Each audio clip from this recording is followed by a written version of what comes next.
split. NRG's pick split, and would you like attack or defense? D. 100 Thieves pick defense, and what map would you like? Bind. 100 Thieves select bind, and would you like attack or defense? We'll take attack. NRG select attack, and you have one map ban. We'll ban Sunset.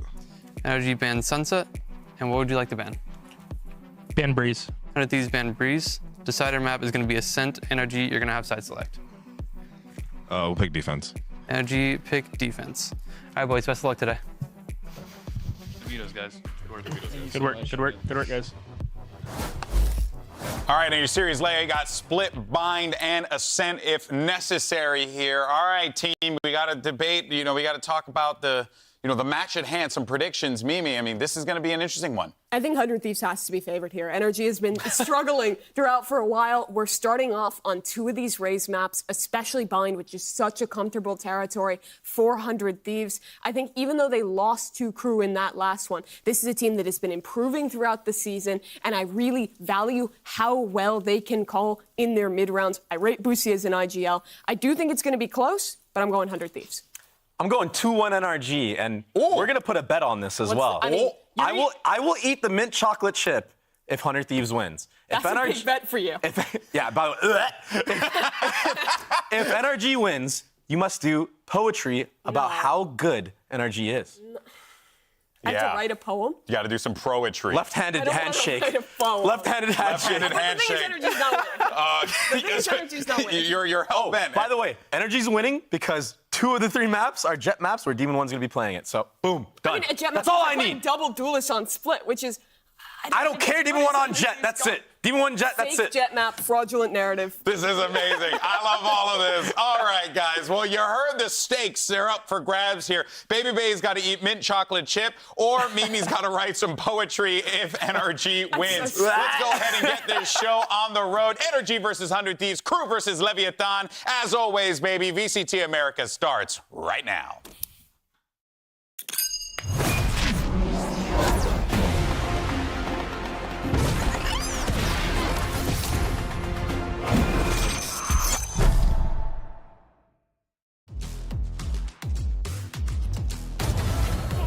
That's huge! This is what they needed. They're going to get out onto side. Cryo with the op in hand has to try to stay alive. Lands a second shot.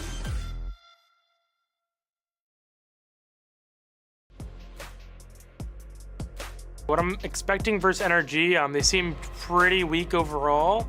Still alive here, but Apol brought down. Smaller by Guild Entertainment wins it. 100 Thieves just looks like they're kind of like gelling, I guess, right now. So a lot of their team plays, mid-rounding, and just calling in general looks really just well-rounded, I'd say. Standing, there's one, and Busio patient with the contain. Melser will fall. Kesnit will too.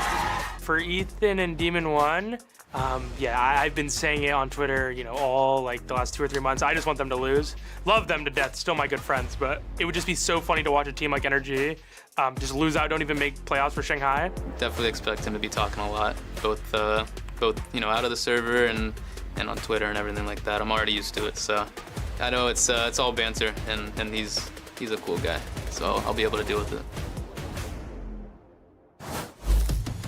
Riot Games Arena, let's get this NA showdown started and bring in our first team. Make some noise for NRG!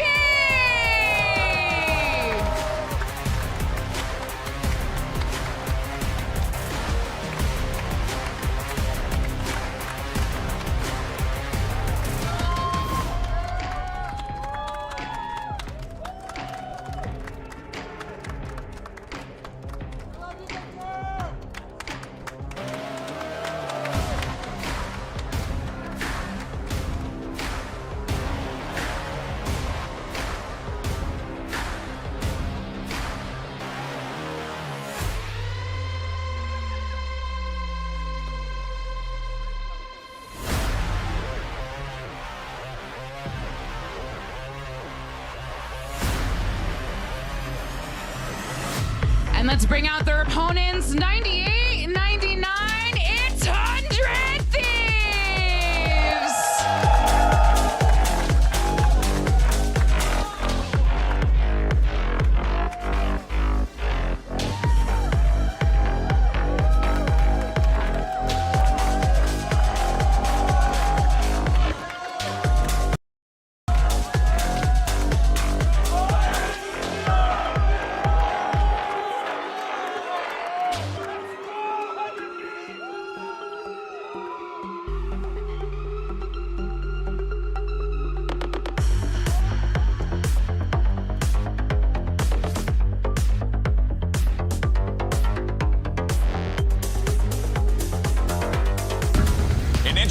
matchup here for both of these teams. For NRG, it's about really proving that they can hang with the rest of the field here at VCT Americas, that they do have those X factors on their team. For 100 Thieves is an opportunity for a first place spot in their group and an easier pathway to Shanghai. A lot on the line, both tangible and intangible here. This is going to be a very fascinating matchup to see how it all breaks down.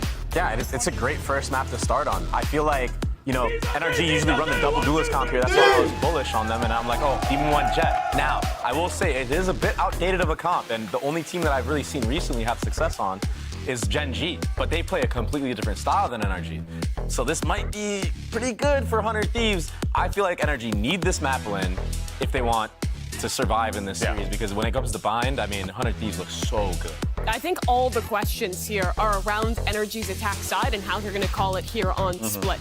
The issue before was when they were going for the fast hits, they were not doing a good enough job at pulling out utility, they were getting stalled out, and the duelist players were getting separated and shut down by anchors. That could happen again against 100 Thieves. They have some fantastic anchors. They know how to play against a double duelist comp like this. But if NRG can go and criticize what's gone wrong in their previous match and can try and find more balance, I want to see them playing more of these rounds where they're kind of entrenching a player in, then doubling back, not giving up the extremity control too much. That was killing them versus KRU. However, if they win this, I mean, that really sets them up in a good place in this series. We still have a cent to go. It is winnable. Yeah, I mean, winnable indeed. And I think a big thing with this 100 Thieves comp, like, on Split, they've ran this Gecko over and over and over. Are you a fan of it? And I don't really like it that much. Okay. You know, I feel like it doesn't get as much value as it does on other maps like Sunset or Lotus and etc. I feel like I would love to see a Sky out of Boosty. Demon 1's going to go back to this Jet, which we've seen from him before on this map. He struggled on other roles and has really been the ire of criticism for this NRG team. But if he can have a big match here to try and push towards locking playoffs for NRG, that would be a massive boom for this squad looking towards the future. Yeah, Marv's going to have to win a lot of 1v1s in that B main area against Cryo, because that was a big success that KRU had on their attack side.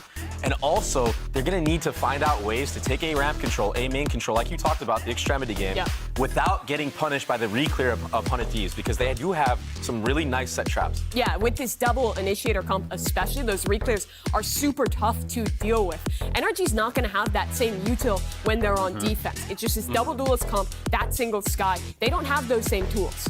Yeah, but at least they can try to emulate what KRU did, especially on their defensive side. Now that they're running a double duelist comp, they're going to have to press the issue, because, like you stated, if they just sit and play a passive default with the double duelist, you're gonna get owned. And you kind of got a little bit of that playbook yesterday, or when 100 Thieves took the stage last time, right? So you know how to put that pressure on them. You just got to actually implement it. A reminder of the stakes here. 100 Thieves, if they win, they have a chance to lock the #1 seed. That would put them a match away from making it to Shanghai. All right, well, we're ready for our first pistol round of the day. So let's go ahead and send it over to your casters, my boys. You got Vansili and Rivington on the call. Thank you, GB. Yes, indeed, we have a big match in our hands today, Rivington, because we do have two teams that are chasing two different objectives, right? On one end, 100 Thieves kind of already clinched the playoffs, but they also want to have a chance to make it to the top of their groups. Well, for NRG, well, they're just hoping to make the playoffs at least with a win today. NRG have been having a bit of a struggle this stage, getting themselves situated. We heard it a lot in the beginning. It was role changes, trying to put agents on different people because it would benefit the way the team played in the future, but we're still seeing them now revert back to these maps where we know the players to have their agents, like Demon 1's Jet, Victor back on Raze, and we'll see if they've kind of got the communication too. Everything down that they've been talking about these past weeks to be able to get those rounds on 100 Thieves, who are coming in hungry today, and I think a lot of heavy, the heavy favorites on this series. So we get started, 100 Thieves on defense, NRG will start on attack. And quick ramp play here just to make 100 Thieves move off their first lines. As mid gets pushed, Spike focus is towards Mel right now. There's already some pop shots. Ethan's low on HP. Now Bang's being contested, forced to fall back, and already waste one of his snake bites. At the top of the mail, Paranoid comes out on the attack, fully blinds EU, forced to fall back with Osno as well.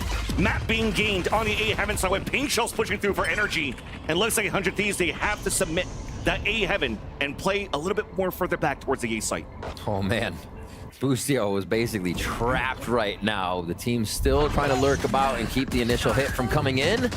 It's too quick by 100 Thieves. They get pinched as they try to push into heaven. Yeah, it looks like Ethan, the IGL, is able to score first for the attacks out of NRG. Boostio trying to hold the elbow. Now getting pressured by 3 players. A 1v1 towards the back of screens. Asuna is going to win it.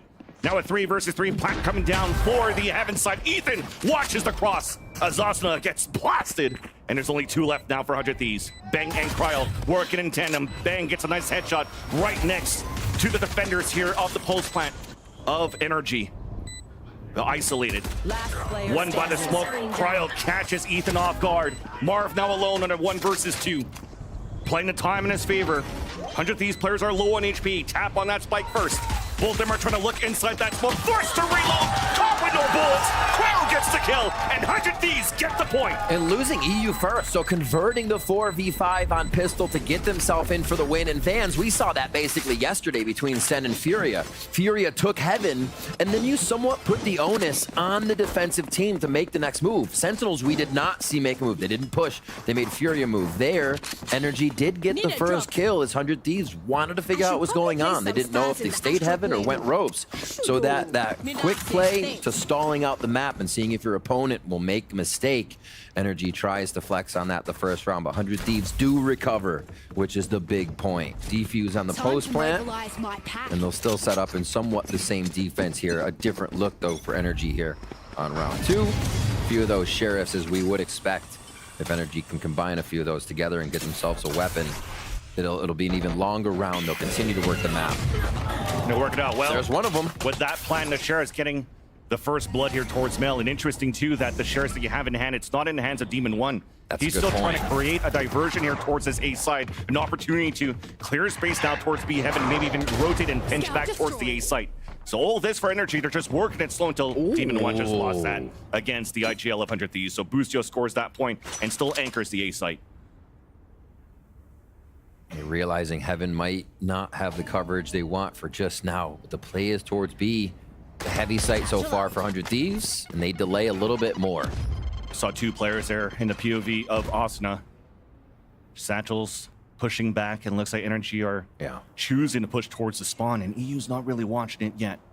Yet NRG are trying to pinch back towards this B side. Cryo holding all the way back here towards the B. Just trying to play a safe angle. Oh, that smoke's going to isolate both players inside 100 Thieves. An opportunity to open it up. And there's that second Sheriff kill. Now for Ethan, sight opened up as Crashies answers on to Cryo Cells. And the plant is for B main.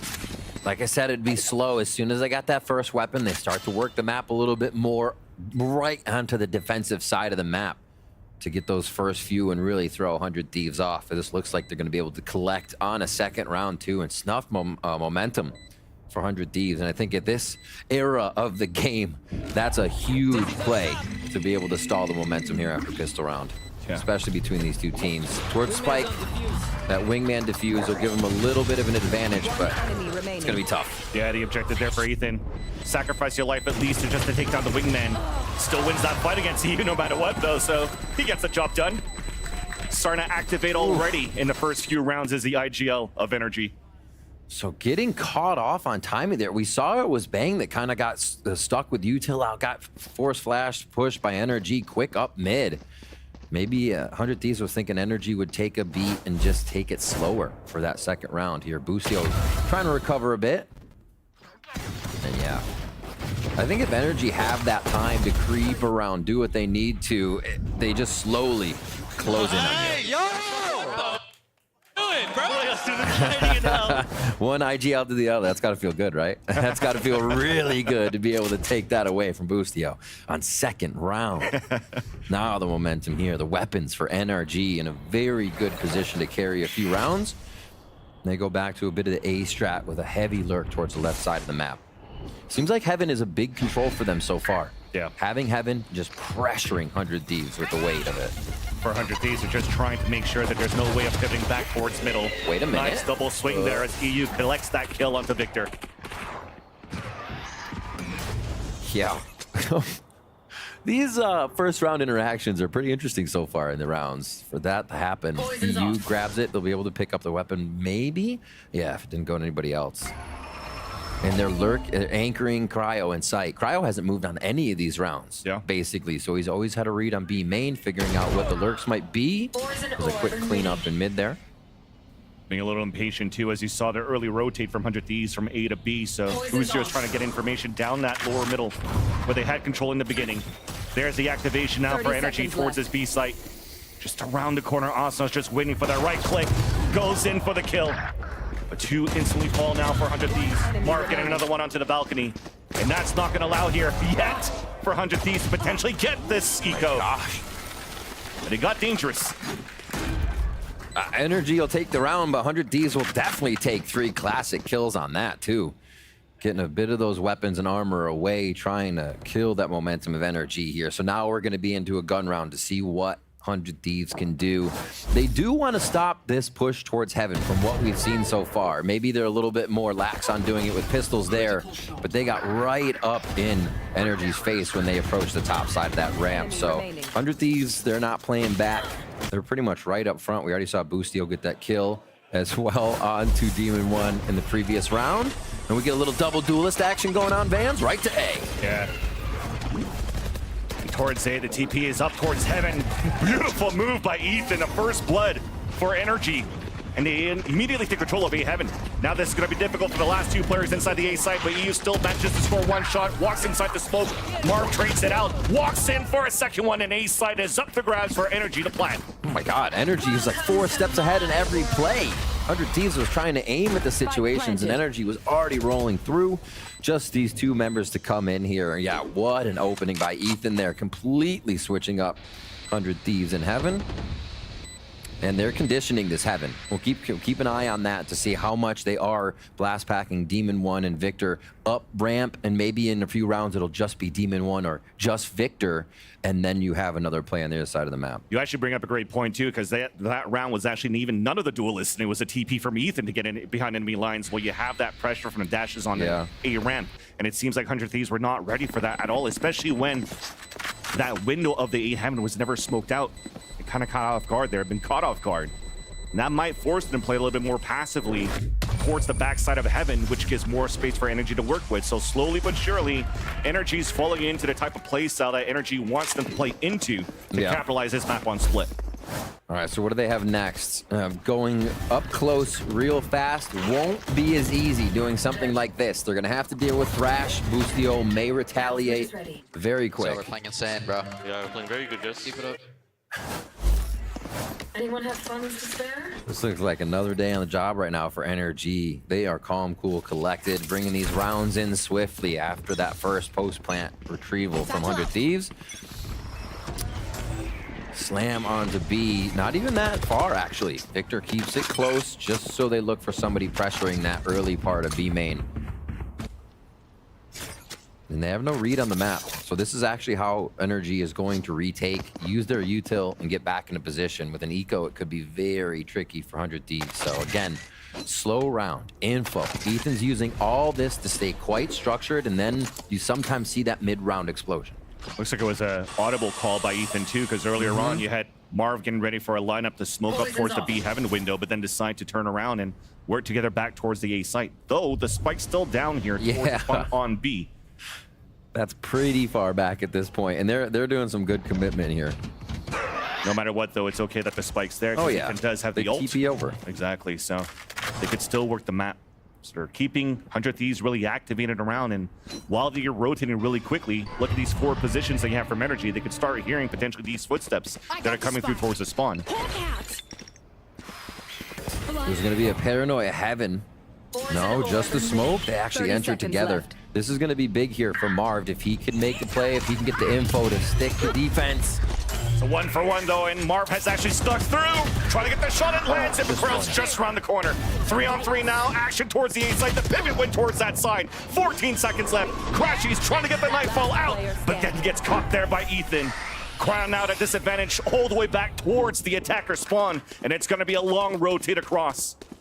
And at this rate might even get heard here if we stay towards the A ramp, especially now that they're not getting deafened by the nightfall anymore. Instantly, they turn around. Ethan's ready for it first contact, and Crashies gets the kill. Jeez. Nice little play by NRG towards the end to really work the map fully in their favor. And so that was a lower buy from 100 Thieves. NRG playing it slow. We'll see if they go back to a fast round here. Any rounds where you can consider NRG would be kind of going at the throat of 100 Thieves, going at the economy, trying to stop alt rounds, getting there before 100 Thieves can make a move. Last round, if 100 Thieves has pistols, they might have judges. NRG plays it slow. They play it right down to the last second of the round, where you'd basically have a team anchoring deeper towards the defensive side of site. So any advantage right now Ethan can get onto the side of NRG, they are using. Right now, you saw those win conditions that really happen here for NRG to get these first bloods. It's not necessarily on that double dive composition that they're really doing. It's just sneaking through the amount of util that's attempted to be stalled here by 100 Thieves. And that's something here that Mimi was mentioning at the desk, right? It's like when they actually fought together, or you're trying to figure out how you're playing against KRU, you're getting denied a lot of information and also getting stalled quite quickly. But they're finding a great job here for NRG to get through those smokes, getting the TPs in the back. And also, you saw Marv in that previous round going through his own smoke towards B main, so they could really pincer towards his B site. The timing right now that NRG is finding is really, really good. And I think it's one of the biggest things we see having effect on, you know, catching Asuna as he would, or not, sorry, catching Asuna as he would be rotating on Rafters there, and then has to be traded by Cryo. Just those windows they're finding to diminish the numbers in sites. Yeah, NRG is using it so well. So this timeout here for 100 Thieves to collect themselves. Oh, pause rather. I'm just going off on stories. So everybody composes themselves, but silently. Exactly. At least at the same time, you saw from one of these shots, looks like it was Bang was adjusting his headphones a little bit here too. So we're just trying to get that situated so we can get back in the game. It is audio. Yeah. No matter what, though, as you saw that when we first started this game, where Ethan was having that conversation in that video, was saying, hey, it doesn't really matter the amount of trash talk here that Booster could bring out on the stage. He's used to it. He could deal with it, and he's actually doing a great job so far. Currently, top fragging in the server, 9-1-2. I counted at least on my fingers like 2 entry frags that or 2 first bloods that he had in his favor. And that also brings to that type of storyline if you want to be one of those, you know, bandwagoning fans that could say, hey, we got a fragging IGL to start off this game. It's Ethan popping off. If he wasn't fragging, what would they have done in the previous round when they needed to TP away from the situation, get the plant down? They're stuck on the left side of the map where 100 Thieves was ready to defend. So the fact that Ethan is able to come out, just storm in the halls right now of a split, actually allows them to continue their streak here of 4 rounds. Yeah. Looks like it's a change of in-ears here for Bang. All right. So that should be resuming very soon here. But looking at the state of the game again, it's 100 Thieves. I mean, you talked about it, Riv. A chance for them to just reflect on what's been going on individually and probably realizing maybe there might be a timeout after, so they could maybe start talking about how they could actually stop NRG's lurks and these passageways that are not really being watched here from their defensive setups. Yeah, the Thrash is there. Be interesting. There you go. When you think of the Thrash and the Cosmic Divide. Imagine not knowing Thrash is coming. I actually haven't seen the combo before, but now that I think about it, a well-placed Cosmic Divide puts Thrash on your doorstep if the opponents have not broken that side of the wall yet. So you do not know where that fish is going to be jumping through. Could be some interesting stuff that 100 Thieves is able to combo with that. Yeah. As you see the shots now from Zix here, he's not very vocal so far, so maybe there's a plan coming in more instead from the IGL side here. The IGLing of Lucio.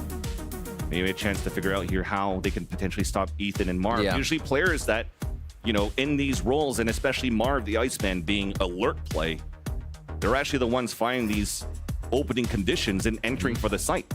So the space that's being created is more on Victor satcheling and trying to waste that early utility, as you saw those satchels towards B main, but you're still leveraging those that are far behind to make those plays to start here for NRG, at least for now. All right. Let me scooting back in. And looking what NRG, remember what we said they were doing? They're going towards ramp. They're playing a little pressure. Well, we have 2 of those members towards the right side now for NRG. Ones that could make it maybe seem like it's an actual hit on the site, and Raze and Sky. With the spike is left side of the map. Does 100 Thieves read this well? The first time we're really getting the B main pressure out of them. And yeah, now it's the solo ramp take as they macro the rest of the map. And look at all that util. Oh, so much util towards the A side, but that's going to be hard here by Crashies. So now we tempo for NRG towards his B side, but the stars are being placed. Kraz just ready to delay it as much as he could. He does have a suck and a stun ready while the smokes are down if there was that pressure coming through from NRG, but it looks like it's a pump to the brakes.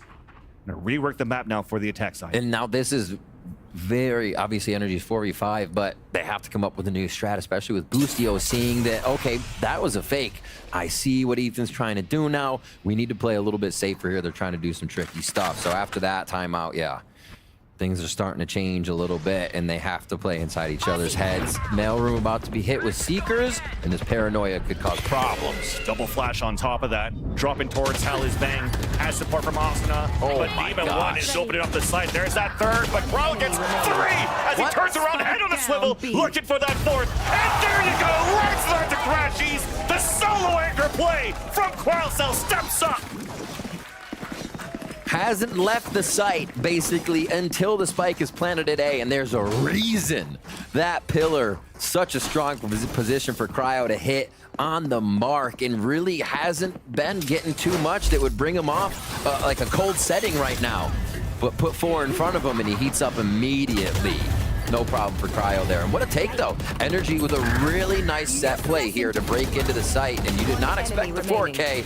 But I guess you do when it's Cryo. Especially all those flashes were focused towards the B heaven. That's true. And he just used the flash. Let's hold that thought. Ooh. We have the double dive going in now for NRG to take control towards the top and middle. But lots of utils being expended at the beginning as Demon 1 greets Bang with daggers in the chest. And that's a player advantage for NRG. My God, they just blitz towards mid. Not even a chance if somebody would be there. And you even see Demon 1 landing on the box, playing elevation, the little crosshair breaks that they have. And an instant right click as they enter Bang in this rope room. Oh, almost a peek. EU's playing it safe, though. They don't want to give up too much. Busio showing his hair. Yeah, what a window. Just missed, too. Focus still towards B. Good info so far grabbed here by NRG as they slowly move around the map. And again, drawing the time down to hopefully get 100 Thieves in a bad spot. I love this, though. Cryocell is just not afraid. Wants to fight. Forward position outside of NRG's util. Mar falls. Even tally as a rotate comes out for NRG back towards the A site, but ropes will be heard now from EU, who holds back towards the screen. We're going back and forth to make sure that everybody's topped up before we can execute towards this A site. But again, another stop in the plays here for NRG. Asuna is going to have to be the point of contention now on the top of B. Haven't contested. He only gets 1. Showstopper now out for Victor. Clearing out the back of the site should be an instant kill. Yep. And an opportunity to plant. 10 seconds left. And a util to stall. Nothing coming through. Just the haunt to get information for EU, and a C's now being thrown on the ground. No util for Boostio either, so they have to wait out the smoke. But NRG players are low here. Just the lineup. Just the spray. Smoke clears. Boostio with the first shot, and Victor is going to use that bait as the off-angle play, and Boostio seems like he has an inkling. Slowly clearing out the corners, but that clock is not in the favor now of 100 Thieves. There's that first contact bait from Ethan, and there's shot from Boostio! Everybody's turning around now for 100 Thieves! That is huge. Cryo's round just previously, I think, put a lot of life in what 100 Thieves are trying to do here. Confidence there on the take. Slowly but surely, a 3K now from Boostio. Just 7 across 2 members from the team in the last 2 rounds. That's crazy. They are starting to feel the multi-kills, but will it take the multi-kills? Is it going to require this? Are they going to be able to stop NRG from starting these 4v5 conversions right away? And that is another one. 100 Thieves 1 from a man down. So they have what it takes. It's just, can they keep it rolling? You would think that a solo anchor play getting multi-kills like that is not going to happen every single round, but it just did 2 rounds in a row now for 100 Thieves, and NRG, they still want to test this B-side. Double satchels, and Crow with the save. As Asuna is able to satchel back, so first blood now in favor of the Thieves on the defense. Snakebite now pushing Cry away, and the wall banks, the sprays are not connecting, so you'll stay alive, and you're pushing them back. Because you have a smoke up now for 100 Thieves. Just stop that aggression from NRG. Really nicely done. Just the way they're predicting, setting up. That was the same protocol they've been playing towards B main, but with Cryo ready just above in the high-low, they're able to stop the push. So having little answers for NRG starts, where NRG will have B main control, insert someone and leave. Well, nobody's inserted this time. So again, Ethan has to call a strat, and Vans, these have worked. Just about every round they go down. They find a way through. Someone pierces the defense, And then 100 Thieves loses an important member on that defensive side. A main being taken, and Boostio is going to hit first. Yeah, because once again, you have the call here for Demon 1 to lurk around towards the middle to try to create an opening on that side, and they don't have that dive to create the space towards A. So Boostio gets an easy kill from the elbow. Number is dwindling down here for NRG, rather, as they're trailing behind by 1 player. Committed now with 23 seconds left towards this A side. Big paranoia. Wingmen to answer back, just trying to stay alive for a bit. He's not playing anymore. Take to the wall, but Demon 1 gets that pick. 14 seconds now left. Spike has to be picked up by Marv now, as the smoke allows for him to cross over, and all the players of the Thieves are moving out towards the screen to just flood back in that area. As Crowd's on the top of heaven, there's that satchel towards the air. There's only 1 left in the back, and he's stopped by Asuna. Picking NRG apart on the way in. So many left here for the retake. So much confidence. They fly through. 100 Thieves hitting a bit of that momentum stride now, and it is showing. After the second round, they had to do some thinking. What's it going to take a few rounds to get back at NRG's economy and figure out how Ethan is trying to condition a few of these rounds? We saw the fight towards ramp. 100 Thieves brought it to NRG right away on the 1 round that they wanted to try and fake ramps. We saw him bring it to B main there, where they're set up for a quick hit by Victor as well on that side. 100 Thieves doing a really nice job of absorbing the first pressure, where NRG would be able to insert a member of the team and then work the rest of the macro on the map. Yeah. Right now, it's the pause coming out from NRG this time around. As we talked about here on players trying to, or able to get openings for NRG at that spot, you're seeing now a little bit more of off-angle outside positions here by Cryocells, or great anchor plays going on that side too. And just easy kills really that comes out from the anchor players even on the A side when Boostio is holding that side as well. So there's a lack of util to support now any type of entry you're trying to do for NRG when they're really trying to pop within these sites. All right, NRG to talk it up. Chat wants a word. What can they do? And they're actually back against this Cosmic Divide Thrash too, with the possibility of that being used on what they want to formulate. I think you talked about that a few rounds ago. They never had to use it so far for the team. It's just been chilling. Okay. More split across the map, still giving a bit of attention grabbing to Victor here so he can say, hey, look at me, I'm raised. You got to be worried. But how worried is 100 Thieves is the question. Are they buying these strats now that don't have really the full force of NRG's hit? It seems like they're still holding their spots and comfortable calling the bluff. And also good util for 100 Thieves on the defensive side just to control that orb. So that's a showstopper at the ready for 100 Thieves. 3 ults now under the belt on the defensive side.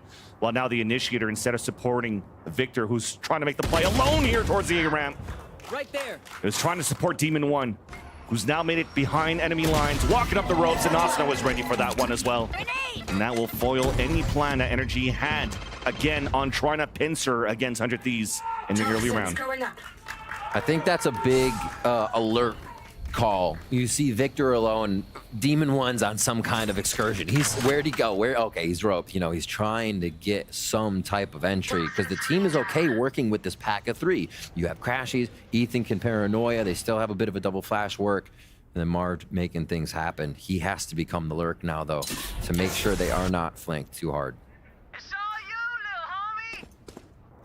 They're going to hear the thrash coming out now from the balcony. That's Marv holding inside the vents. That's going to hear this coming through. So he's trying to find that timing. And as they're chasing after that thrash, that's an opening for NRG to just sneak once again behind enemy lines. Asuna just waiting a timeout. I mean, there's 18 seconds left. He's got that showstopper we mentioned before. And now you just heard that TP across here from Ethan. Top of hand towards the back of the site. Smoke now towards the spawn. Marv trying to find that opportunity to cancel out that showstopper. Spike planted. Starved now for this kill, pushing towards the spawn. Now delays as he just got the connection there against 2 players working out from the spawn, make that even 3 at that point. Meanwhile, though, the showstopper has been stopped. And a big paranoid delays even more, trying to swing out. A seize now for Boostio to get behind, but Marv was ready for it. All 3 players now spotted from 100 Thieves in the back of the spawn. As they're working together on the top of A heaven, the heal comes up and the crossfire set up for NRG on the pulse plant. Nice shots coming out from Marv, once again running out of bullets. No trades coming out of that one after Crowdcell gets that pick. But the time is not looking good now, not looking in the favor of 100 Thieves, especially after that kill. Last player now being EU, forced to save his weapon.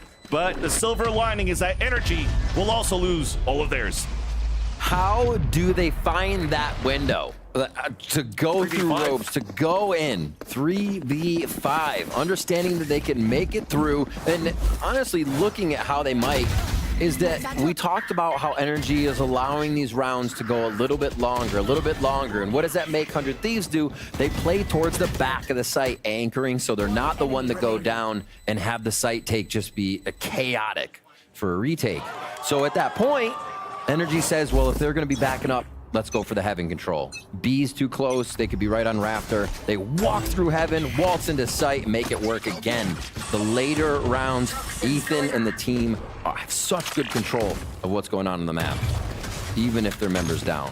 All right, they set back up here for round 10. 5-4 is NRG pull ahead. And Spike's going to be working towards mid. This is the first real big split we have from NRG in a 1-2-2, just to read the map and start off on a more of a default. Usually we see a hit towards ramp heavy, they make noise.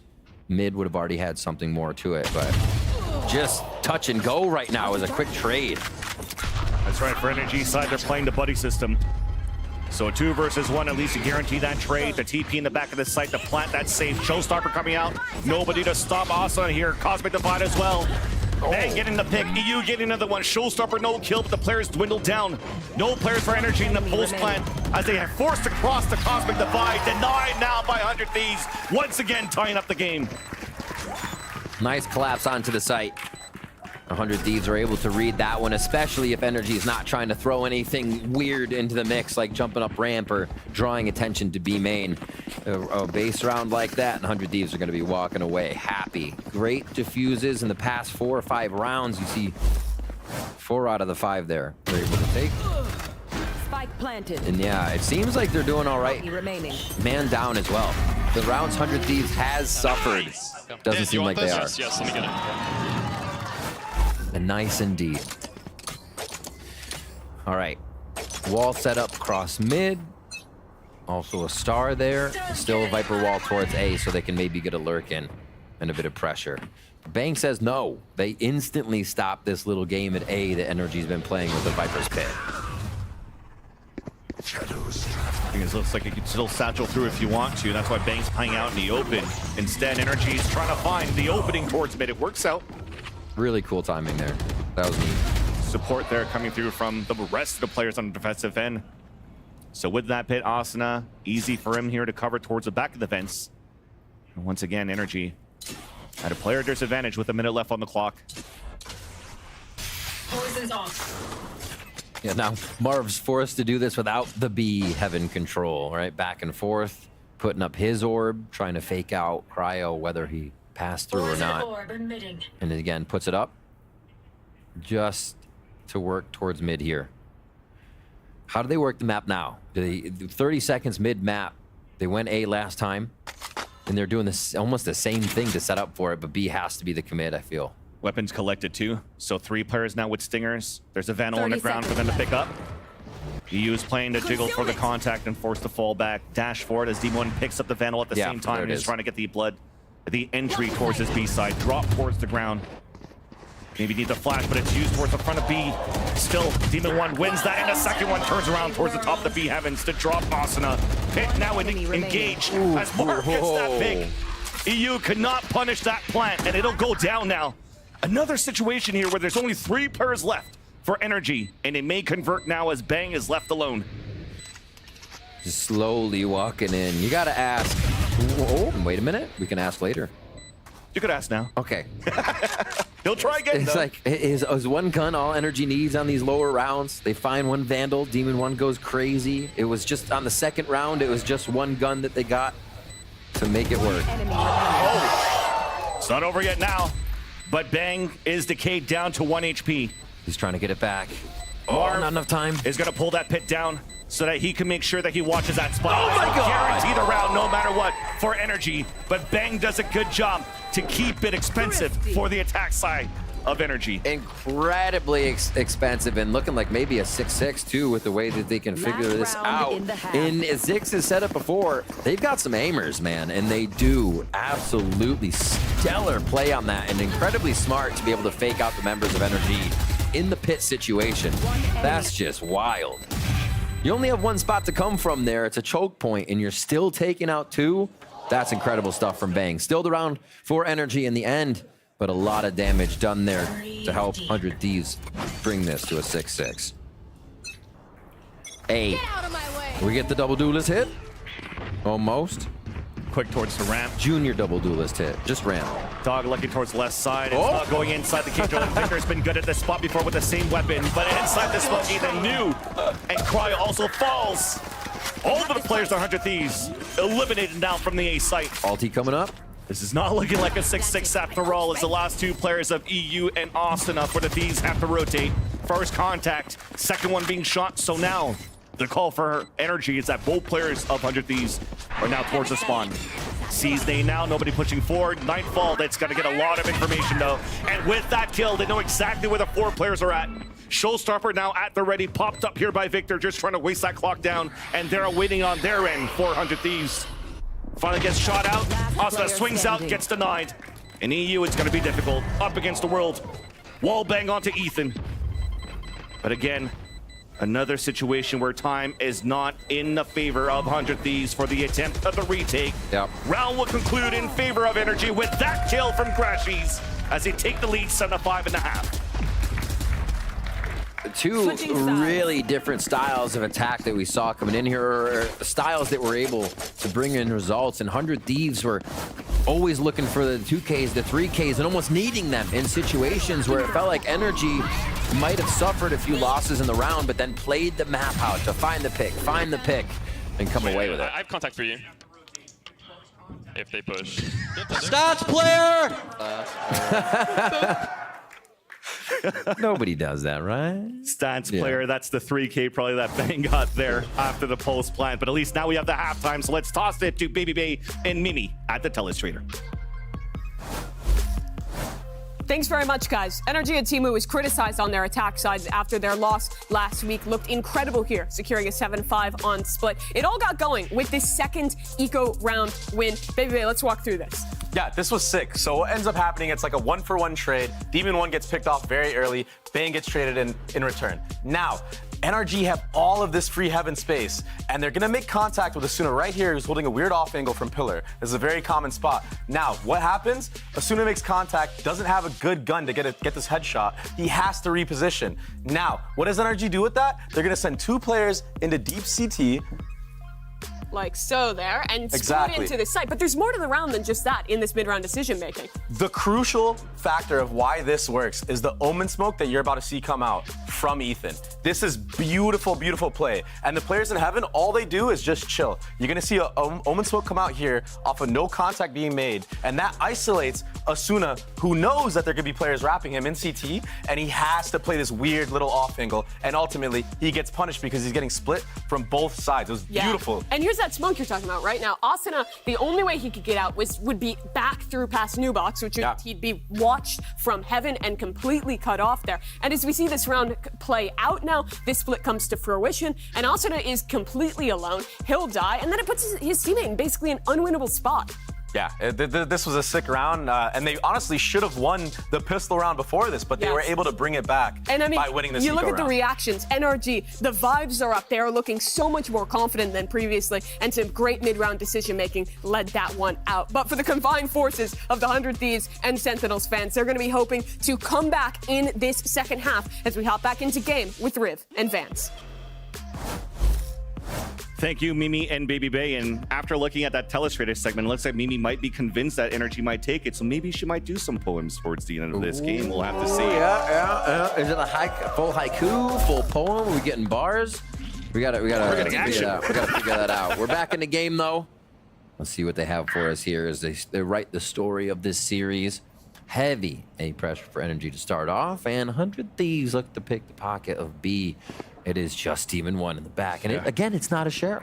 Not a raid boss either, right? So it's trying to get the clout burst with the ghost, trying to get the contacts. There are some dinks and some damage being done here onto Bang and Cryo, yet the solo anchor play cannot get at least one for his teammates to rotate across.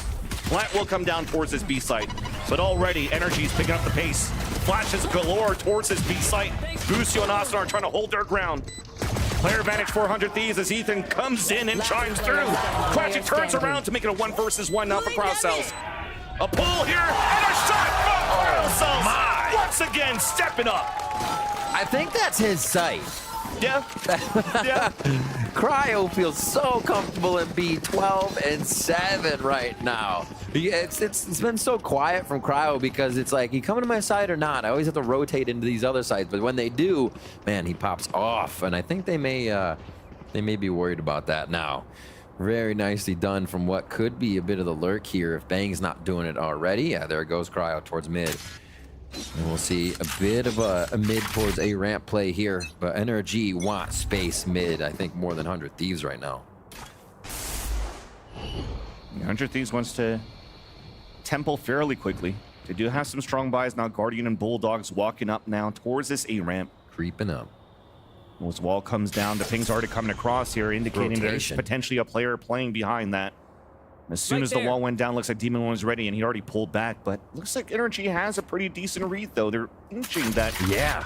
The hit rather is coming towards this A side, and you already have the sack. Really good. They're calling the, hey, you hit B? All right, you're going to hit A. It's just normal. One and the other. Sometimes that easy to yeah, it's that easy. Marv's here, though. Marv can creep up and get a few, but they are privy to somebody being in there because they haven't looked. And that wingman is just going to make things difficult now, forcing NRG to come out of their holes, and actually it works out for a kill. Plat now comes down. No smokes here to protect the diffuser. Looks like we're just sticking in for a bit. It's now halfway. The run down from Bang and Cryocells. And that no smoke there towards that spike diffuse was probably something that NRG could have done. But instead, it's 100 Thieves tying up the game, 7-7. That was such a cool op switch. We just go over to him. He's like, just in a war zone, taking people down. All right, there's the 200 Thieves fans we're looking for in the first half. But they do get both pistols, showing dominance there coming into the first part of the round as we see this retake. Man, that Protocol Bulldog looks better and better. People be Bang using it. We got John Cutie getting 4Ks with it. Gonna start doing numbers. All right, towards A. Still a stack from NRG. They are hovering this just to leave Demon One on B again. Wow, they're fast though. Bang gets a pick onto Ethan, gets caught towards the screen as just trying to fall back. Asuna, as they're trying to drop down for NRG, trying to catch them off guard, counting bullets and trying to catch them off reloads. But it's still only 2 players left now for NRG. Plant yet to go down for 100 Thieves as it's stuck down towards Hell. And the last 2 players of NRG now grouping up towards the Heaven. You cut noise, trying to see if NRG's gonna walk out. So there's EU posted up now towards the orb. Crowd's gonna make the noise, even trying to bait out the players if he can, so that EU can get ready. There's that trigger discipline. There's that 1 and 2. User survival registered. Congratulations. That, I'm sure Chet feels not happy about that one. Definitely Seeing the team, you're missing the fundamentals after a pistol, a very big round that could have been grabbed, but no, 100 Thieves takes the bonus. And this is the momentum we were talking about in the first half, the era of momentum that we're seeing right now. 100 Thieves could really start to run away with these rounds. We did.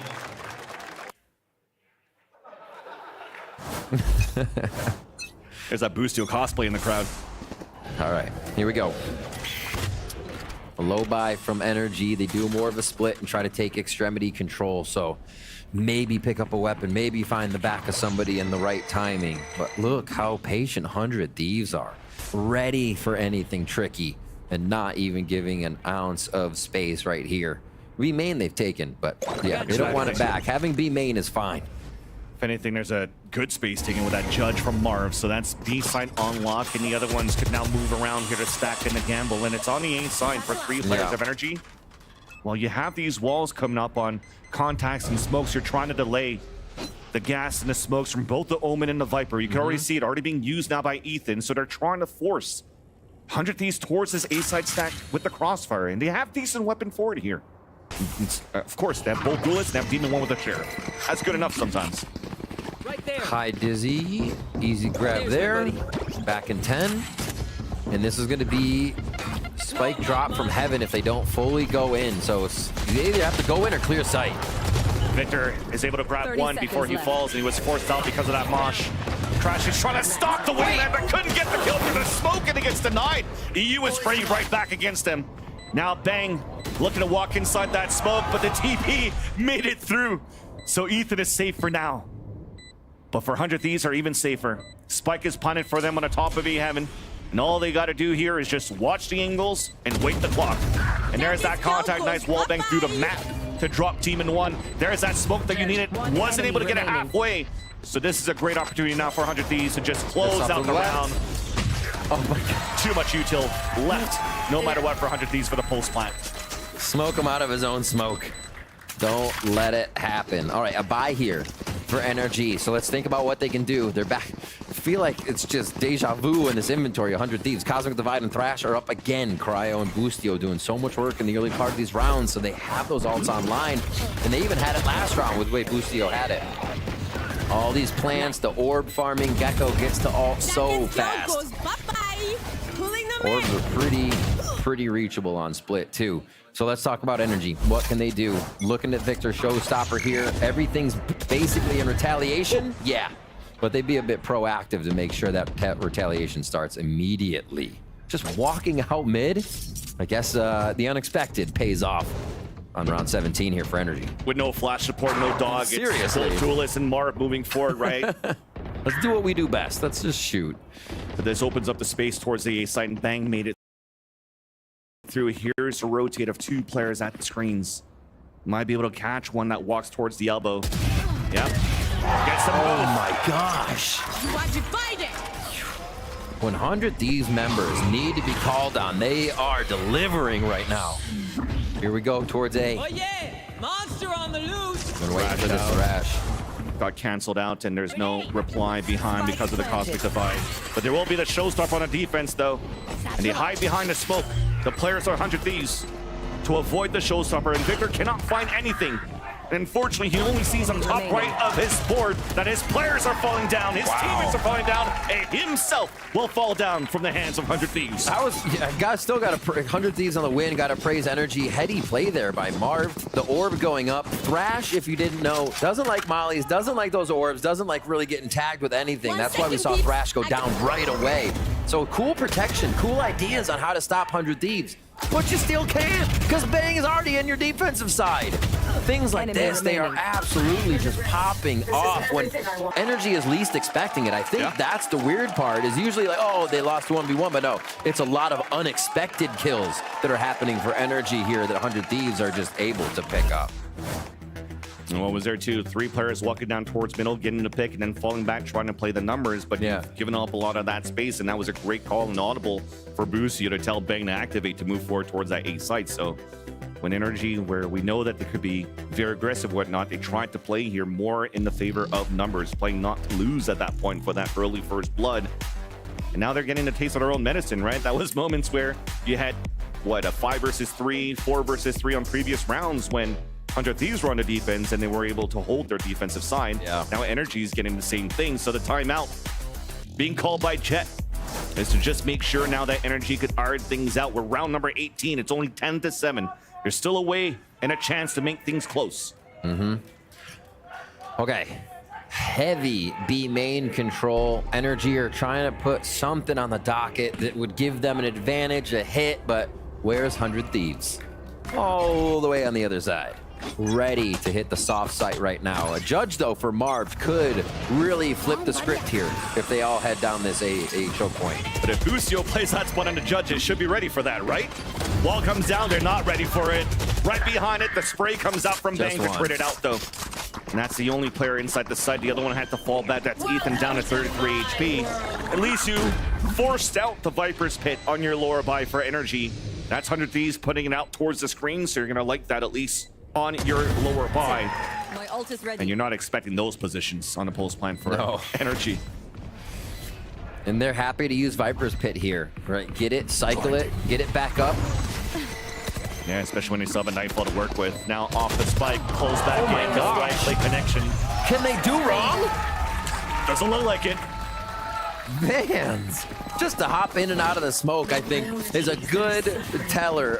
It just tells you how it's been happening for NRG. These moments where they're not looking in the right direction or just missed that edge of the smoke. that Asuna was on. God, they're just so ready across the map. One enemy remaining. Yo, I'm reading these kids. They're so pissed. Yeah.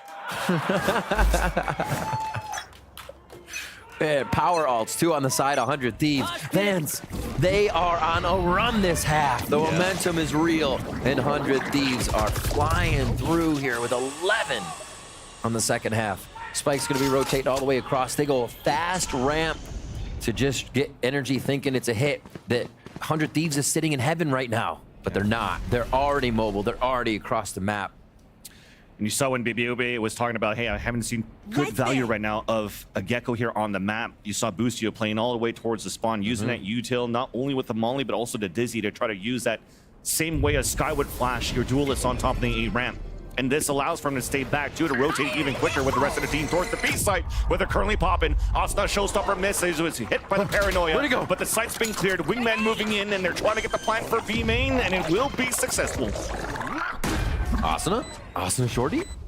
Oh, see, they're looking for the little windows. The spike was just planted, pushed through to see if energy's encroaching. All these little advantages 100 Thieves is looking for. As the Nightfall comes out, Bang's just right there. All that info, they'll never hear it. Works out for those 2 kills, but they have lost control on the top of B Heaven. The op is also down. There's only 2 players left for NRG. Low on HP, now back from the Nightfall hit. There's that flash to Boombot. The Haunt gets in for him. Oh, it's on his face! It's on Get his it off! face! Get it off! And now this one, the last one at the top. Crashies falls, and 100 Thieves are at that point. Oh my gosh. Ethan even pulling out the paranoia ultimate to the back site to try and catch 100 Thieves off guard, but there's too many. They were too split. They had every angle, and again, do no wrong. Undefeated on this second half right now. I should say lost a round, but holy moly, looking to close it out here straight through. He just lost for a second. Where'd he go? Where'd he go? Wait, you can see, right? I saw it. Yeah. God, I think the whole crowd here in Riot Games Arena saw it. All right, towards mid. NRG say, all right, well, go away from mid. Go right or left. We don't know where else to go. We have extremity control, so we'll put pit mid. But do they have mid control? Absolutely utiled out of it. This shows the confidence of these 2, right? Hey, there's a pit there. Let's just fight it. Exuding confidence, honestly. Still the lurk from Bang. They'll go for the 2-3 split here. I wonder how they're going to orchestrate this strat. Ethan's just ready to deny. There's a lot of responsibility, though, for Demon 1 currently holding the E main alone now. The Prowler is going to know that he's playing close now towards the orb. There's going to be more util to help. There's that flash coming in finally from Heaven just to try to push him back for a bit. Haunt, he breaks it. A dink now through the wall down to 23. Dashes away, and they lose control of the A site. And that's where now the players are making and activating towards that B side. 100 Thieves are now pulling back to pop towards A. Heaven control. Actually, NRG hasn't really focused on defense like this. They also haven't ulted mid, so maybe that's why you're seeing Heaven control in the site be free for now. Because 100 Thieves have been so good around all of these maps, NRG cannot rotate fast enough, so they have to play the retake now, making sure that the control towards A Heaven. So Wingman's going to get that plan. It's going to be safe towards that back. Asuna pushed all the way up towards screens, and that was not checked or cleared by Victor. At least Crashies will be able to avenge his duo. And a beautiful flash coming out too. Currently looking for that double swing. Bang's holding the off angle, and they both lined up. That's Bang and Boostio to fall. EU now trying to play the tight angle, hugging the wall towards the elbow. And there's 2 smokes now covering the vision. There's that first pick. A second one does not connect. Crashies doing great work now to allow NRG to pull back, fall back, and get the defuse. All right, they grab one. They've got one. How much money, though, does 100 Thieves have? Because we're right back into a buy round. I don't think they've actually suffered too much damage throughout the rounds. They were winning, which means the economy's up. They're still feeling comfortable, and they have a lot of rounds to work with here on game point. So pressure still stays on NRG. Great pushes to start this one off, but yeah, NRG had to pull out all the stops to get back. Those 2 killed by Demon 1 actually locked that one in if you were looking for a part of that round. across the map, 2 and 3. Spikes towards left side, and you can see Vance was just talking about this earlier, being able to flash all the way from the back. Safe Dizzy regrab, no problem. You know they're trying to play a quick peek. But there was an instant flash that came out here from Crashies and did not connect, so they have an idea now that the raise is not there.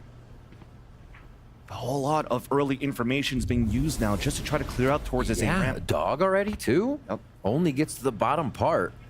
And still, that's not even for sure if Demon 1 can push that, peek that, get a safe orb.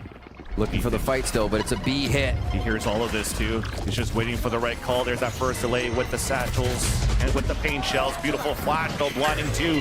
The Crashy still lands that shot, denies the plan from the wingman, but 1-2. Open up the sight.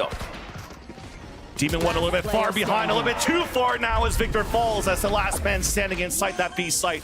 It's Demon 1 as the last man standing, looking at the clutch, and it's not gonna happen. Bang pushes forward, gets the kill, and 100 Thieves get the first map of the series. Incredible stuff from 100 Thieves, and I think it does come down to, damn, this team can aim. They are shooters. Oh, yeah. The 3Ks, the 4Ks that they had, but then opening up on the attack side, the way they were supporting each other, the fierceness they were hitting sights with so much confidence. And honestly, it's a double pistol round game. 100 Thieves came through. Imagine what happens if the second round of the first half isn't won by NRG.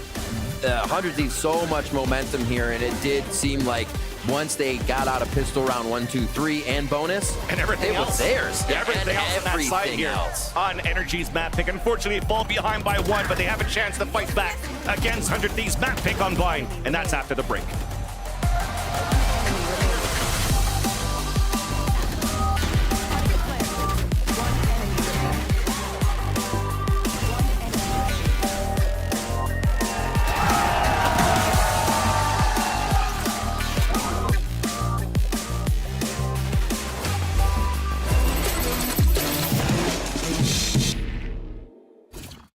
Excuse me, would you mind taking a picture of us? Oh, no problem. Thanks. Ooh, yes, problem. You need Verizon. Trade in that old thing and get a new iPhone 15 Pro with tons of storage, so you can take all the pics. So many selfies. A preposterous amount of panos! That means panoramic. And as many portraits of me as your heart desires. How about none? None, yeah, none feels right. Trade in any iPhone in any condition and get iPhone 15 Pro on us. Only on Verizon.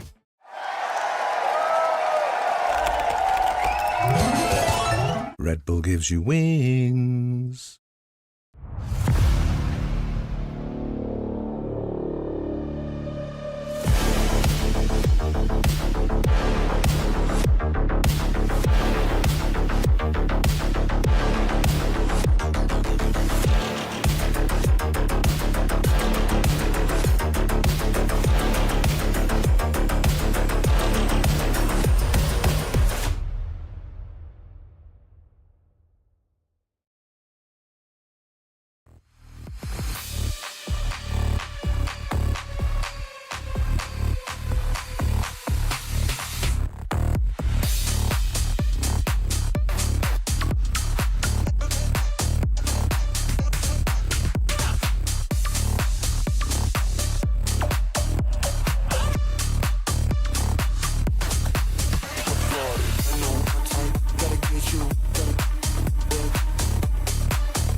That's huge. This is what they needed. They're going to get out onto side. Cryo with the op in hand has to try to stay alive. Lands a second shot. 100 Thieves pick up the win against NRG on Split and do so by shutting them down in the second half. Welcome back, everyone. Golden Boy here alongside Baby Bay and Mimi as we break down what we saw in that first map. And I got to say, coming out of the gate there, I was a little concerned for 100 Thieves, thinking that perhaps this wasn't going to be the success story that we were quite anticipating leading into this matchup. But boy, oh boy, were we wrong going into that second half. What a difference that was, Mimi. Yeah, I think the first half story for 100 Thieves was really about Busio winning a lot of these critical late rounds, clutching up and making that competitive, and also just boosting the team's morale. But then we get into the second half, and it is lights out. 100 Thieves only dropped one round on their attacking side.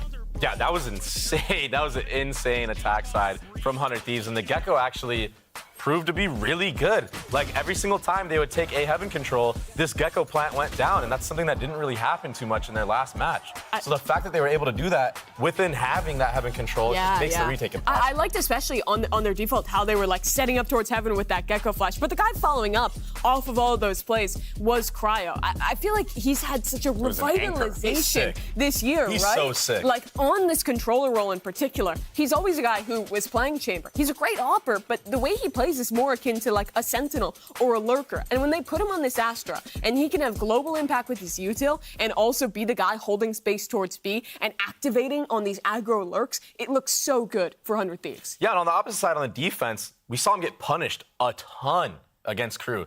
This time, he changed his positioning. Yes. And it's almost like he heard what I was saying. I saw him playing back sight, then he got the 4K, all this stuff. Like, he wasn't getting punished like he was in the previous season. I feel like he was mixing it up effectively. He was. Yeah. And that is what they needed, because NRG felt like they were going into new looks every single time on the site. But it was really just, Cryo, just sitting there, just waiting for them, just in a new spot. It was incredible stuff. But in any case, though, real fast, we do have, I believe, Elizabeth standing by with our coach for our losing coach, for map 2. Let's go ahead and jump into it. Hey everyone, here with Chet from NRG. A map loss. I want to ask you about kind of the criticism that was received about your attack rounds. Moving forward, your attack rounds looked good today. Like, they looked better. Your defense rounds, however, were left a little to be desired. What do you think went wrong today? Well, I think defense, just from my perspective, and I tried to call in a timeout, but I don't think we did it correctly, where we just kind of let them play. Like, they just took the whole map, and we didn't really contest too much. Like, I think we knew how the execs were. It's not like there was anything surprising, but we just kind of let them play too much, and they had literally all the space they wanted. Like, we could have, like, gambled correctly, but they still could have split really well, so that's a big problem. Best luck at map 2. Interesting insight there from Chet, right? What'd you pick up from that, Mimi? Yeah, I feel like this was an issue also versus KRU for this team, where on their defensive side, they're not quite being proactive enough to disrupt their opponent's default. So you talk about Cryo, he's always getting into that lurk on B. A ramp control, always getting taken by that Gecko. And they're ending up playing these retakes with a double duelist comp that really, besides the dive agents, doesn't have a lot of util to actually break through. And the thing is they couldn't even get to a spot to use the utility because when they would walk into space on the retake, they weren't even checking their corners. Yeah, and this really is like basic that one was mistakes. rough. But we're talking about fundamentals and how we feel like NRG has been doing it too much by the book. But I feel like they walked into space and got punished time and time again, and it's honestly, it hurts to watch sometimes. Yeah, well, now here we are in a situation where NRG down 0-1 in this series. 100 Thieves now in a really great spot because, again, they pick up this win here. They give themselves a fighting chance for that first place spot in the Omega group, which is important to remember, a fighting chance. But still, it's not completely in their hands. It's relying on that Leviathan game. But 2-0ing, that's the best chance 100 Thieves has. It's also going to give them that championship point and a better look towards stage 2. On the other side, this is do or die for NRG. If it's a 2-1 loss, there's a chance. But they lose 0-2, and they are guaranteed out of contention for playoffs. With the team with such high expectations, I mean, suffice it to say, this is a must-win.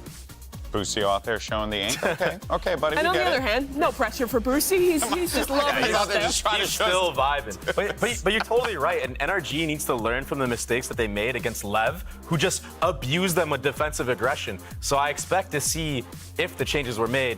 When a B long default comes out for the side of NRG, I want to see them keep somebody there, hold for the reclear, make it seem like they're still playing that area, and then you can open up to go hit the other side if you want. But they were missing that specific layer in their previous matchup, and they got abused for it. And talking about the other side, too, for 100 Thieves, this is their attack side that I like the most. I think Busio does a great job of showing a lot of different looks for setting his teammates up on extremity control and kind of embedding a lurk, then recovering that util and late going into site hits, or oftentimes selling a lot of fakes. They have so many options with this double initiator composition, and I think Busio has consistently played it beautifully. So it goes back to the issue of last map, where NRG, I think, need to be disrupting these defaults, denying extremity control, not allowing 100 Thieves to execute on them, or they're going to get ran over. And there you go. Agents like it's locked in here. So we'll see, of course, Victor on that raise. No more KO either, and this is actually a really, really good composition from NRG. I like this change, because a lot of the dagger info they were getting with the previous comp, they ran a KO, wasn't getting much value, and even when it did tag, the LEV were playing around with it, getting hit on purpose and feinting that they were there, so I'm happy that they're running a more standard of a comp, and I think they have a way better chance now against this Fade Gecko. I also love Victor on the raise. This guy has been so consistently solid when he's playing on this agent. This is the last chance for NRG, though. They win this map, they keep hopes alive. That's the truth right there, Mimi. Let's see how the chips fall as we get ready for this one. 100 Thieves, NRG, to send it back over to Riven Vans for the call. That's right, Mimi mentioned it. The last chance now for NRG, but it's looking pretty tough, man. Their map pick on split. They thought they had a chance maybe at the crutch into Cryo. Well, he can't play a Jet, and Cryo popped off. And now you're moving into Bind where Demon 1 can't play the Jet. So what's going to happen now? Yeah, it is going to be a big question. We have to see if this new comp for them works out well. If they have that Sky instead of the KO, they have a little bit more map information, but what windows are they using the flashes?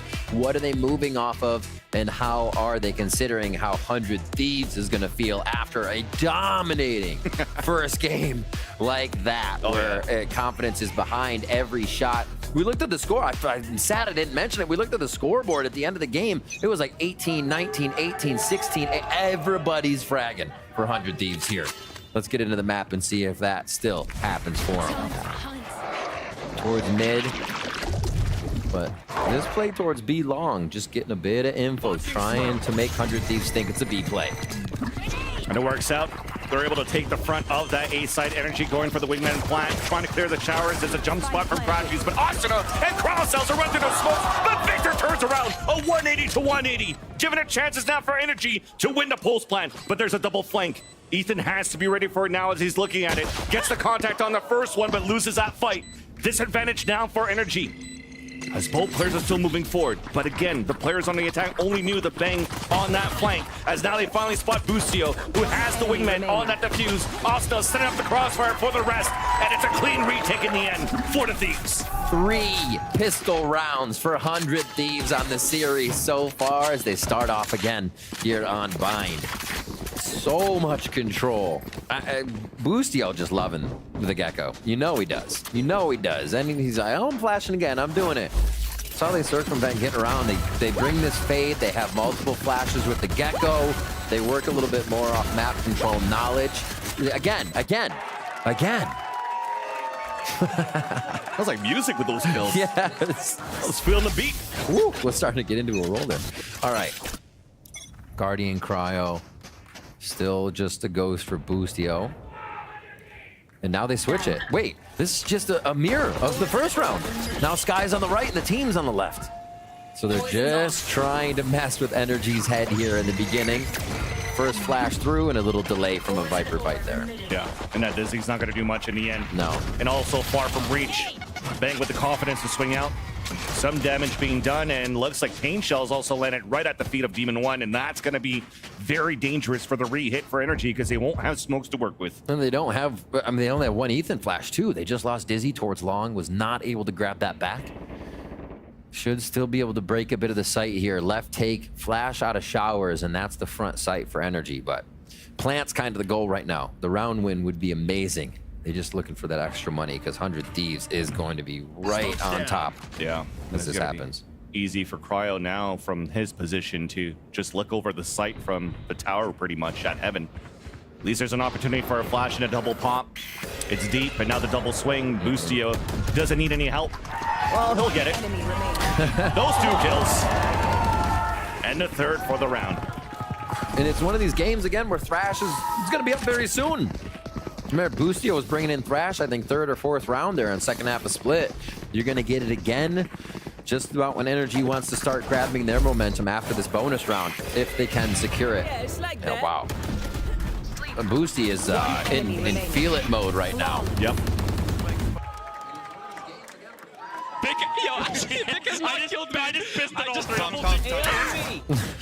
Also did that out in the open. Yeah. Full confidence now, feeling the vibes. Feeling 0 of that pressure, especially in the position of 100 Thieves that they've already clinched playoffs. But remember, they are also playing for championship points for a chance to make the champs. 1 win is 1 point under the belt overall in the circuit. As the gun round now comes in for NRG with Victor opening it up onto said Bustio that we're just praising before. As 100 Thieves had to play now a man behind. Haven't completely taken showers control for NRG. And a push here actually from Cryo helps to deliver info to the other side of the map. Now Cryo probably can lose his life on this one. But it's still the info that 100 Thieves wants currently. NRG is respecting a lot here. They know how much they need this bonus round.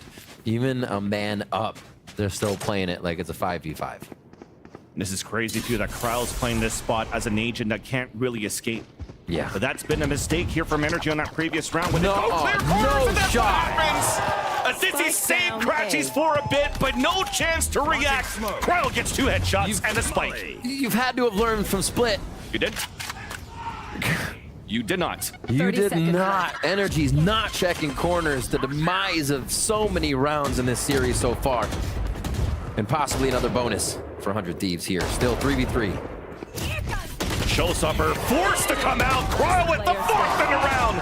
And Demon 1's now spawning towards the showers. And you definitely do see it that they want to give it to Cryo. The headshot there. Demon with the 2nd. Oh, he might turn around. And we're trying to run the clock. Close range 30 from EU. That could have been a clutch and a half. That could have been costly there for 100 Thieves, but at least they got the round. Oh my gosh. NRG are getting picked apart at every front when they try something. Cryo, we said that was a 1 and done. He ends up getting 4. Yeah, that's kind of insane. Yeah. It can't be. Fundamentals are falling apart right now for NRG on a lot of these rounds, and 100 Thieves are able to just hit on that advantage, and they're taking it full force. Towards A, no real split here coming in from NRG this time, just towards the A site, and Asuna starts with a nade. Sees nade when the spits came out, and yeah, that's not going to do too much in the half buy that you have from NRG. No plan, no extra 300, at least to get one kill, but Asuna is already ready for a showstopper for the next round. And it's Cryo, the guy that goes down. Just give him another ult point. He's fine with that. Going to be able to buy after the 4K. There's the showstopper. There's Cryo's ult, and Boostio is one away from his first few rounds. Tell me that's not momentum already for 100 Thieves, Vansili. Holy moly. All right, we're back to a gun, though, so let's see what NRG can do, what they've been trying to do. The Sky, Ethan, left side of the map. Team was on the right. Second round, they switched it up. We've seen a little bit more of a default throughout these rounds, but they are not getting payoff on these first bits of utility. They're not figuring out who's really covering a site and being able to make the decision they want, I think. Change of tempo, though. Yeah. Lots of pressure towards that front B side, and they want to commit just to try to push. The defenders back here from 100 Thieves and hopefully catch somebody off guard, but Asuna's ready for it. Satcheling through, and it's a 1-for-1. That'll work. Little handshake. Raise mirror match as they both fall. Cryo holding back in U-Haul. Thrash just on the other side. I don't even know if they'll have to use the ults to delay here. Quick trade. That's going to activate NRG a little bit, but they just don't know how close 100 Thieves are. Oh, I'm seeing mirror matches all over the place here. Util being used simultaneously as, again, every time we fall down, though, for 100 Thieves on the defense, at least are able to take one with them in the first place, which now allows for them to have the player advantage for the retake. Crashy's playing it alone now. Spike, planet for him. He has Util to work with, and he also has that Thrash. Just needs to figure out now where Bang is, because he heard that haunt from spawn. This win, even if Crashies gets it, still, it's tough money for NRG. They need to do so much work, and this could be the start. There's that first shot in the tap. Now the Thrash comes out. Bang's trying to get that spit out. There's the molly hit. And it's good enough. He still has the mock to work with. Runs out. Oh my gosh. Thinking that he had it too. Bang's trying to get it halfway. Not going to happen. And now potentially not enough time as Bang is forced to stick. And definitely it's not going to happen. A big clutch coming out from Crashies. Never more is a clutch needed for NRG than right now. Look at the money on their side too. Just under 4K, almost across the board. A stinger for Ethan, but watch the replay. Oh, the trades they're getting. 100 Thieves always finding something, so it makes NRG have to work a little bit harder every time. Even this, when you're doing it right, you're still losing people. But this. He said let me. Wait, I saw him go back. I think I saw him go. Really? Yeah, he's on the edge of it, no? No. He was on the green. He was on the green. Oh, yep. Boostio's like, no. I know how Mosh works. He would have died. He would have died. I play him all the time, and also thanks to that, gets a Thrash and one's detained. Oh dear. Coming out with the defense, just trying to push him back, but it's the paint shells that land onto Victor to allow 100 Thieves to get the player advantage. But all of the ults now expense a fight down towards the showers as Ethan cleans it up with the stinger. And we have a 3-on-3. Just to lurk, or just to hang out on Anchor and B from Bang. Utility's good from EU and Cryo right now. NRG. Go back to playing a little slower to get the next bit of space. There's that contact. Marv, nice little entry. Snakebite's coming in from B side, but it's going to be a little bit too late. Spike will go down. And Bang has a long rotate, and as they saw that spit come through from the air, they know definitely there's only one player isolated here on the left side of Tribox, and that's EU. Hot now being thrown, wasting enough time to allow Bang to move up with them as they can work together to retake this site. But look how passively we're playing here for NRG. There's not really any util coming in for the pulse plan as they're just waiting for the tap and waiting to move up now. And double swing as they saw nobody on that spike. Now they could play the clock in their favor. Ethan gets that pick onto EU. Difficult now. 400 Thieves to convert. It's a round instead for NRG. That is a big one as well. We talked about those two for NRG. They kind of secure a bit of money they can start to work with, and now 100 Thieves starts to feel the pain. We didn't really get much of this positioning from NRG, even on the first map. Only for a few rounds did they take the lead, and then 100 Thieves battled back immediately on that second half. So this is good. Energy starting early. Getting a bit of that groove. All right. Judge here for Cryo. Going to be playing the U-Haul. Only has to worry about Seekers here from Ethan to come in if they really need to figure out where 100 Thieves are going to be playing defense on the map. So with the spike down for Energy, trying to read, still understanding that 100 Thieves, their post plant, their site take, and their defense right now, it seems like Energy cannot get through it unless they've got enough information. So this slow game will continue for Energy. Ethan's doing whatever he can here to keep the players posted up on this A side. Heavily prioritizing Trailblazer to be a lot of their fake too here. Which is fine too, because once he meets up with the team, he could actually use the Seekers now instead of a dog to try to get control and information of this B site. You saw the early rotate coming through from 100 Thieves. And look where they're at. EU's already in the back of the site, getting ready to throw the Nightfall to get information on their side. This might be a second pivot rather from Energy if they want to go inside the TP. There's that Nightfall. It will connect.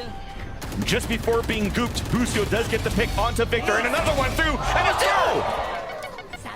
On fire now, Chris with the shots. One enemy remaining. Teammates now dropping his opponents two inside hookah, and Crashies is left alone. A potential flawless now for 100 Thieves, as they want to take the lead by 3 rounds. Crashies just letting them come towards him. And swinging out is Busio, shoulder being spotted. TP's across where, boom. Oh, right to the kneecap. Crashies goes down, and it does. Busio is incredibly on fire today from pistol round last map, that last round 7. He's feeling it. He's feeling, oh, man's cold. Man's cold. Hell's freezing over right now. Incredible. And you saw him kind of pause in the smoke, hearing the Dizzy go up.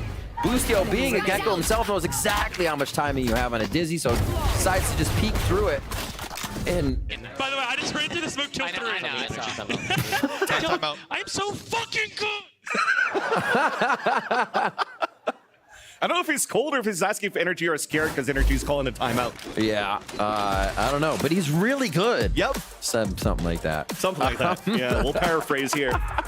But another, okay, so let's talk about it. It is a 4K for Busio, but then we have to start looking at, if you're going to be getting 3Ks and 4Ks and 2Ks all the time, let's look at who they're on and why they keep happening. Why is that not a trade? How are you not returning fire or positioning so they stop happening and the corners are checked? It seems to be a question right now for Energy, and maybe a timeout can answer it, but 100 Thieves, again, they bring it back in their favor. It looked like Energy had the momentum, but it's a 4K from Busio to bring him back in, 3K, 4K to bring him back in. Yeah, it doesn't really matter at this point. All the Ks are coming in favor of 100 Thieves, right? The end of the day, it doesn't happen. It doesn't matter who it is, but the rounds are still in favor here on the defensive side of the Thieves here as they are playing on their map pick. And with the Bears coming up now, Energy are trying to pivot back from this timeout to take a little bit more of middle control. Walking up here, first time that we're seeing some early control from Energy towards Hookah. Trying to leverage Satchel's close range, closing that gap as well because they have lure buys to work with these stingers. But you don't see anybody there from 100 Thieves, and it seems like they identify that for the defensive side because they're playing so far back now versus the potential buy that Energy currently has. They don't know it yet for 100 Thieves what the buy was rather. I think a lot of times after that timeout, it's what are they going to do? Well, we'll wait and see. Yeah. Right? Yeah. And they're right to. I mean, you get faced with a bunch of stingers like that, and you're just going to get rattled right down.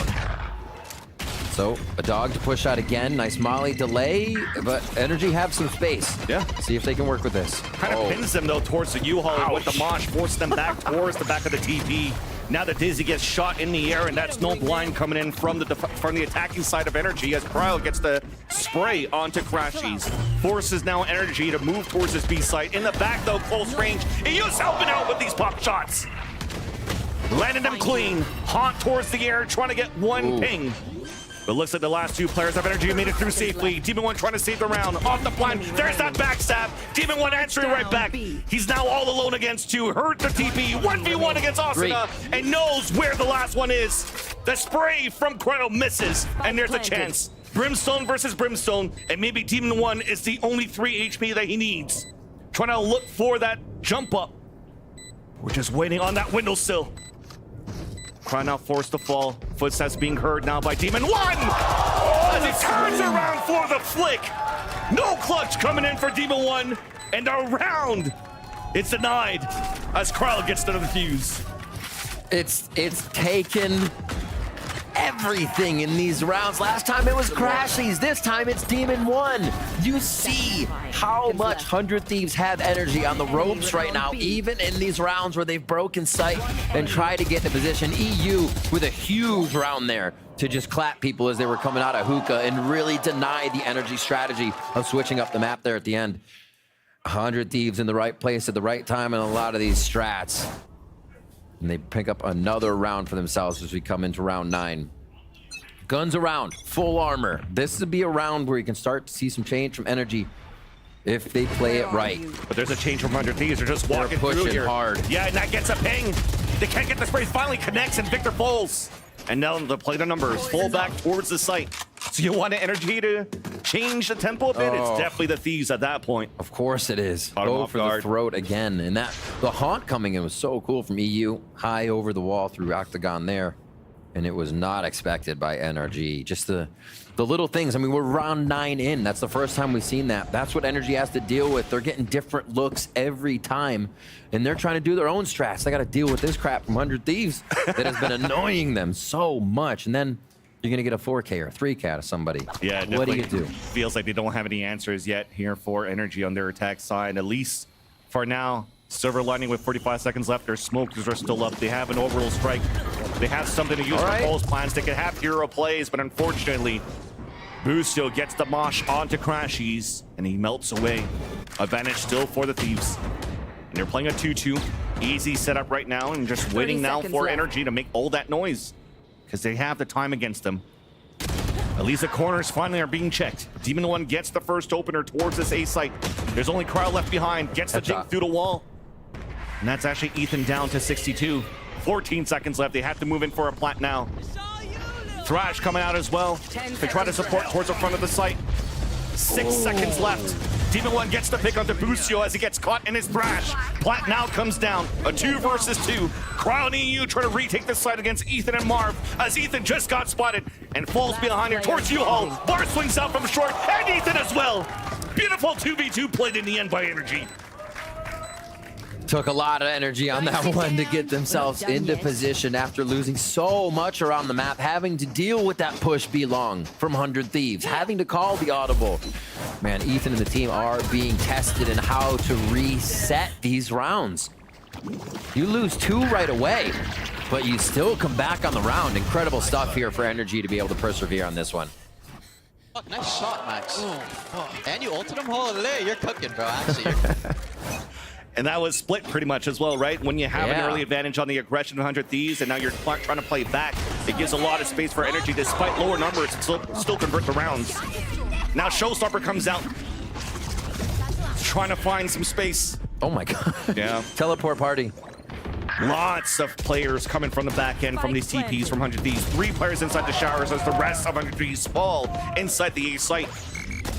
Daisy now being thrown. Nice shot by Austin. Counter Dizzy coming out on the attack. Hit being forced. And a thrash as well. Does get a contact, and that's going to slow the clock down for a bit, but Austin also has his own showstopper to work with. An opportunity to use that here with the lower buy that they have for 100 Thieves to convert the round as players are playing deep inside that pit. Shots are not landing. The pit will go down. Asuna is now alone.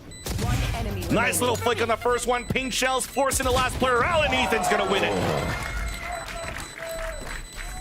Big stuff from NRG here. Doing a nice job at figuring out the game that they were bringing to the table was just too slow. 100 Thieves was reading it, just tearing it apart at either site, pushing long, pushing B, or taking them out once they did get into sight. And 100 Thieves, or NRG picking up the pace here, getting in, not letting 100 Thieves have that defense pays off.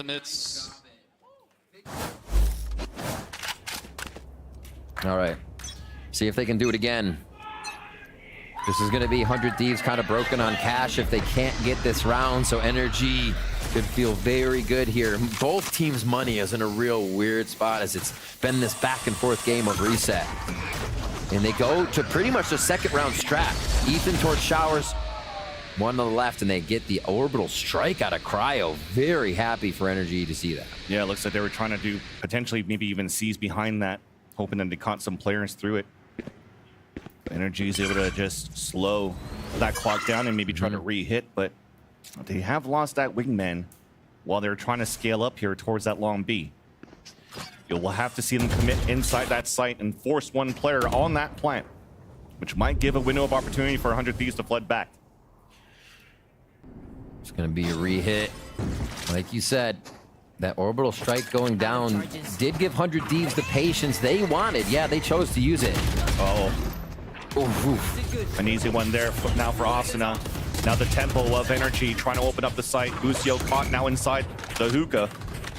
Throws a dizzy, trying to slow that clock down, give a chance for the rotate to happen from Asuna all the way back towards the spawn.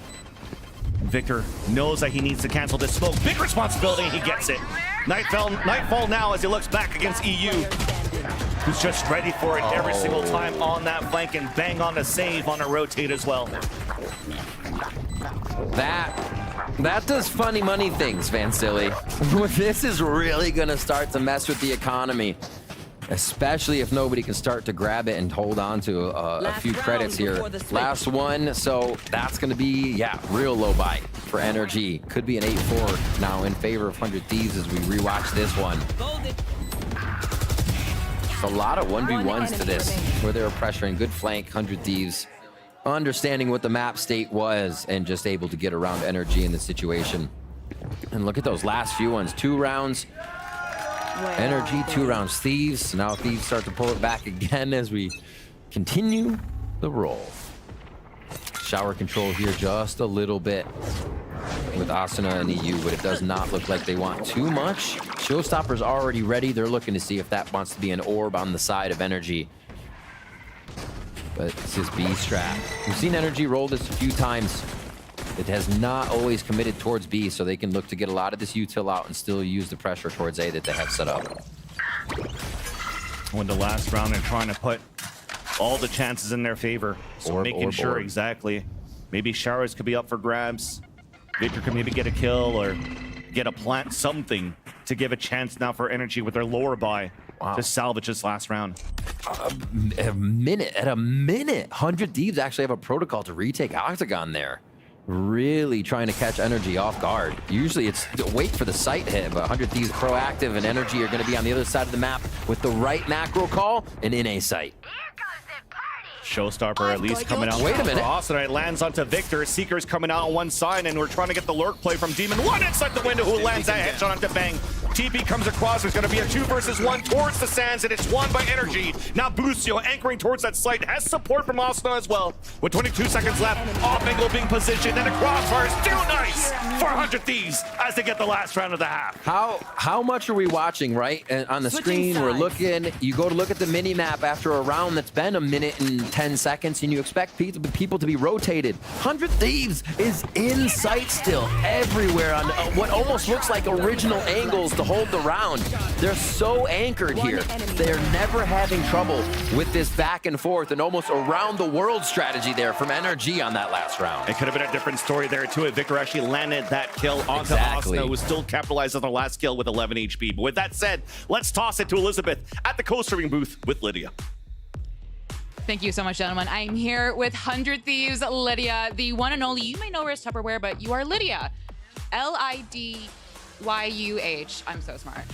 But talk to me about joining 100 Thieves. What was that like? What was that call like? It was so surreal. 100 Thieves is definitely like a dream organization for me. Whenever I got into gaming, I looked up and like had so much respect for the creators in the organization. So being able to work alongside them has just been a movie, to say the least. It's been so awesome. Yeah, and being just like a woman in the space. No, what's it like being a woman in esports? But you know, you have so many young women looking up to you. You know, you've competed in GC Game Changers. You've competed just excellently. What is it like being a creator for 100 Thieves at your level, just being the star that you are?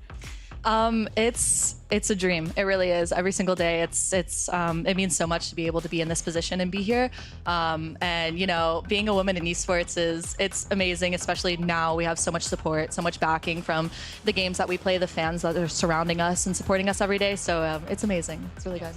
Now, we were talking earlier before the game, and you said that you'll film content with the Valorant team and the boys, and that they're so fun. They're so fun to be around. You're just kind of like joshing them the entire time. What is it like being with them when they're not in a competitive mindset, like right now?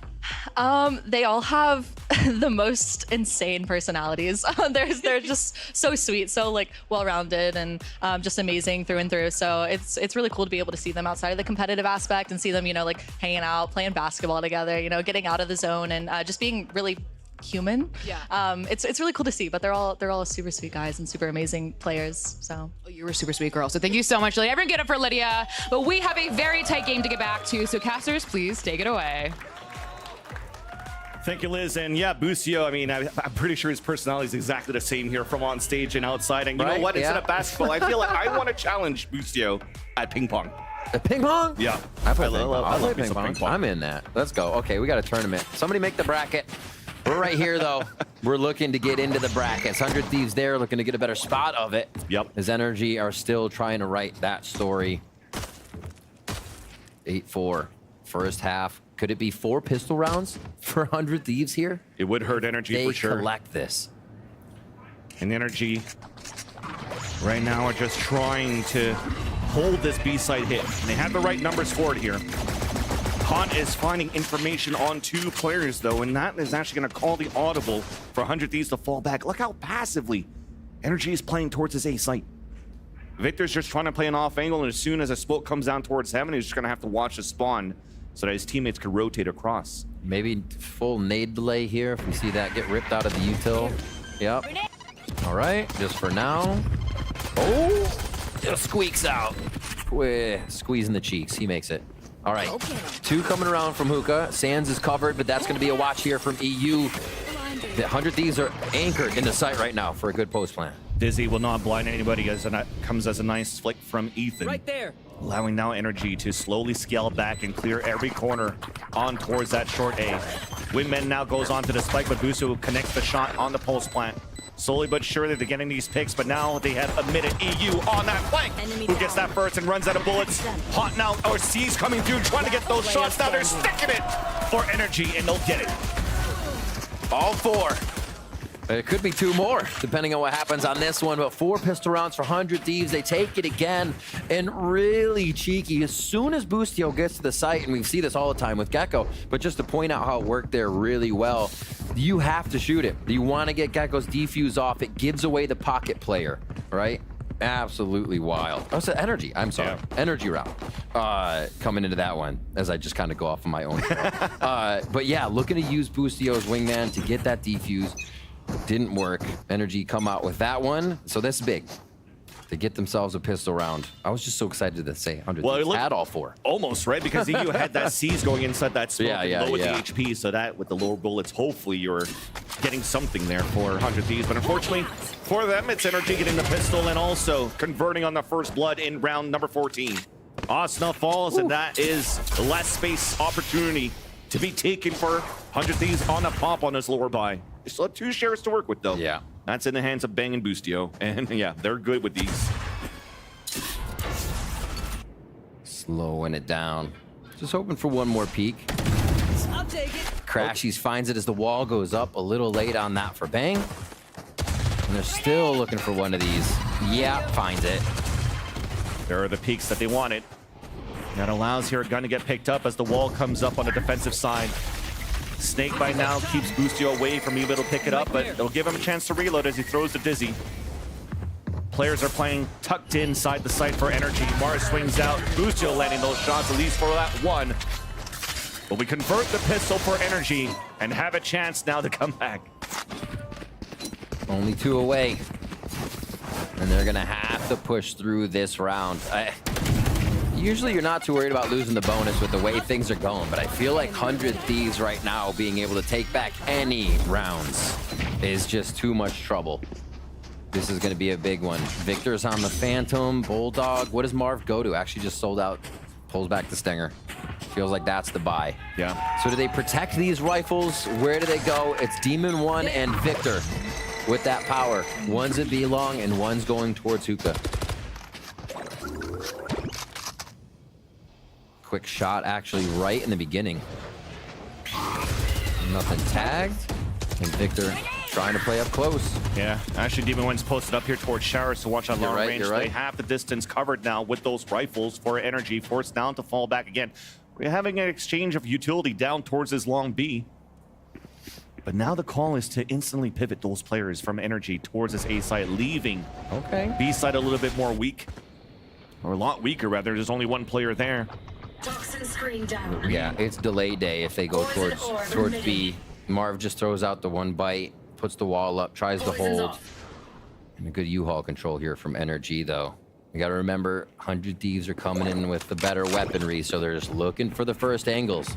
Looking to get somebody modeled out here. One, it's a good read, and two, they're using Stingers in close range battles towards U-Haul. Dizzy to Dizzy, a walk inside, bang, gets vulnerable, and that allows Victor to get those 2 kills, but it gets instantly traded out. Crashes from behind. We're going back and forth. Disadvantage now for the Thieves. EU's left standing with the spike, though, at least planted, and a time in his favor.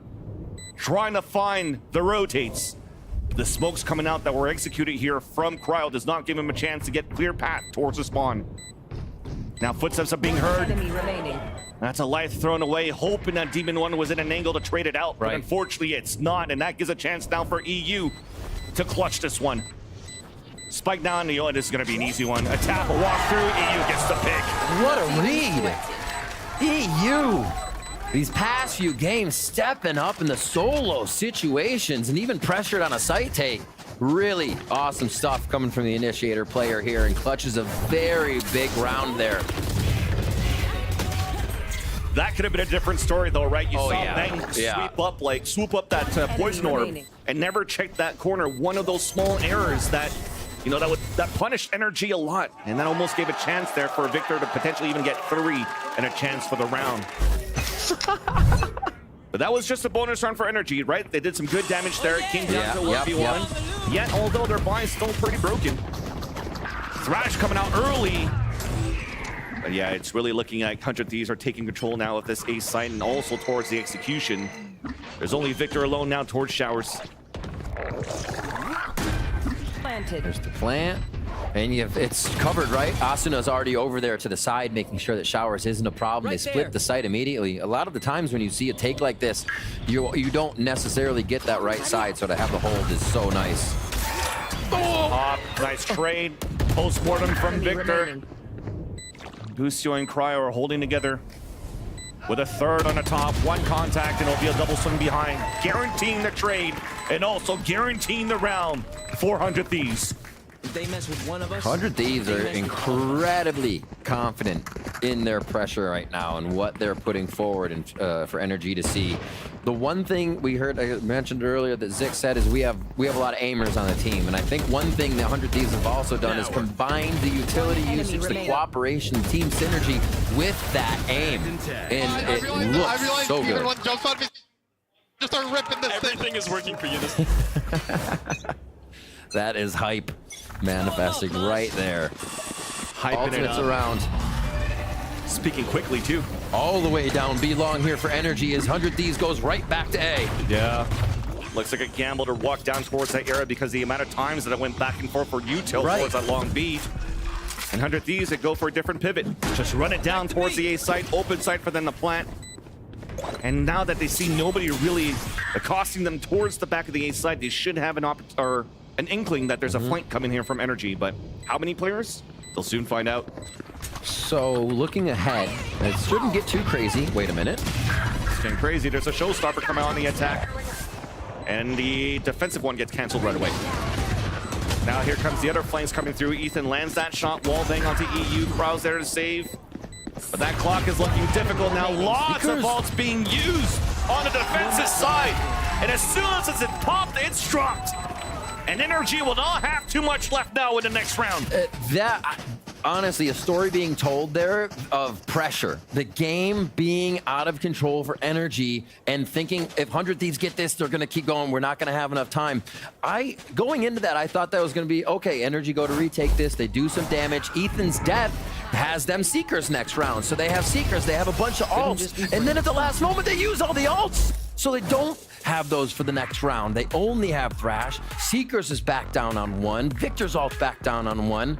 And they're trying to stretch themselves so thin just to keep the game away from 11, to keep it off match point. And I don't blame them with the way 100 Thieves has been playing right now. I agree. And I don't blame them at all for trying to use those ults too, right? They also had one player posted towards that spawn side when they realized that they weren't getting pushed towards the spawn fighting. They knew here for NRG that they contain 100 Thieves inside this A site. So there was an opportunity to use these ults, but they had to be used in 10 to get a lot more value. I think there was a little bit of miscomms on how they wanted to retake that as a unit.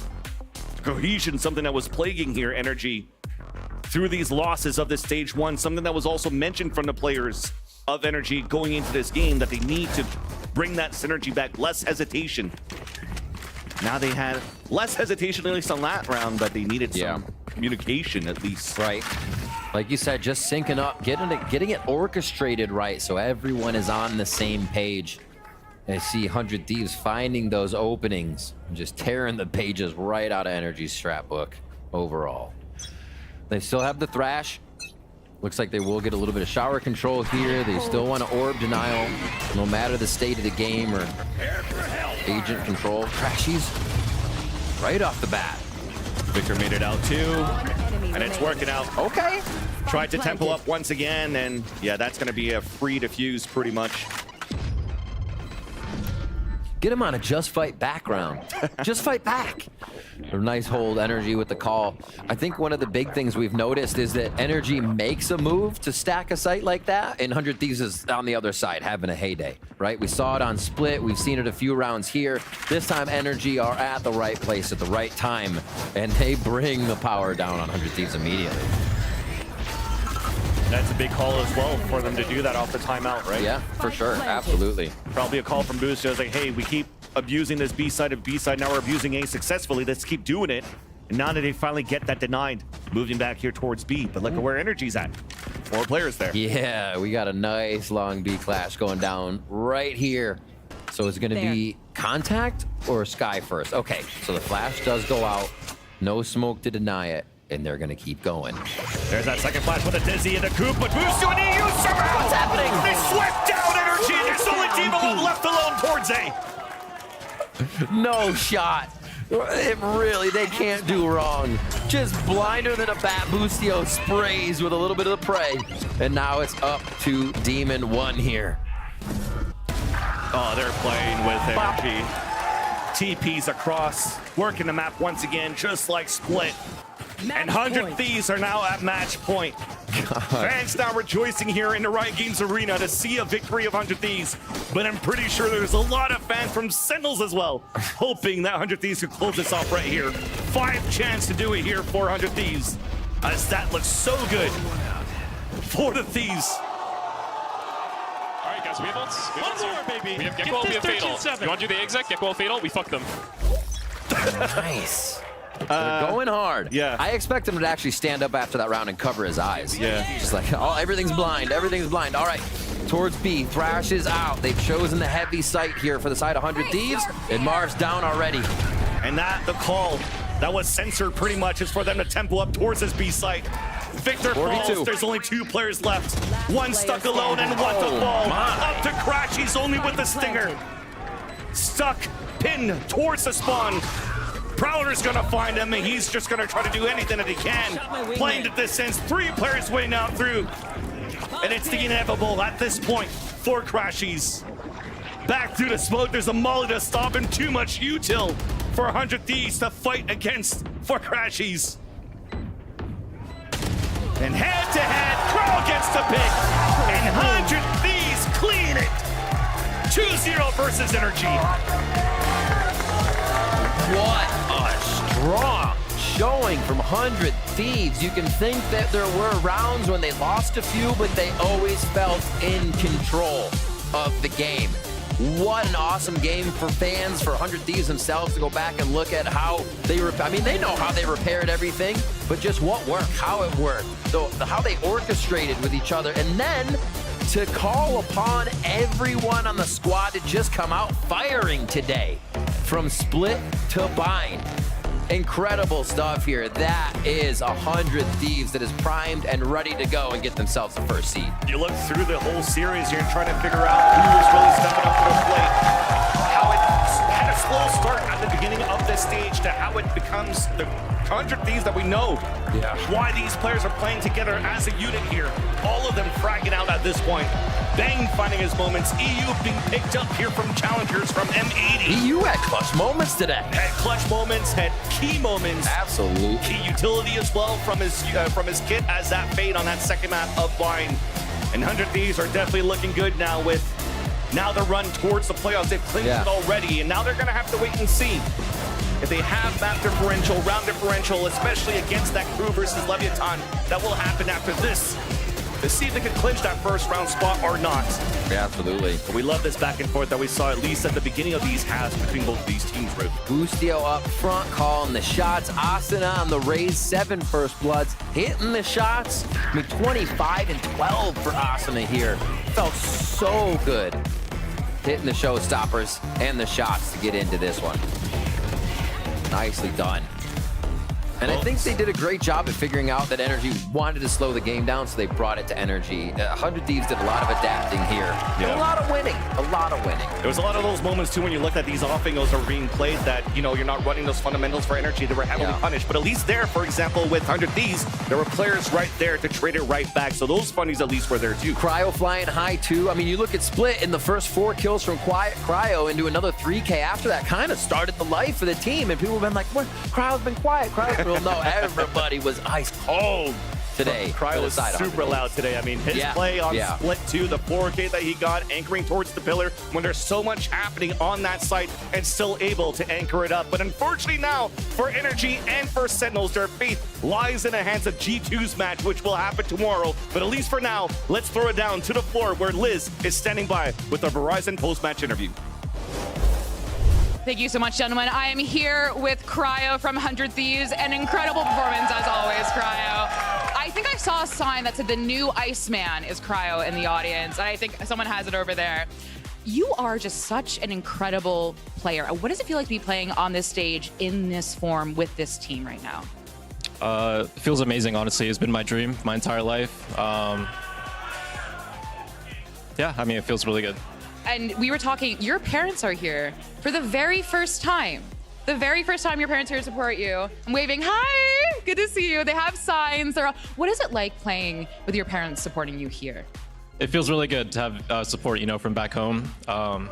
Even when they're not here, they're always watching my matches online.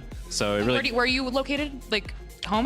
Like an hour and a half from here. That's still a drive. Yeah. So even when they're not here, they're watching from home. So their support means a lot to me. What is it like having them in the arena for the first time, though? It feels really good. I tried to look for them while I was walking out, but. There they are.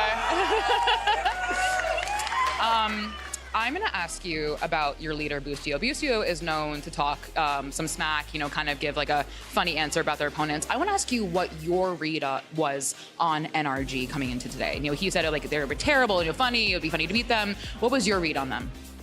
I mean, going into any match, my read is just we're better than them. It's kind of the mindset that I try to have. It's super important. So that's how I went into it today. So mindset, but read. So like you read them like, okay, we're better than them, but you also just like, we're better than them. Yeah. All right, fair enough. And one last question. I have to ask you this. I love watching your boss's Nadeshot streams because he's just so supportive of all of you. He is so just emotionally invested. What is it like playing for a boss who's always there, always watching? Hi, Nadeshot. Who is always just ready to support you? I think Nadeshot's probably the most unserious boss I've ever had in my life. I see like clips, I see like his tweets, his replies to our tweets. It's still pretty troll, but he's always just invested. He's invested. Yeah. Well, thank you so much. Give it up for Cryo one more time, and give it and everyone here. Thank you so much. We're gonna throw it to a break, but stay right here because we have a heck of a game. It is Crew versus Leviathan.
Red Bull gives you wings.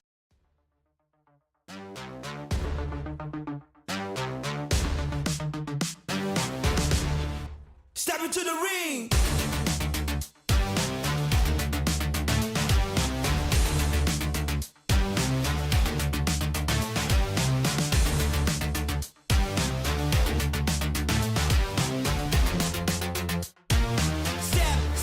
Step into the ring.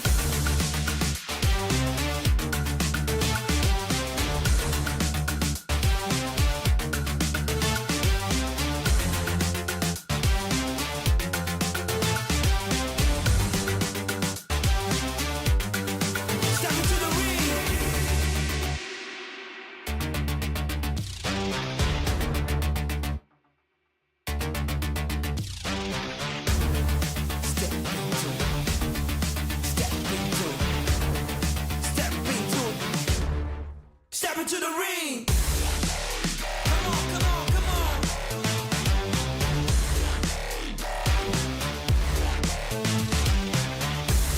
Let's go.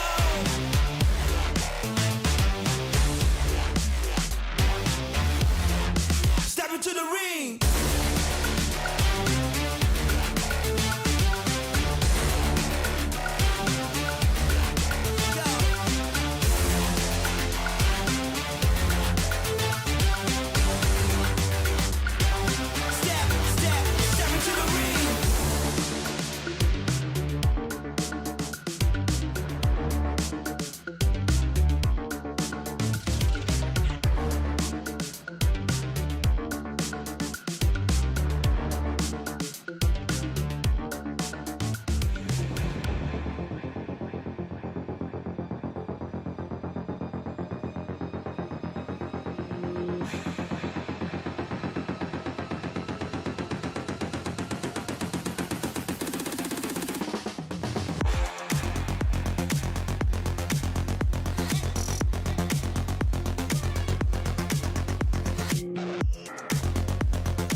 Mis sentimientos al jugar contra Leviatán son sentimientos encontrados, ya que fue mi anterior equipo el año pasado y obviamente comparto mucho con King y Masino.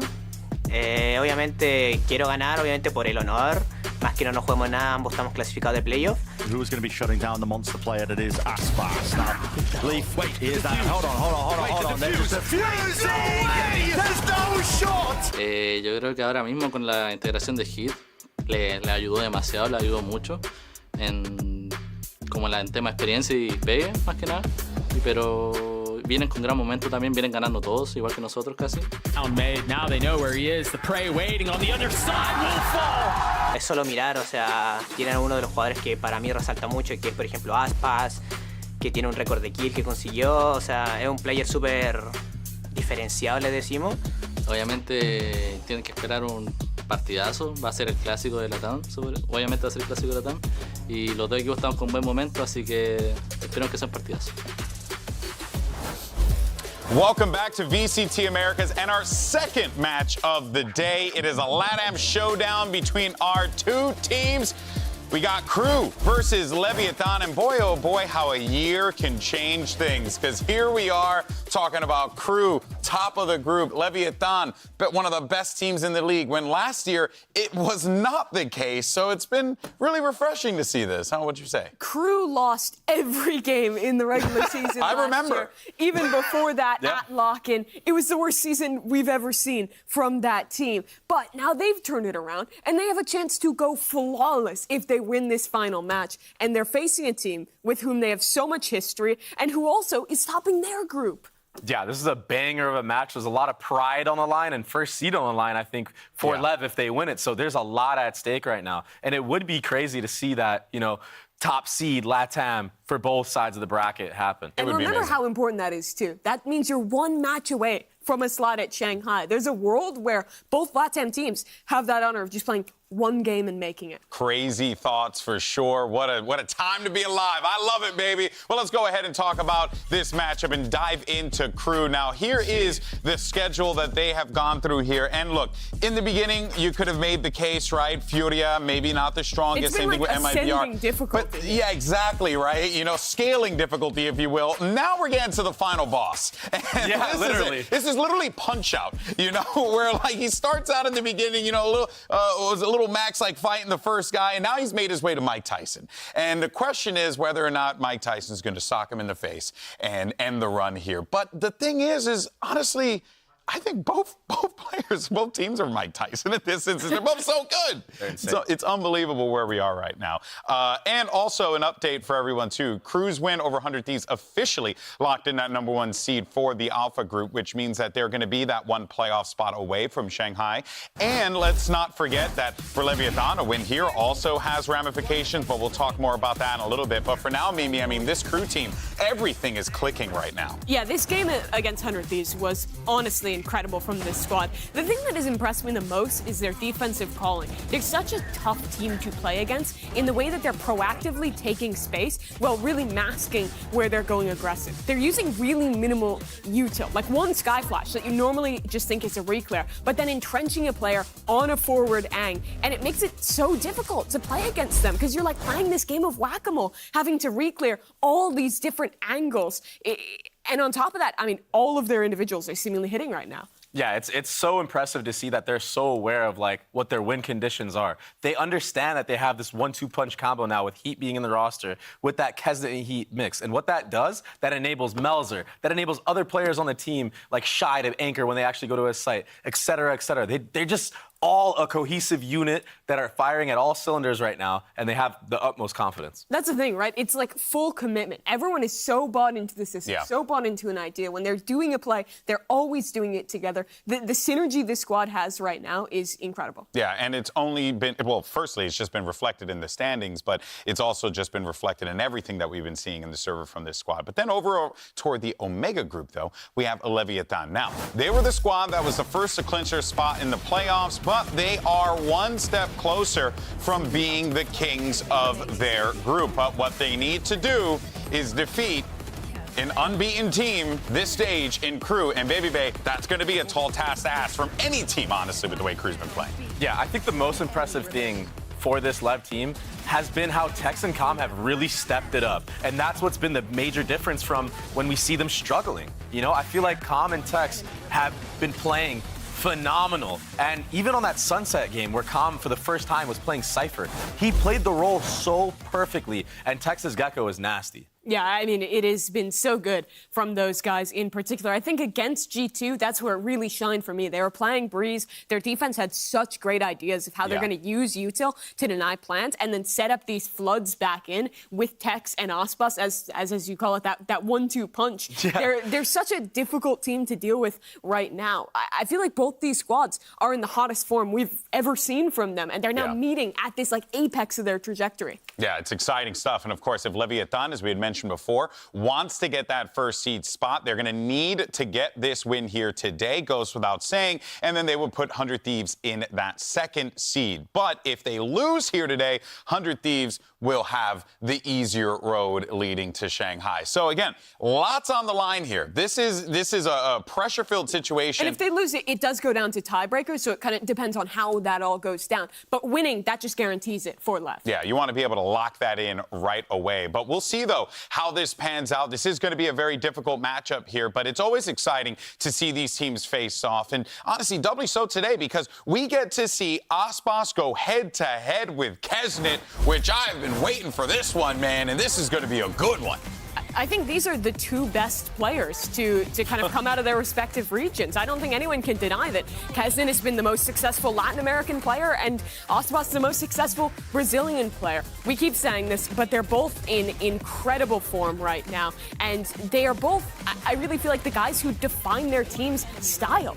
Yeah, and for me, it's Aspas is Aspas. He's always going to be doing crazy things. He's so consistently at the top for his teams, no matter which it was, Loud, now it's Lev.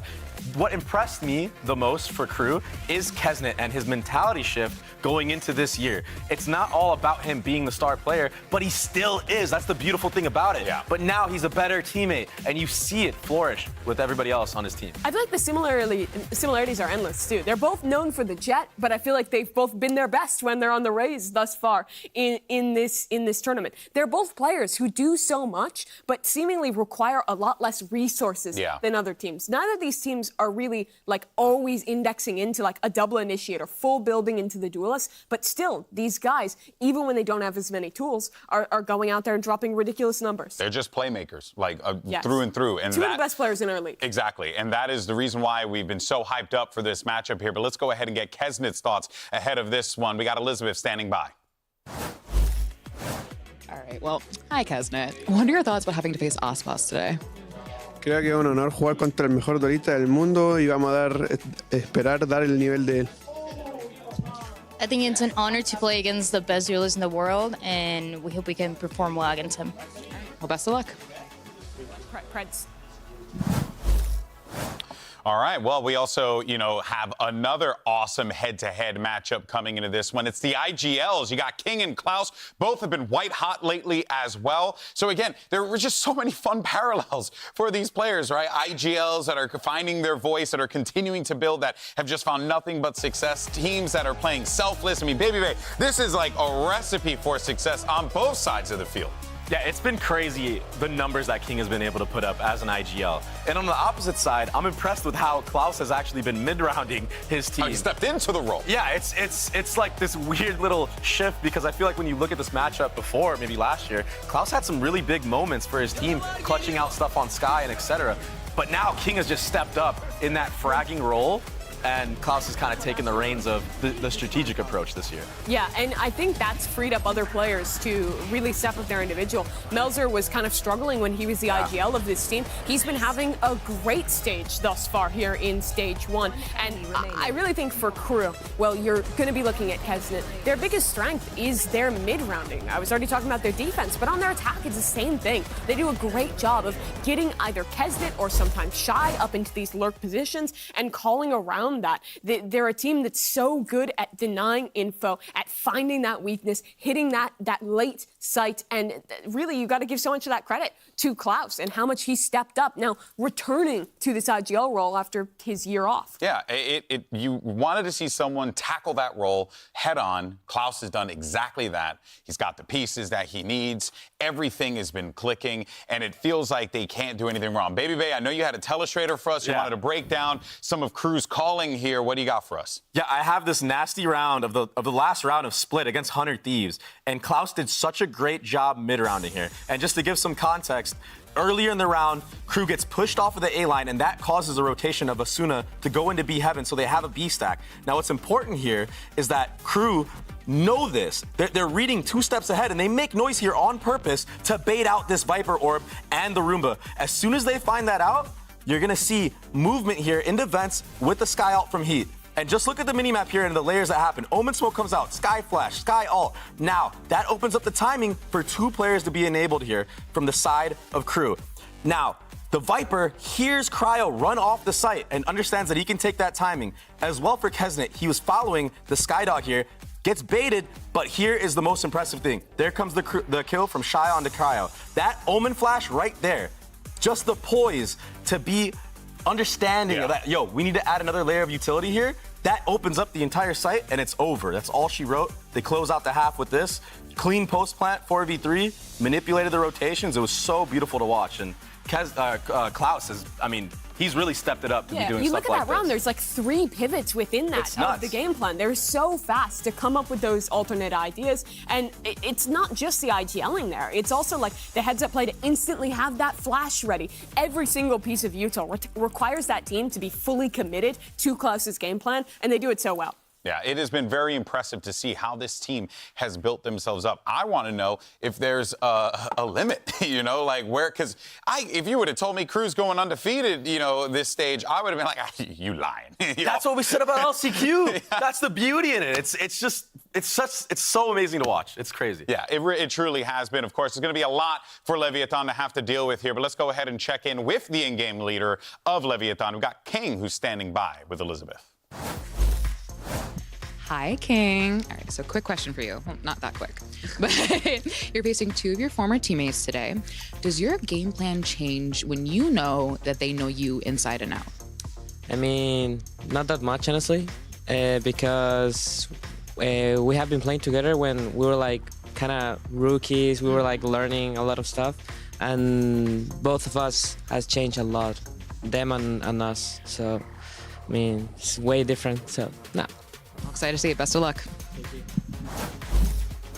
Makes a lot of sense to hear that from King because, well, I mean, yes, they did have a history together. It is true. They both have grown exponentially as players over the course of their careers. But I think that time with LEV for both of these players, and for honestly that whole kind of core, was so formative, right? They started out before the Americas League was a thing, overtaking what used to be KRU, starting to go to global events. You think of in 2022 going to Copenhagen and then going on the run at Champions. I think having that early international experience in their career has really cemented these players, their comfort at playing at this top level. For King as an IGL to be able to be so comfortable on that stage, now into their second year of the Americas League, looking like all-stars. Yeah, and this is a big game for Shy because I feel like, I mean, I don't want to say that there's bad blood. There's usually never bad blood in scenarios like this, but there's always going to be that piece of you. There's a lot of trading back and forth between these lads and teams. But it adds that little extra bit. That's what I'm saying. There's going to be that piece of you that no matter what, you want this bad. Even though you're qualified, you could probably treat this as a throwaway game and save straps if you want to. I wouldn't put it past teams to do that. But I have a feeling that they're going to do their very best to win this game. Well, because not only that, but they get a point on the line, too. Of course. Well, it gives you that opportunity, right, to be able to say, like, you are the king of the LATAM region. Should have kept me, buddy. You know, yes, for those 2 teams, right, outside of our Brazilian teams. But it's nice to see, like, you know, these 2 teams not only go toe-to-toe like this, but also do so in a manner where they're fighting for first on each side of their group. And Shy has just been, no matter what team he's on, just the king of consistency when you think about LATAM players. He's so good as an anchor. His lurks on the attacking side, I feel like, are always on point. He's always consistently putting up numbers for his squad. He's never going to be the flashiest guy, but he will win you rounds. And he is the rock that teams can build around. I think people are talking a lot about Heat coming into this roster, but I think Shy as well, being added to the team, that consistent element, and also being kind of another voice in this squad too, is so important for this run they've been on. Yeah, and it really shows like how good a player is when I feel like a lot of the times in these matches I've seen, it's been the Heat and Kesnick show, even on defensive side. And people kind of tend to avoid Shy. And sometimes it feels like the rounds that KRU do lose, they're not at Shy's side at all. And he's playing retake. But to be able to step up to the plate after maybe a team doesn't hit your sight for 4 or 5 rounds and still deliver, that shows what a great player is. Because not everybody can just snap it on like that when it's needed. Yeah, of course. Well, we did hear from King earlier about what it's like to play against his former teammate. Let's actually get Shy's perspective here as he gets ready for his matchup against Leviathan. Para mí, Leviathan es un equipo muy fuerte. Fácilmente se podría decir que son uno de los favoritos también a ganar. Y comparto también mucho de lo que dicen los otros equipos de que son equipos a vencer. Y es solo mirar, o sea, tienen uno de los jugadores que para mí resalta mucho, que es por ejemplo Aspas, que tiene un récord de kill que consiguió, o sea, es un player súper diferenciado, le decimos. Y no, obviamente también miro hacia adentro, miro mi equipo y también veo lo mismo, reflejo lo mismo por ejemplo con Kesnit, reflejo lo mismo con lo que es Melzer, lo que es Heat, entonces es un duelo de titanes, siempre lo he dicho, que gana el mejor y nada, que va a ser un espectáculo para todo Valorant América.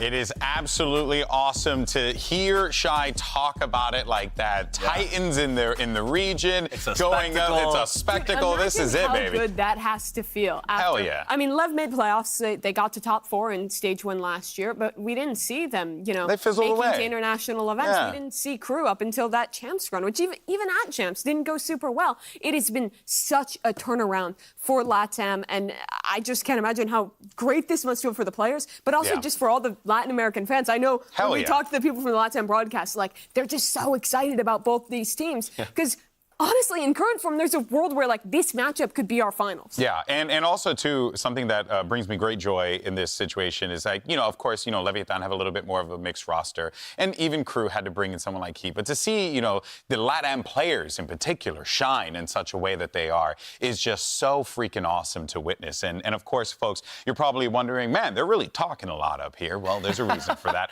We're actually a little bit delayed on the stage, have some audio issues. We're going to get it sorted. I think everyone wants this match to be nice and clean right out of the gate, so bear with us for a little while longer, and then we'll jump back into the action as soon as we are ready to do so. We'll, of course, be very quick on our feet with that one there, but we'll continue the conversation here. And well, we don't know much about, where we're going to be playing and the maps. Maybe we'll check out Map Select here, but I actually want to get your thoughts on who wins this match, because this is a hard one, right? It's a hard one to call. I cannot 2-1, but where does it land? That's at least what I think.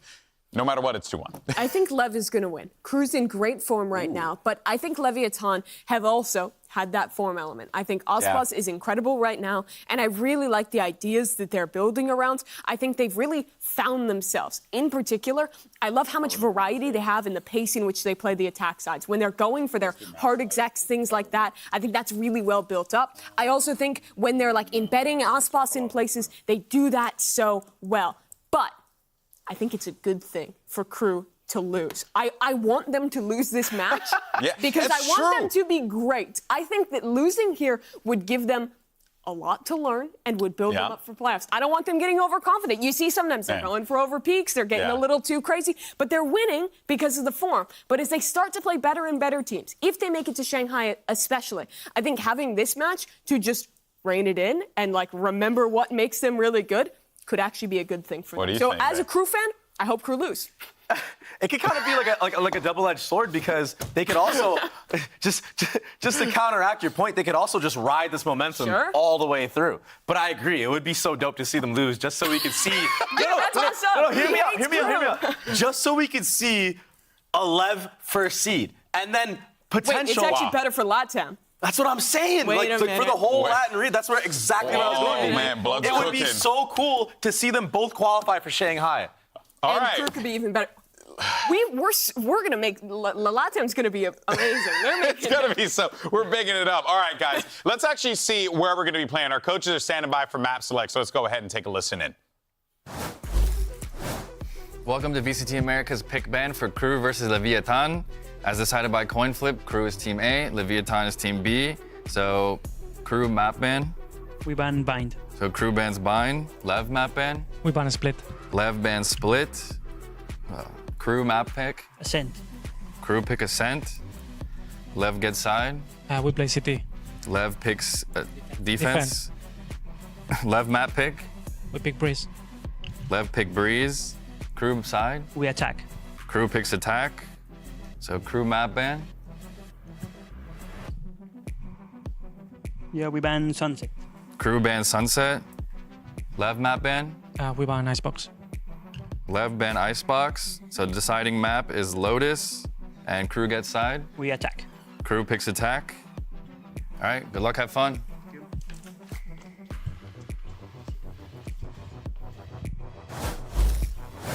All right, so now that we know where we're going, I mean, look, I think the maps may not even matter all that much, considering that both of these teams have just been so strong right now. I don't know. I'm really excited to watch Ascent. We haven't seen LEV play this map since week 1, where they were in the worst form that we've seen from this. Shout out to Sage. That was such a weird match, by the way. The Sage Tex, that was weird. I don't even know if I fully hate the Sage, but it was a messy map. I think it was more form-based and a bad game from them. So I'm really interested to see if they're committed to that Sage idea, or if they're going to index back into the default jet comp that everyone plays. But I'm also seeing in this 2 Jet maps if they go back to normal, which means that our head-to-head for Osbus versus Kesnet should be electric, especially on Breeze. I'm so glad you talked about Breeze, because this is going to be a banger game. I mean, you got 2 crazy Sentinel players on each team, and then you also have King, who's been playing like a god on smokes, Melzer a god on smokes, and it really comes down on a map like Breeze to the individual mechanics. I feel like you can only do so much as a team. Yeah, and that is going to be so fascinating, because it's like you have these 2 players that are clearly the tips of the spear for their squad. They have that opportunity to do so. So now seeing these, the maps laid out, you guys still feel pretty confident on the predictions here?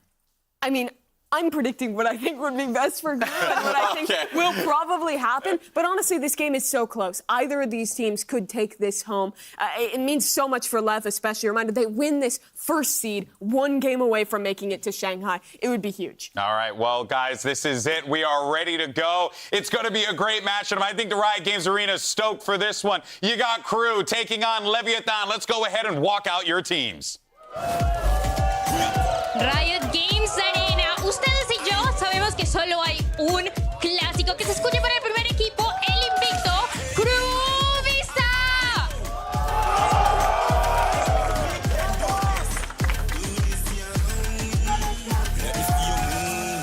Work hard and play hard. Work hard and play. Work hard and play hard. Work hard and play. Work hard, play hard. Work hard, work hard and play hard. Work hard and play. Stand up, let me see you move. Stand up and play. Stand up, let me see you move. Stand up, let me see you move. Oh yeah.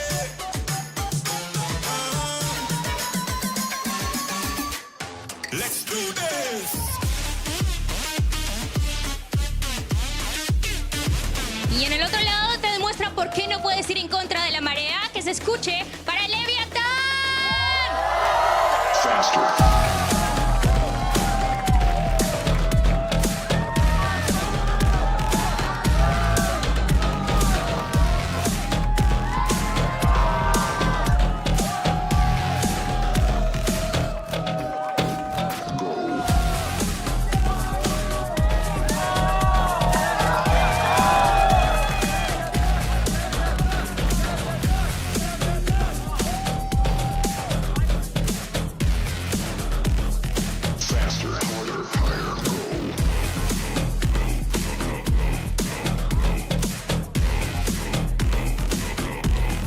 It's a battle of the Americas Titans as we have KRU Visa sitting at the top of the league, the top of their group, undefeated, and could very well go for the clean sweep. Meanwhile, on the other side, Leviathan, if they get this win, they get first place out of their group, solidifying Latin American dominance in the Americas region with 2 first-place finishes. What a time. This is going to be great. You can see the motivation on KRU's face. They're playing against teammates who they had before, players they are very familiar with. If they win this, KRU goes from winless to flawless in the regular season. Man. It's ridiculous. I can't believe it. Oh, I love this game. Yeah, the timeline is ridiculous. It's great. This is so hype. And honestly, even kickoff, KRU didn't really look that great. No. So it was like the turnaround was like this. Yeah, there was a lot of concerns. I mean, both of these teams coming into this season, we were like, you know, it could be okay. I mean, the start of stage 1, it looked dire for LEV. That Cloud9 game was a tragedy, and they've come back, and they have rallied and have looked so good in their last few matches. But I think it goes to, you know, I'm going to go ahead and give love to Tex and Calm on this one, especially Calm. Because those guys have stepped it up. You know that no one just, you know, beats himself up more than he does. He even publicly did so. Felt like he was playing the worst Valorant he'd ever played. Yeah. And you know that he's like, okay, I got to adjust this. It's demon time. I got to just channel this energy and just push forward. And he did just that, alongside with Tex, who was getting a lot of criticism from the Latin American community, and that all stepped up. That is impressive. That's crazy, man. It's tough to do. Oh, Lordy. Wow, what a time. What a time. But okay, so there's your series layout. Again, you got Ascent, Breeze, and of course, if necessary, you get Lotus at the end. Yeah, Ascent is going to be the interesting one. Reminder, the last time we saw LEV play this was week 1 against Cloud9. They lost in a crazy overtime game, and they were running the Sage Raze composition. And I feel like the big question is, do they go back to that or do they go to the default comp? And just to piggyback off of that, the problems that I saw with the Sage specifically on the attacking side was Tex kept doing this B main wall every single time that they would go there. And it just got punished by C9 time and time again. So I want to see more creativity out of the Sage if they decide to run it, which we'll find out shortly. Yeah. KRU, of course, playing that default comp. Let's see what LEV is locking. Yeah, really, the story of this one is going to be whether or not Leviathan are going to re-implement the Sage as they did last time, or do they just stick with the fundies, and that is what they're going to do. The fundamentals come through, you're playing the defaults. That sets our first 2 maps up to be an Ospas versus Kesnet Jet head-to-head straight up. This is going to be exciting. Number 1 seed on the line for Leviathan, or a flawless season for KRU. Here we go. Riot Games Arena, I'm going to need you to make some noise as we get ready for this one. Let's go ahead and send it over to your casters. Who better to call the action than Uber and Wyatt? Thank you very much, Golden Boy. Yeah, we've been waiting for this game for quite some time. A bona fide El Clasico and one of the most compelling matches here out of Stage 1. We are here to crown our top team in Americas heading into playoffs. Yeah, absolutely. I mean, again, KRU right now, undefeated. It's what Mimi said on the desk, from winless to flawless right now in this season. What a run. And a chance to certify that here, certify themselves as the best team in Americas, LEV with an opportunity to do the same. And of course, an opportunity to guarantee themselves one of those top 2 spots in the playoffs if they get a win here. Avoid being placed in those 4 bottom teams that if you lose, you're out. But being in the top 2, you get into the double elimination portion of the bracket and are just 1 win away from qualifying to Shanghai. So big stakes for them on the line right now. Will it be them in that top spot? We'll just have to see. And I mean, the stories for this game write themselves, Mitch. I mean, 2 top teams in Americas, the LATAM teams. We've never seen anything like this. I mean, the last time we saw these 2 face off was in the preseason at a Superdome in Colombia, if I'm not mistaken. And I think at that time we were really struggling to get a read on how KRU, Visa, and Leviathan respectively would walk into kickoff, let alone Stage 1. And we were not convinced by LEV out of the gates, right? They made their Cloud9 game look like someone turned a mud run into an anime tournament arc. It was messy. It went to overtime. And the desk is harped on it a little bit, right? The Sage setup was unconvincing. Now we've had 4 weeks since then to see how Leviathan has developed, and every other aspect of their map pool has looked stellar. Now we get to see the final piece. Absolutely. This is almost a chance for redemption, really. I mean, this was the map that, like you said, right at the beginning of the season, this was so sloppy from them. Everyone had high expectations for this team, obviously. How could you not? Look at the 5 names right there. You bring in Calm, world champion of last year. Ospas, a guy who's always been in the conversation as the best player in the world. And then in their first match, to go out in the way that they did, those expectations were dashed quickly. And there was a lot of frustration from the fans, from the community, and they turned the corner on that so quickly. This is kind of an opportunity on Ascent to really just firmly certify that this is a way different team. And frankly, I do feel like they've already done as much, but just this last little bit of proof would make them undeniable. And a couple of things that we're going to be looking for on Ascent especially is how these teams behave on defense. KRU, very proactive defenders. They don't give you a lot of room, and they refuse to be put in post-plant scenarios. They tend to win many of their rounds, and they did against 100 Thieves without defusals being required. It's just straight gunplay. Leviathan, on these flashlight comps, right? For example, here, we just see the KO. They will have these re-clear protocols that occur mid-round on defense, and often it's just a couple of players swinging different angles to take space in the map. They're really contact heavy, and that means that the operator might play a huge role in this matchup too. LEV have displayed such a vast amount of different defensive setups in these past few weeks, and they're starting on that side, the favor side here on Ascent. Aspas already going to be clearing away that turret as KRU don't get ahead of themselves at the start of this round. We have an alarm bot actually over in that gelato direction, and Shine's in no hurry to push up against his old squad. Mazzino had put his knife into B main. It didn't get any spots, and now immediately a duel between the two stars, Kesnet and Aspas, but it's the latter who's just gonna back off, set up in this crossfire here with Mazzino in market. It's the crew special. On pistols or on Nico, head straight up mid and see if you can rattle the cage a little bit. Kesnet trying to receive contact first, but the flash sets Aspas up perfectly.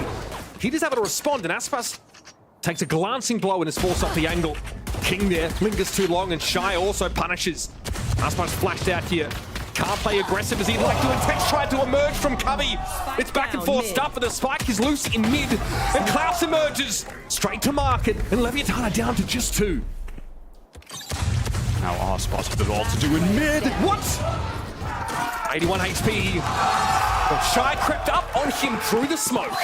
Lovely trading there from Crew. Leviathan, look at the crossfires that they were setting up there on the fly. They had those two players in mid. That was Mazzino and Aspas, obviously. Aspas and Spawn, Mazzino from market to deny that push. But then additionally, on the catwalk, they set up with Tex, and I believe that was King there. But it was that flick from Shy. Oh my God. That just shuts that one down, allows them to put their focus deep into mid. This team, they have so much confidence in each other with the fundamentals right now and their ability to trade, already on display in round 1. One thing we saw from Leviathan against G2 is that they allowed G2 to find some of these lurk routes up mid on a couple of maps. This time, though, they really lock down the mid part of Ascent. And Crew here, they open things up in the same way as the pistol. They have Shy with that alarm bot, watching for anyone to be pushing out A. And now prodding up mid, full contact. Meltzer passive on B main. But it's Lev who favored stacking up towards A on this round with the bad buy, the eco. 5 classics, not even a ghost or a sheriff in their hands. No alarm bot yet for Lev to play off of here, so Com just has to see the barrel of the gun, and it's a right click to the head of Kesnet. There's going to be more where that came from, and he doesn't have time to pull out the shock dart. Now Crew swarming over this B site now. They'll be checking Boathouse, and they'll find it's clear. Of course, they'll take any kill you can get when you're on this full eco. Com already starting things off not too badly on the Sova. Last time they played this, he was on the Viper, and he was struggling. His play under a lot of scrutiny early on this season, but now on that comfort role, the agent that we know him to be so fantastic on, as he was at Champions last year when he took it down with EG. And Ascent is just the playground for Soba. So I'm expecting big things here. I'm expecting him to really redeem himself from that initial performance against C9 on Ascent back in week 1. Aspas hanging out in B long to see if anything presents itself. Lev grouped up here to die to the spike, but Shy has other ideas. That lockdown now unconscious further as he takes alt orbs for himself. And it'll be just Aspas left. Klaus will run afoul of him here, but still is able to come out on top. 4 guns maintained for Crew. Not too bad for them. Couple Guardians to come into the next round, and those can be pretty obnoxious on Ascent. I've seen some cheeky kills through those walls over on B. They have the high bullet penetration. You know, if someone on defense is playing with the Odin, that Sova, sometimes you can just catch them out and get a freebie with the Guardian. So, you know, Com gonna have to be apprehensive of that if that ends up being the case.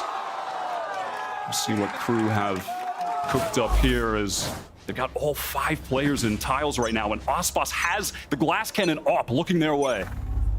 Seen QCK go for this play quite frequently. There it is, Kesnet! Well, he never saw what hit him, but he knows. Oh, he knows.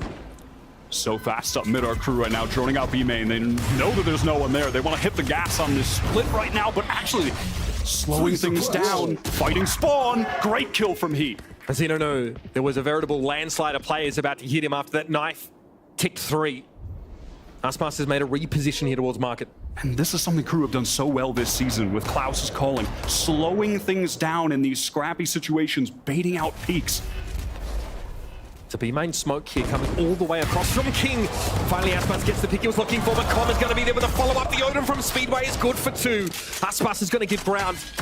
The smoke forces him back. Tech's not ready for that from Melsa. And now we're in a 2 versus 2. We need to see Lev converge now. 1 through market. They split themselves up as King will go via B main. That little recon from Klaus was so nice. Aspas is going to be hoping to pick up a rifle here.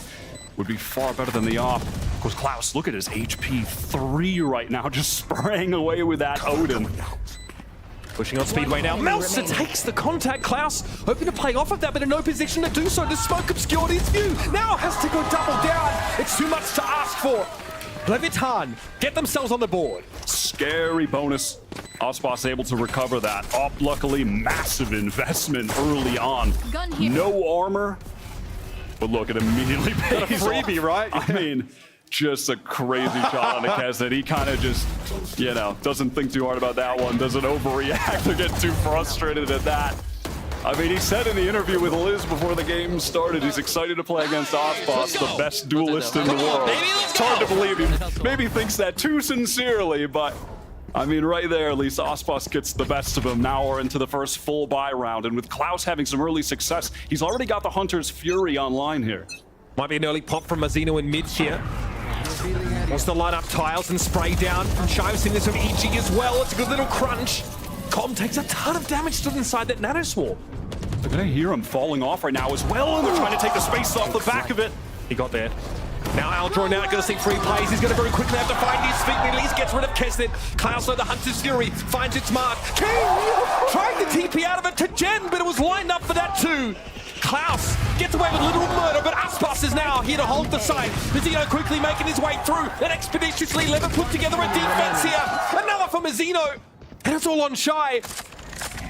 Tex and Mazzino now, back-to-back over on that A side, when they preempt Shy. Three in the round for Mazzino. The speed on the responses from both teams, oh my god, lightning fast. I love KRU's response there on Cat, taking advantage of Com being stuck in the corner. They hear him falling off. They immediately go into that execute, into tree. I mean, it's frankly a miracle that he even gets one there, that low of HP, the pressure they were applying to him. But then Klaus with the trade, with the second, the fast scaling into sight. It's so nice from them, but then Mazzino, similarly, the pace getting into tree to pick up that crossfire with Ospas while he was delaying back sight. These two teams already looking very informed, very decisive. Mazzino knew the pressure would be on, but we move on to round 5 now as Com tries his luck through B main. Kesnet advances despite that spray from the Odin early, and here's your Aldrone down mid. This Aldrone going to be so important on the rounds where Ospas has picked up that operator. You can see him just fully dodging it there and wants to pick the angle back up. Full 5 sheriffs for KRU. There we go. Aspas is rotating over, but in the meantime, it's getting hot and heavy through tree. Mazzino buys a little bit of space here with that fragment, and Tex chooses his time perfectly. Comes out of market, but all of KRU now grouping up here. They want to try and force themselves into tree, but Mazzino has the one-way. Kesnet kneecaps, and he doesn't fare much better. And I think someone else might be playing on Mazzino's PC. I'm not exactly sure what happened in these last few weeks, because this is not the guy that we saw in kickoff, not the guy we saw in week 1. He is absolutely electric. Since that NRG game, he's just been on a totally different level. When you have him, Ospas, and King, 3 elite players, putting up the numbers that they have, I mean, you question how this team can be stopped. He's leveled up so much. So impressive. 4 ults now in play for Leviathan. Still this operator for Ospas, and they have not had an answer for it yet. In the meantime, KRU's star player is conspicuously absent over these first 5 rounds. That's a nice look. And they're going to have to drone up mid again to try and clear out that operator if it is there. They break the alarm bot early, which is pretty nice. And now they're going to slow things down a bit. Retain this mid control. Try and work up towards Cat. Draw some attention A here. And then work back into a B split, it looks like. Now command for heat. Again, trying to signal heavy pressure over towards tree, but in fact it comes through market. Mazzino goes wise to it. Aspas was waiting for them and gobbles them up. Down to 3 for KRU. Mazzino takes another stunning timing. And he was not ready for it. Aspas is about to get busy though. Proper busy. Shy here trying to force him off the angle. He will prevail. As Mazzino wants to inch forward to try and cover for Aspas being forced back, and they've seen the spike go loose. It's all Shy. He's moved up to Logs now on a 1 versus 2, and he can't get out. It's a hail of bullets from Com that silences him. I mean, the individual form right now from LEV looks absolutely outrageous, but this operator is dominating the map. They have not found an answer for it yet. Aspas playing a really unconventional position on that round. I mean, Klaus obviously not going to be looking up there. So he gets an absolute freebie. And just look at Mazino. Let's go. Apple again. Com's getting hyped up as well. Buenos Aires popping off. I glossed over it, Wyatt, but Kesnet, they've not been able to get their jet into the game, have Crew. Oh, not quite yet. Just waiting for him to come online. He's going to pop the knives here. Again, 5 sheriffs on this save round for Crew. Because it's looking to be the hero. He's got just a bit of armor left. Maybe this is where he heats up. This is where he really gets into the game. They're going to have Tex and Com waiting on this. Com in a position to devastate with the Odin, but it already has taken a bunch of damage early. Can say the same for Melza, though. And Tex here will swing that. Does spot Kesnet, knows the knives are out and about. Melza lit up, dangerous! But he doesn't take any damage, still at 22. This could be a problem, though. Now forced out our Crew. Some of those footsteps heard as they run away. Melzer just sitting at 1 HP, but it's all just a fake. They just tried to make the footstep sounds to get away, and now some pressure on a cat. Look, guys, we're going A, we swear. And now we're working back into this B hit, but steadfast are common Tex. LEV have not bought this at all. Kesnet trying to tee someone out of position. That is a beautiful little light up there. Nicely done by Cloud, and Kesnet have to capitalize. Knives to the gut. Com capitulates. And now through from CT very quickly. LEV going so proactive as always. And Mazino's going to find Shy. Now they got into the B site. Melzer at just 1 point of health is going to have to find a way to be traded at best. Great knife. All the info you need to see there. King wants to move up, but the fragment bounces off his weapon, and they're going to have to go another way. Klaus expecting action still from Speedway, and he gets it. Aspas takes a shot. Knives are out. He's going to start to close the gap here. Heat! Probing through the smoke, finds King. And Mazino for 3. Oh my goodness, Aspas finally emerges. I mean, he does it all. Up, knives in the round to close things out, and Kesnet opened it up so beautifully as well, with 2 kills with the daggers of his own. I mean, statistically, the 2 best duelists right now in Americas, and it's not even close. The 2 statistically best duelists right now in the world of any league on the globe, and of any VCT league last year as well. Even better than... I mean, just unbelievable. Besting both of their own stats from last year. Any other player in the game last year, any other player in the game this year is these 2 guys, Aspas and Kesnet. Unreal players right now. They are that good, Wyatt. Timeout here for Crew. They're going to take a moment. I've got to say that presence of mind for Mazino, I think, to turn his head to the late reflank through market. He knew exactly what LEV were walking into in that retake attempt. Kesnet's heroics at the start of the round, mind you, on a thrifty, weren't quite enough to open it up. But that is what you should expect from these 2 teams. It's this level that they're playing on, vying for the title, the Titans of the Americas region. Crew now on the timeout. They're yet to win any gun rounds. They took that pistol, converted the initial anti-eco, so they've got 2 on the board, which frankly, not bad already for Ascent. 7 rounds in. But they're going to at least, very least, need 1 more, and then to win the pistol again. But of course, hoping for more than that. They've got the full buy now on this timeout, truly discussing what they want to do with the lockdown. They have Melzer's ultimate as well. Maybe do some kind of cheeky pinch on a site exec where he TPs behind. It's going to be B main here. Taken early by Crew. Odin spam. Not going to really come through, do anything of significance. Now things are going to slow down in the mid-round. Yeah, they have an extra player, Crew, over towards the A side of the map here. Melzer joining Shy, as he was pretty safe in how he wanted to play around that one way, but now he'd be looking for an opportunity. Sees the dry swing from King. Followed up by a refresh of the one way, and Shy will just check any potential advance that might have been intended for Wine. And off that noise, you can see Aspas, who's rotated up to heaven with the operator to try and fight main. Most of LEV, though, in retake positions behind that smoking tree, but Aspas takes first contact. Unperturbed for now about the lockdown. And there's more where that came from. It's going to be Com now with the Hunter's Fury. Cross map, no less, to A main. Door's going to come down, and now Aspas can inch back into the site. Klaus with an Odin, one flash in the hands of Heat, but he's playing in a flank position. He has the opportunity to be the man to win the round here. Danger! Danger! Heat with 2! Mazzino now knows, and he's able to undo him. Crew now with 2 players to work with in the post plant. They do not have heaven control. Klaus in hell with the Odin. Down to 70. Kesnet also has seen better days. This is ugly. Kesnet has to go large. But it's Aspas who remains in charge. Aspas again, 2 rounds in a row now, shutting things down at the very end. Heat did what he could with that jump peek onto Cat going awry for Lev. But the operator, just Aspas' speed getting into the A site, that initial rotate, picking up that angle here. Just so fast on it. Again, it's this decisiveness from Lev. They're really trusting the calls here right now, and they're moving with such a pace. The crew in some of these rounds, they are struggling to keep up. And Aspas is punishing that raw contact from Melzer as he walked through his own smoke to try and get onto A. Perhaps they're putting too much stock in that lockdown they had in place. Definitely. Crew are going to have another buy up here, though. Klaus 1 orb away from the ultimate. Perhaps they try to pick that up over an A main where they've got control right now. But it's B main controlled by Lev. Aspas pushing up with the operator here. There's a big variation this time from Crew to have that embedded A main presence.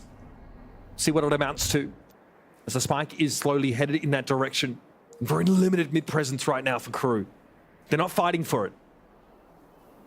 They've cut noise here. Drone to re-clear towards Cat, and the smoke is down. And they're gonna hit the gas off of it, but King with the first. Yeah, Kesnick trying to make his way through with a dash, but gets caught, and King is too clean with it. Another? No, Klaus able to bring him down, but he's traded instantly. Now at least you have a player in Melzer advance into the site, but Spike is loose just outside of A main. Knife gonna get that information as well. At this point, what can Melzer and Shy do? Lev are just gonna take their time. They don't need to overpeak or take a single fight here. Can just play for this 4v2 retake and should be able to do it with ease. Saving hardly feels like an option now when you have Melzer 30 seconds left. Stranded inside A.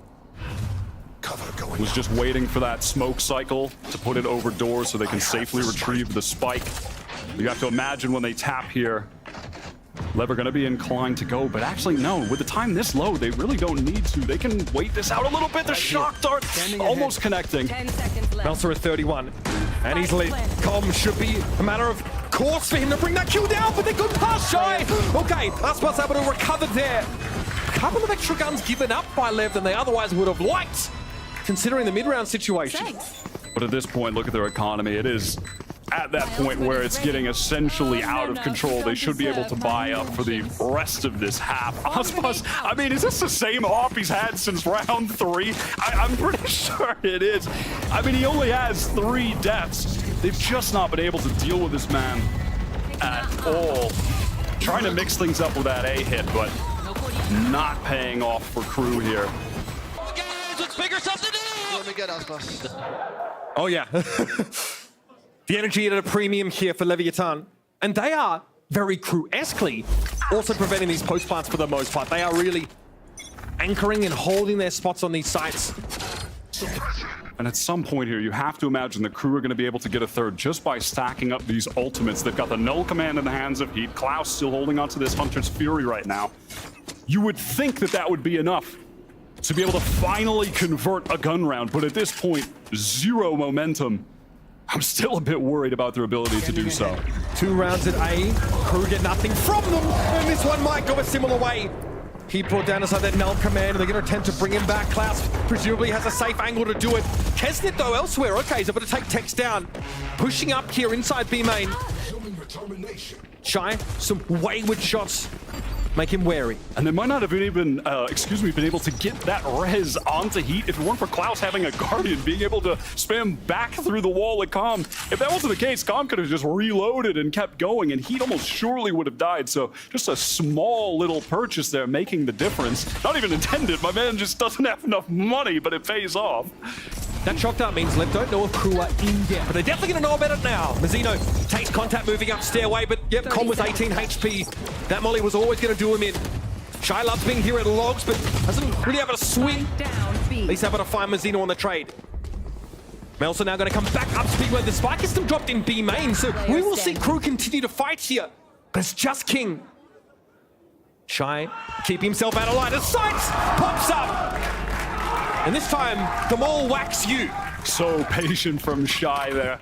One of the players that I look at when I'm viewing a late round situation and I see Shy is alive, I can't help but kind of be favored towards him. That is just the kind of environment, the situations that he really does thrive in, and why he's been such a great addition to this KRU squad. Of course, was on LEV for the longest time, Shy. Opted to leave this year, join KRU. Typically, I mean, outside of that LCQ run, you're looking at them as the second best team from LATAM. And what an addition he's been. 3 suppressed. Well, that was illuminating. 3 players there spotted over towards A. This will slow KRU up once more. Not necessarily the style they'd like to go for. Now they'll scatter mid with that recon. aspar stays shy of it. And over towards the B site, Calm actually used his drone in main, and you can see both him and King have pushed up here, holding this little double face together where Calm's gonna take contact and King can swing off of him. And it looks like KRU are gonna walk right into this, so things could get very dangerous here. Calm holding the off angle, licking his lips in anticipation for that one. Gives away the game about the Odin, and they baited him in with tragedy. With the alarm bot. Absolute tragedy, and now it's King with all to do here at Logs. Holds his ground, good trigger discipline, that's 2. And it is a 2 and done at the very least. Here come LEV now, starting to encroach. Kesnit, though, has pushed his way forward. He's punished for it. Oh, he's just doing way too much there. It's a 3v3, and Klaus has the Hunter's Fury online. Mazzino, how to wing that out? That is raw! And aspar claims Klaus.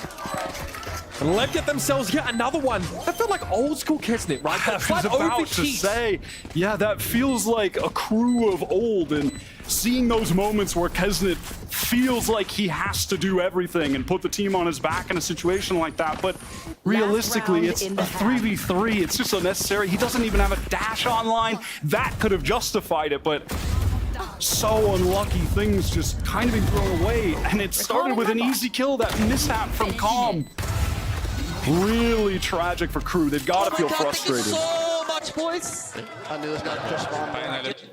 I mean, and Calm is just having a great time here, playing his favorite agent on Ascent. A great map for it. Get out of my way. Another crunch here, potentially. Calm has the Odin. They were looking for something in tiles. They don't find it. Here's the Hunter's Fury from Klaus. Checks backside, sees nothing. We'll find aspar there in market. The aforementioned who gets brought down by the knight. This time Kesnit says, I've got better weaponry to make this deep dive. And B is all open. Great entry from him, but look at this. Drone to re-clear B main now. There's going to be a huge brawl here late in the round. It's going to give up the game. They're going to know LEV are coming. Here comes Mazzino, flash around the corner. Does he know there's 3 though? How could you? Tex finds another. Shy gives himself away. And now the lockdown is going to be an issue. Shy eventually gets brought down. And Cobb makes it very clear that he wanted Klaus more than dead.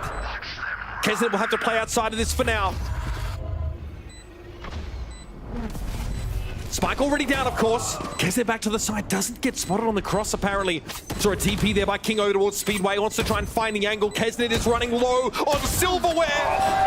He would have had to have been a headshot to clean it up.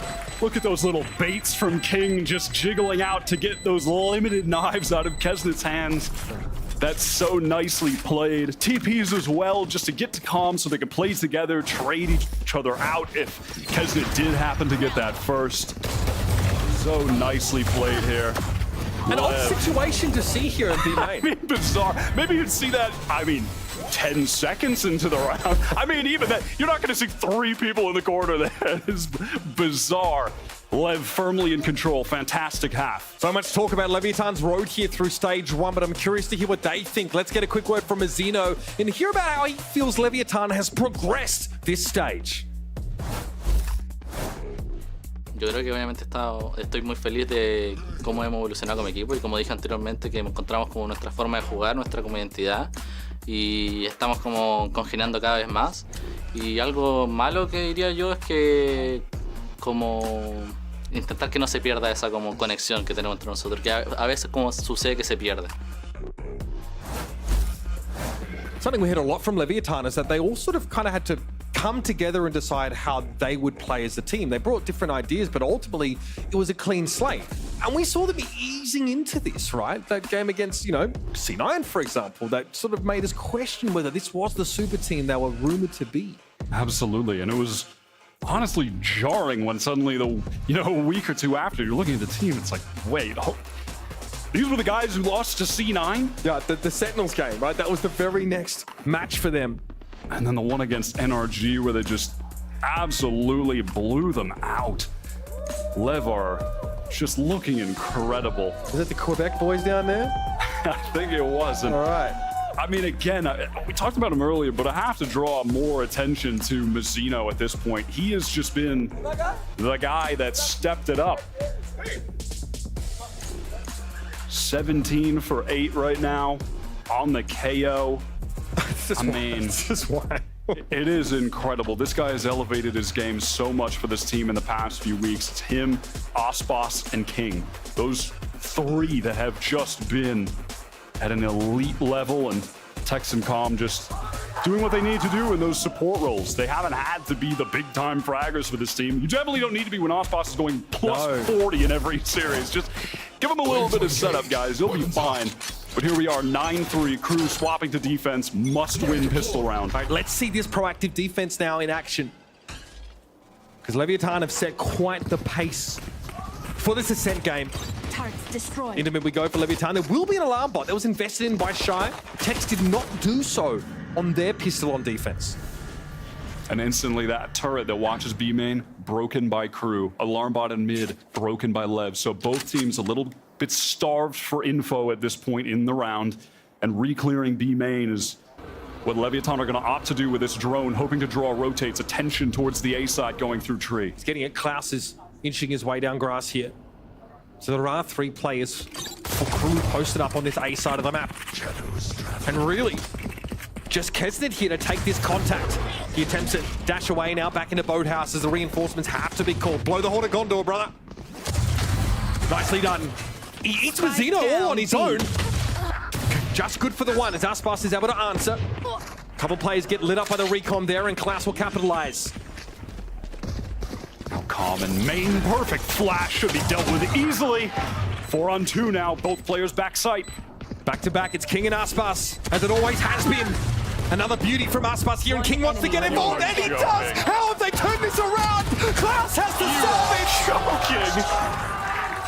There's just no way. Bo, you better get up early in the morning if you want to take a swing at these two. There is just no way. I remember all the way back last year at the beginning of the season, there were so many players early on. They were like, this King guy, he's the best player in the world. He's owning everybody. And this year, Aspas owning everybody. And King is just, and has always been for LEV, an absolute star. But this is just unreasonable. This is just outrageous. Yeah, Aspas, look, listen, he's more like that Wi-Fi kind of guy, you know, ain't trying to reach over. But this is backbreaking for Crew. Look at this score. And they're taking a risk here, a bit of a risk. It's 3 sheriffs that they've got here. Shy, Kesnet, Heat. A couple shocks for Klaus. That recon's still available. They're hoping to swing things back with some kind of miracle headshot, some kind of big individual play, which obviously that's what Crew have been known for this entire season. You can never doubt them on the mechanics front. LEV, though, might be intending to end A in some way or shape here. Based on where that spike has been left in, Klaus, for some reason, pauses on this recon. Things gonna slow down here just a bit. That recon's gonna go into main and gets a solid amount of information there for the Crew side. Spotted out 2 players, I believe. And that's actually gonna trigger Melser sending a smoke all the way over to B main. Kesnet's gonna rotate into the site there as well. 3 players now, and a deep knife is sent from Mizzino towards A. And it looked like they wanted to use it as a fake, but now they're going to use it to actually rotate back. He may have seen everything there that he needed to. Recon over at 8 here, and they're trying to buy a little bit of time. Again, Melser wants to slow the attackers down, but King, unbothered. Moisturized, flourishing in his lane. 0 point there. It should have been quite telling now for Crew if they don't have great anchor positions whatsoever, and Kesnet was punished as soon as he turned up in heaven. Klaus can be forced away. And how are Crew going to unravel this? There's just no way at this point. They're going to be hoping to do some damage here. At best, Lev certainly going to be going to 11 on Crew's map pick, no less. And Lev only playing it once this season, losing a sloppy game to Cloud9. Com, happy to take that challenge. He already had the shock loosed, as it were. Recon here as well could be refreshed, but the door is still closed. Crew here look a little sluggish as well. So only hit left, and he'd like to go down to the spike ideally and not seed over yet another ult orb, as Aspas already has 4 to his name here. And he'll get what he wanted at the very least. Aspas gonna have that Vandal to bring into the next round. Lev on the verge of getting 12, so close. They can taste a victory on Crew's map pick here. Winning that pistol, absolutely devastating. And what's even more devastating is the fact that Crew could only win 1 gun round on the entire first half. I mean, that's what's got them into this mess right now. Their defense is going to have to be just as good as Lev's, and maybe a tad bit better if they want to pull off one of the best comebacks we've ever seen. Okay, Crew throw that one way out towards A main that's circumvented instantly by King. He wants that info. Lev's starting to get a little bit of step to them now. A little hungry to close this, I'm sure. Lev went ahead and, oh my god, Tex just taps down Shy in B main. Does Kesnet face? He wants to trade it out, but Tex is not going to give him an opportunity. And right now, Lev are so aware that mid is pretty free. They sent a recon lower mid, and they had a knife into market. Neither got a single tag, so Aspas pushes up. Going to be holding this angle now. Looking to take a duel. Plays off the angle, waits for the flash. Here we go! And he's just better! Klaus, though, raises the ante, completely shutting down that presence here for Lev through the middle part of the map. Now it's a little awkward for Mazzino. Unsure if he should be trending elsewhere. He's about to get some action, though, coming out from Catwalk.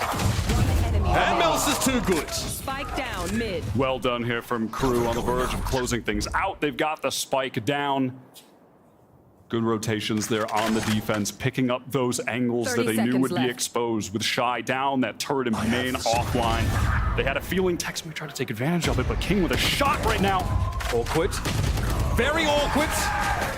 But there it is, Crew get themselves their second gun round on this map and extend themselves a lifeline to make something happen of this defense half.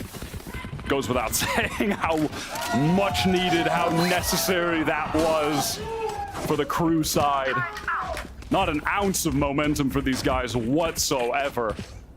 Have to get into this game mentally, have to start heating up, feeling themselves with the aim as well, which has never been lacking this entire season, but we have seen Lev dominating them on that front from round 3 onward. It's been Mazzino and Aspas in control of the mechanics game here. Early knives exchanged over on A, nothing spotted for either side. King TP is across, gaining some control on this part of the map, and it's on the B side where Crew are going to gain their control. There might be a play here through tree this time around for Leviathan. This aggressive take of the extremity! And Tex! Faster on the 6-shooter!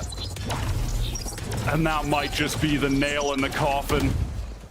Heat here on the A site.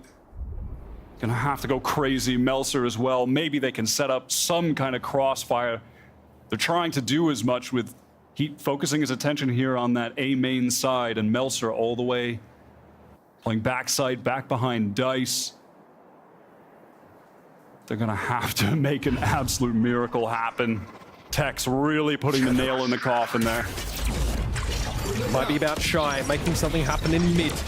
But for now, it's Leviathan making their way through. They do light up the KO with their knives. Mazzino at the 4 here. Some span through the water fight. Kiva Bells already fell down, and Crew are getting toppled. Leviathan take themselves to match point, facing down limited resistance. The second Crew went around. The second there was just a little, the smallest drop of hope for the team, just dashed away immediately.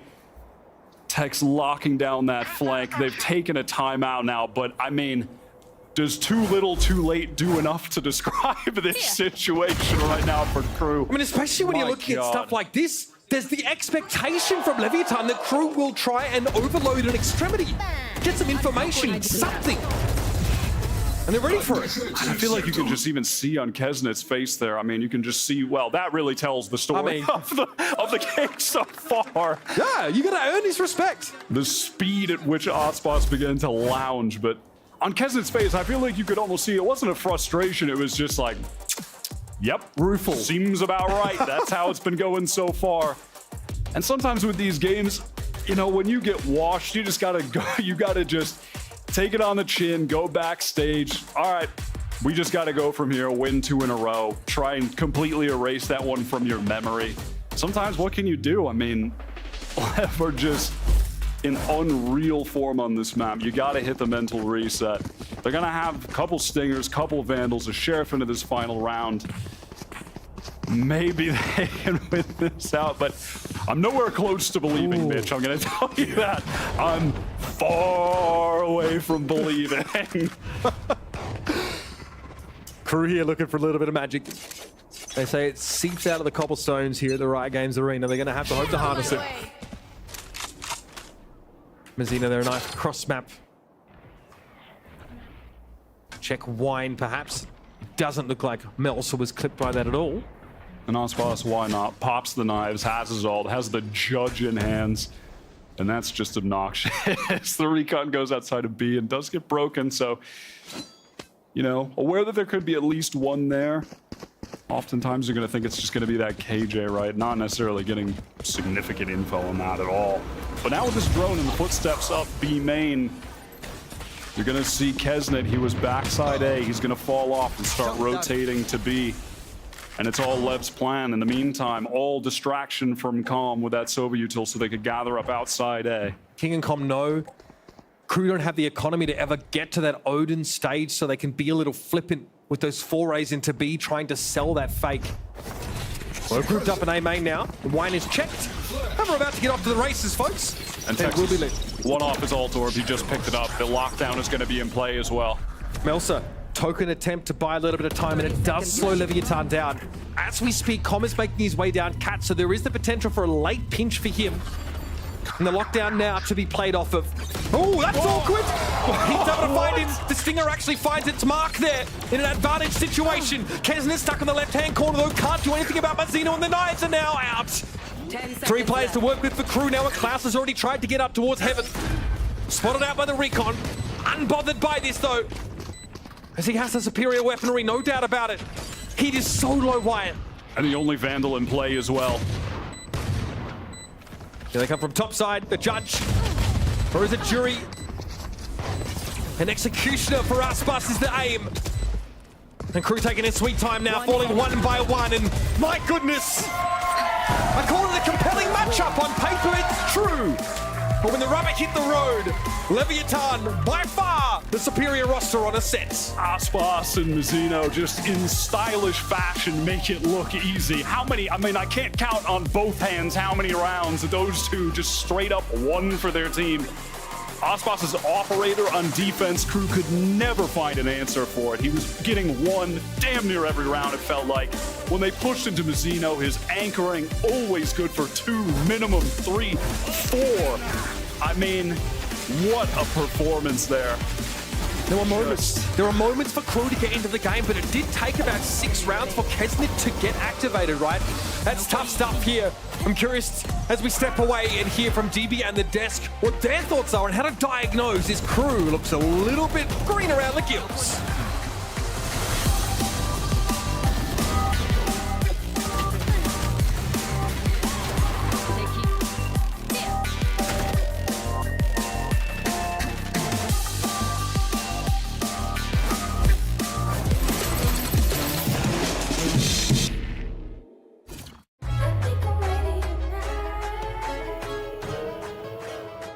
Hey guys, it's Jimmy Lin.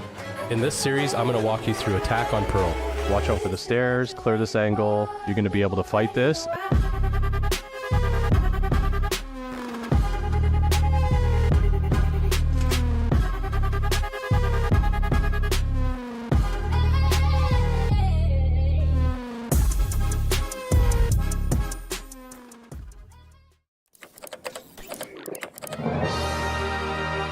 gives you wings.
El Vianeta tiene que ser KRU.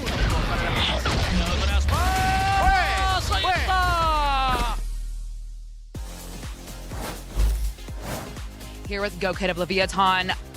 I'm speechless about that map. That was clinical from your boys. I'm asking you both coaches the same question. What happened that map? How did you run with that? I think it was a mixture of us knowing that they're going to pick it and having good prep, and the guys just playing amazing and executing everything perfectly and shooting really hard. So that was incredible. Well, best of luck on map 2. I don't know if you need it, but best of luck.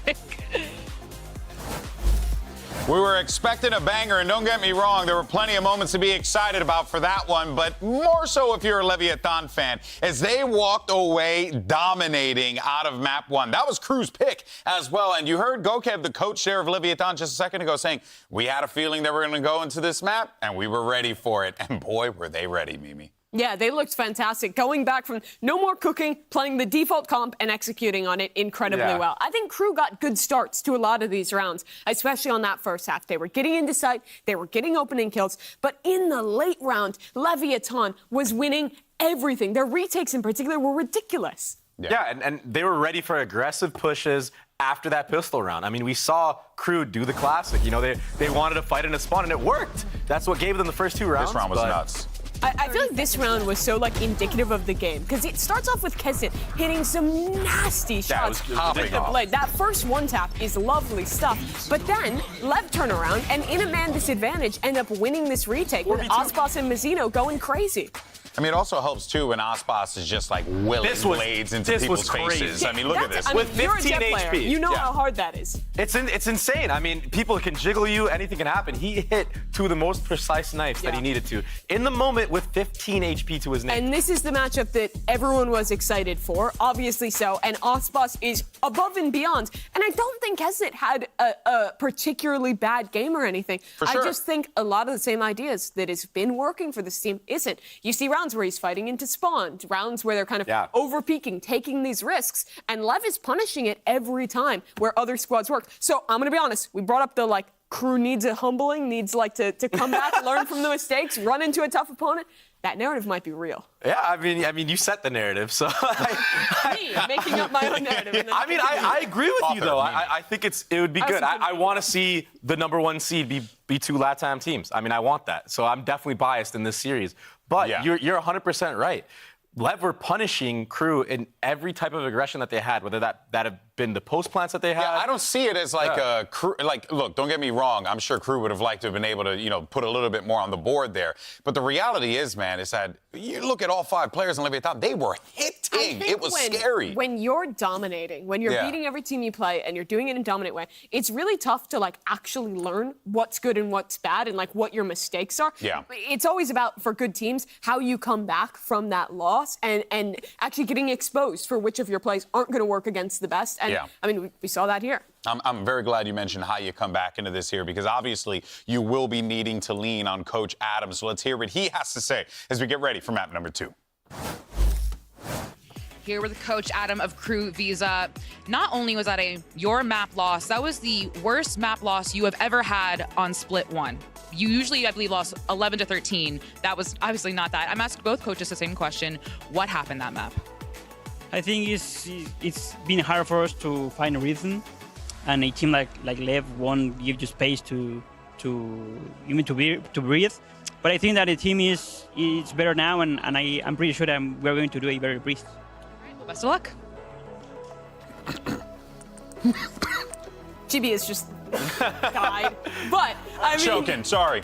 This is a scary map, okay? Let's just set the stage right now with how Aspas was dominating with the op. On that Ascent defense, he was going nuclear with the op, getting first bloods. He was super confident, anchoring sites even. Yeah. So when you're going into a map like Breeze, where that's going to be even more prevalent. Yeah, no, I mean, we're going to Breeze. A little sand went in my throat there, so got a little verklempt for a moment. Thankfully, we have an incredible production team that is bringing me water literally as we speak. In any case, though, there was something that he said there that I did want to point out, which was him saying that, LEV had that space to breathe. But I think it's important to note that LEV kind of took that space from them in a very aggressive manner, which goes to show that I think, you're right. Crew did need to experience this, and Leviathan definitely feels like they're on top of the world right now. My worry is that Breeze plays in a lot of ways. It has a lot of similarities to Ascent, where I think some of these same issues can crop up. The way, in particular, LEV plays their defense. They have a lot of great util to deny plant and go for these fast floods, with Aspas following up some great utility from the initiator players. They've dominated on this map thus far, and those were the same win conditions they were finding on Ascent. So this is going to be really tough for Crew to dig deep and come back. Yeah, we were talking about the 1-2 punch for Crew this, Crew that, Kesnet, he. But what about Aspas and Mazzino? Mazzino went crazy in that map. He did. I mean, he was over Aspas for most of the game. It's just at that very end, Aspas took over. And it's funny because for a long time, early days Crew, when they went on that run a few years back at Champs 21, the duo then was Kesnet and Mazzino. Those two were hand in hand. That's so true. I wonder Mazzino what the connection is. Yeah, he was playing like Sage and stuff back then. Those two were sick, but now they're up against each other, and Mazzino is just playing lights out. Why I was mentioning it in the cast, but compared to his performance in kickoff at the beginning of Split 1, this guy has come back and been so impactful for LEV in their kind of run back now. And as we hop into Agent Select, we shouldn't really expect any surprises. Yeah, probably a mirror. Yeah, just going to be default comp for both these teams, most likely. Yeah, and again, I got to give the advantage to LEV here because, I mean, even Calm in that last map was firing at all cylinders on that Sova. His utility was on point as always, and, I mean, they look sharp. Yeah, mirror matchup going into this, not much of a shocker. You're definitely going to want to see KRU step it up here. They know they ran into the brick wall of Leviathan here. Yeah, Heat and Kesnet, that 1-2 punch, they've got to be great if KRU's going to come back. And if they can't do it, Leviathan will win this 2-0 and lock the #1 seed. Well, let's see if we can get to a map number 3. I'm sure the Riot Games Arena would very much like that. But let's find out and send it back to your casters. It's Uber and Wyatt. I would very much like that too, Golden Boy, but that might be a bit of a stretch goal as it stands. We came into this game saying we have the 2 best teams in any region right now. By the numbers going head-to-head, who would have thought the gulf between them on that first night would have been so wide? I mean, also, lest we forget, that was KRU's map pick, and they got absolutely blown out. And now we're heading to Leviathan's Breeze, where we last saw them against G2, a very quality G2 who took a map off them in that series, had it close on the 3rd as well, ultimately losing. But it was against them that LEV won 13-6 here, started on D, got 10 rounds out. And listen, given the status of the momentum, the individual play we saw last map, hard to imagine we might not see the same unless KRU really turn things around here. And you were going to see that from Aspas every time on that pistol round. Again, says Aspas with the Chad Sheriff buy this time around. He was 11-2 after 5 rounds against G2 on defense. Off to a good start already as Kesnet wanders somehow into the crosshair. Heats has nowhere to go. His LEV have this one on lock. That's about as convincing as it gets. I've never seen a more effortless round in my life. They simply held the crossfires and got every kill. They simply played the perfect positions for each other, got the player indoors to fly. I don't, what can you even say about this? We need to see an inspired KRU on this map, not just mechanically proficient, inspired to have a chance of putting a scratch on this juggernaut of Leviathan. And so far, it's a 2-dimensional flattened KRU on round 1. Kesnet buying up that Sheriff, trying to make some magic happen here. Aspas with the Outlaw on defense. He did the same against G2. Of course, Breeze with being such an open sightline map. Operators dominate here. This is their terrain, and similar goes for the Outlaw. So looking to get some of those long-range engagements, and if KRU did buy up anything, it can mess up their economy going forward. Shy spotted there in mid. Aspas chooses that opportunity to spring forth. Easy pick off, takes a glancing blow, but he's able to get back to safety as Kesnet warned him away. Well, whatever the spike is now, mid door is where KRU are now going to have to consider committing. Aren't they amble onto the side, but already getting lit? Aspas swings that wall again, aggressive as ever, and King is the other side of that 1-2 punch. Come there. Little awkward, but King will finish the round with 3 and LEV are off to the start they were hoping for. Kesnet at least with a couple kills at the very end there, so that Sheriff wasn't all for naught. But still, LEV, I mean, look at those positions at the end, how they're swinging for each other. They're so proactive, calm, rotating around to the other side of Pyramid while King is swinging upstairs. Aspas back yellow, I mean, they make it look too easy, and it's because it is too easy for them at this point. And as we start to get into the gun rounds here... I deserved it, honestly. Let's go. As we get to the gun rounds here, expect to see really proactive defensive util from LEV to slow and deny plants. They don't want to be forced into those. They want to play ahead of it. And already you can see this Outlaw from Aspas has put a spanner in the works here for Kesnet. He has no util outside of the dash because he needs a heavy armor. And it's just such a massive risk, especially when we've seen Aspas do this before. LEV's defensive setup does often leave a couple lanes unattended. G2 were able to get some pretty deep lurks on them. Here we see Shy posted up in halls. It's that tripwire backhauls to get the information. Overall, this buy from LEV, pretty poor, right? I mean, they're just going to come into this with 2 ghosts. They're not going to be buying up too much here. And they need to convert something, man. They need to convert one of these gun rounds. And already things have gone awry. Their entry down. I mean, Kesnet has no smoke to try and play off. No smoke, no dash. Raw contact. Always going to get punished by an Outlaw here. Here's the recon. Aspas completely unbothered. In the meantime, though, that was all a distraction for the brunt of the crew force to try and work their way towards A, but it's just falling apart, folding like a cheap chair. This is brutal. They to brought two watch. ghosts into this round, Leviathan. It's all too easy. Haas with a shock to work with. Catches the timing on combo, that's it. And then he catches them hands. King another 3K. This might be the toughest test we'll ever see in Valorant of a team's mental resilience. This is just with a ghost, like, disastrous right now for Crew. Absolutely disastrous. And now LEV, economy out of control going into this because they had ghosts, for God's sakes, Mitch. So they're going to carry over the free Vandals as well. All of the players, 4 of them over 4K right now, 2 with 5K. I mean, 0-3-0s. This God. Kissy faces all over the scoreboard for Crew. Kesnet picks up the Guardian, wants to be a hero, excuse me, stacked up towards A, or all of the Crew forces with this late lurk in mid from Shy. Getting off some space off the Viper's wall. Kesnet trades one. King's going to be there, though. Sees the spike go loose and an opportunity for a trade. Aspas takes a sidebar that's allowed Kesnet to creep up a little bit more, and he doesn't see the top of his head. There we 3 go. for Kesnet. Now the cooking. Mazzino ascends the stairs. Still no plant yet. Some of that util will come to interrupt, but the blades are coming out. Kesnet explodes into the game with an I-5 power race. Finally, he's woken up, and sometimes that's what it takes to also get the mental online for the rest of your team. When you see someone stepping up like that, popping off, finally a moment of brevity and excitement for this squad. That's the question for Crew. If you wanted it up, this is what it's going to take. Beautiful stuff from Kesnet. What a way to get you up. And this is a team, they sort of talked, they said, we're really, I think Shy, in an interview, it was Melser, in fact, saying we're trying to avoid these passive, these quiet mindsets that we can fall into. This can help get them out.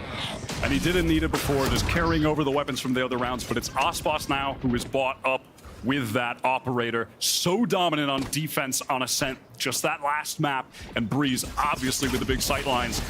The weapon here thrives. Clearing some trips. Still one left in place there for Tex. Playing inside the cyber cage, gets it alive, but Kesnet a little bit too fast. Starting to run rush shot over them here on the B site. Looks like Mazzino wants to peer in here from around Berlin. And they will allow a plant for Crew, and he will hold this line. Finally, this team is awake. Some signs of life here, some fire into this round. A fast hit onto B. We haven't seen a lot of it, just big explosive hits from either team so far on their attack sides. Things a bit more slow-paced, monotonous at times. The Crew with some explosivity. Kesnet, 2 first kills in a row now. Finally, things are rolling for this team, and it feels like we might be getting a real game on our hands. And he was over that B site like moss on a rock wire. He wasted 0 time getting in. That's the kind of fast hit that was conspicuously absent from Crew's playbook on Ascent. And walked through some smokes on the A main. It was ugly stuff. And this has prompted a 3-gun save for Leviathan.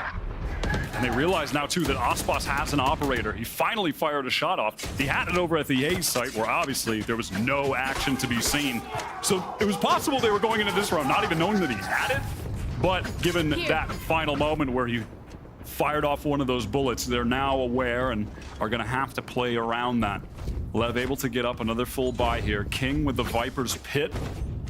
Might just want to let that one go and B main to lock down that space of the map. That's a commonplace for it if you're intending on using it early into the round. There'd be a trip for him to play off there as well that was just given by Tex, and that is going to be the case. And he just has to play behind that trip, and B is essentially on lock. Tex has already started to drift over there. A cam to peek down halls. The Crew have left empty for the time being. They want to group up here over towards this A side of the map and are aware that Aspas with that operator will be controlling mid. Here. And that wall in mid from King is going to be a bit troublesome for Shy, the lurker, to work around as the rest of Crew gather up for the A hit. We'll see if Shy can find the timing. The wall is down, the drone is in, and now Kesnet trying to get some space onto the site. Okay, actually coming from the left-hand side here, catching Mazzino with utility in hand. Com flash there, forced to back down the stairway. He gets lit up again. Now that Util's getting into the back of the site here. Shock ignored by Heat as he stepped up after bringing Tex to heal. Com did find Klaus low with that shock. But Leviathan here don't really have any step to this. So far, Aspas, no opportunities to get a kill with this operator. We'll see if KRU want to hunt him down. I mean, at this point, look at their economy. It's out of control for KRU. They can afford to go for this, to try and take it out of his hands. And again, 3 rounds in a row now. First kill from Kesnet. He is awake. It's fast hits with Kesnet throwing a variation in somewhere along the line. Bursting through that Viper wall. Caught Mazzino this time around. Closing in. They want to get this operator out of Aspas's hands, but they'd had to be cold and dead for that to happen, and it wouldn't happen any other way. Shy takes him down, and King cannot cross to recover that weapon. Gonna bring the Vandal over, but obviously the operator, the weapon of value. LEV are not gonna have the economy to be able to get one into this round, or actually, it might be possible if they work it in the proper way. We shall see, but again, it just comes down to Kesnet. Finally, this man is online. Him and Aspas, the 2 statistical best duelists in the world right now. In the best form we've ever seen them in. Both clearing their stats that they put up from last season as well, have elevated their game so significantly. And it was on Ascent that Aspas dominated, and now Kesnet running away with things 9-4, and it's going to force this LEV timeout. And to be blunt, that proactivity we saw from Leviathan defensively hasn't really been there over the last couple of rounds. They will work together to re-clear some of these parts of the map in a way that doesn't use a lot of utility, right? It feels like here, they feel it's a big risk for them to do that. You saw like the Viper's Pit in B main, they passively then rotated Tex over to Horse through a cam down there, but never really encroached up on that A site. They gave space, they're allowing KRU that bit of levity to swing through from A, make a fast execute with a standard Viper wall, and then have Kesnet disrupt them as they try and play for retake. It is a testament to how good these KRU site execs are right now, because LEV had them funneled into the A hit. They had the pit on B so they don't go there, op in mid so they don't go there. They hit into 3 players and absolutely dominate their setup. We'll see how things go now. And I was waiting to see, Aspas is going to go for the glass cannon operator. He just barely had enough to buy it up. It's gotten not an ounce of value so far, and it looks like it won't again because he's on B, and it's another fast hit here from KRU. Actually, I say that too quickly myself. The knife denies them just temporarily, turning some of that utility off. Klaus is going to get his Hunter's Fury online. Heat's null command. They have big ults to play with here for a site exec. But look at this, the Cypher setup is here on A and Tex is far away, so the trips don't actually get turned off. Okay, Aldrone brought down Hunter's Fury. Keyed up here for Com. Checking some of the common locations. He does get lit for a moment, and that is all the King needs to swing for 3. That might be enough. Com here gonna give it a little bit of room. Kesnet with the spike drop back in B main. It might be Shy that has to go and find that. There's a trip and he knows it. He's cleared that out. Now Leviathan know all they need to. That Shy has converged upon A to join Kesnet. Trying to give some space for Kesnet to get the spike, and he does just that. Spike They planted. have 2 cross positions here. Shy is actually going to go all the way back around and try and get into A main to help Kesnet. Can he do it in time though? Look at the pressure. The recon revealing his position as well. He has time, Wyatt. He's gonna get there. A lot of these shocks coming through, but Tex swings one on Kesnet, and now it's all on Shy. And it's not planted for him. Aspas gets value out of that glass cannon operator. We suspected he'd struggle. Such a heads-up defensive setup from LEV with Tex playing all the way over on B. They saw Heat had the null command, so he's playing away from the trips so they can still shut down that push. Did exactly that. Just such great awareness from the team there on the defensive side to finally claim a round after a few strung in a row for KRU. It's the time buy here for King White is massive. That's what really allows the rest of Leviathan to be in place. Finally, someone that understands. Oh, wow. Oh, wow. No way. Ospa's happy to just finally get a chance. He's been AFK on the other side of the map. He's gambling the wrong areas of the map in the last few. Finally had a chance. And he had to get he had to whole keister to get there. And this drone Gonna spot out Shy now, so you have to imagine the rest of the team most likely on a different part of the map, and Ospas gonna take advantage of that to get a deep angle here. Shy might be in trouble. Trying to push up even further now are Ospas and Tex. Okay, that's what it takes for Aspas to find his. He was traded out though. Somehow Aspas gets away with it. That trip causing some danger. He really could have gone down there. Oh my God, King almost threw his life away there in main. Just running straight into heat. Look at the crew position, and Kesnet has managed to walk all the way down. All's got behind because Tex was down, the trips weren't active. Yeah, they left the lane open, exploiting the lack of Cypher. Mizzino at least able to try and right the wrongs here, but he's low. Yeah, that Snakebite, he had to back away from awful quick. Another molly to key it up. If he finds more value, even just damage here, he'll be pleased. And a full kill for Mizzino at 6 HP. He's got so much to do. And he's more than happy to step up. Again, Aspas gets there. Have to be. Who is this guy? Where was this man earlier in the year? I mean, unreal play from him, stepping up for, I don't know, the 30th time in this series. Again, the anchoring from him, the defensive play on Ascent, it was sublime. A little quiet to begin, but he just shouldn't be getting away with it at 6 HP. Unreasonable. Oh my God. Crew, though, their economy good enough for another buy. They've got great ultimates in play here as well. Hunter's Fury for Klaus. Melser with that Viper's Pit, and it's Kesnet. Maybe his 4th, 5th first blood of the game. This guy, he is heated up. Able to punish that aggressive foray from Leviathan. A crucial double for Kesnet, no pun intended. And now that B-side is essentially wide open behind these Viper walls. Mizzino might want to pop through here. Flush heat out of that corner. This could be good for a freebie. He's able to get over and no one else is watching the line. One-sided. Now it's just King with no reason to challenge this. Just going to fall off. Only 150 credits to his name. Crew able to retain all of their guns into this round. Flawless. Kesnet.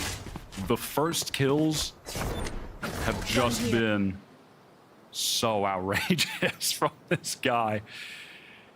And it's just these fast hits on Ascent. Things were very slow for them. They were really taking their time. They weren't as explosive in the way that they are now. I mean, saying they weren't as explosive doesn't even do the difference justice, frankly. I mean, they were... Yeah, it's coughing baby hydrogen bomb. It really is. They were dull on Ascent attack and are electric here on Breeze. Totally different team. Things started in such rough shape, and it was that Kesnet ace that suddenly just flipped the switch, and the mentality has been so different since then. I mean, come on. There's 2 players, it's a double swing, and there's an operator involved, and Kesnet still wins out. That is beyond unlikely. It's about time to talk about this, though. Leviathan need 1 more round to secure the top seed in their group. Watch this. And we've got Ospas popping his knives, walking down. Kesnet taking that first engagement, and another first kill. I mean, it is out of control. It is absurd, but Ospas, they're not aware that he's pushed up, so he's going to be able to trade one back and just barely slips away. Going to retain this 4-on-4 now. Chaotic beginning, but now Crew, they're just steadfast in their positions. Heat taking some space up mid. I got the spike. Kesnet here, just creating opportunities, materializing them out of thin air. Nothing but some buttons and pocket lint, creating gold. Not this time though. Spike down. Com transmutes him to dust. There'll be more action here. Oh, okay, I think Com trying to turn a flash there. Isn't able to cover Heat's position. So now we're even on numbers, and the spike is inexorably heading over towards B, where Aspas lies in wait. Wall gonna come up from Melser, so not gonna be able to get any help from other parts of the map as Ospas with it all to do if they go for the hit, but they don't. This is all a fake, a ruse. They put up the wall to try and draw rotates, and it's going to allow Shy. Look at his position all the way at the top of the map. Gonna be able to cut off the people rotating back, see if he can get the man advantage for Crew here. They have to imagine someone is waiting here. Shy gets the drop on Mizzino though. And Aspas denied an opportunity to make a trade of it, but it's all Down to Melzer now. Enemy remaining. Who's able to get the plant. He can take an early fight from King if he can get it. King has no intention of offering it that easily. Aspas, you see him dash across the sides.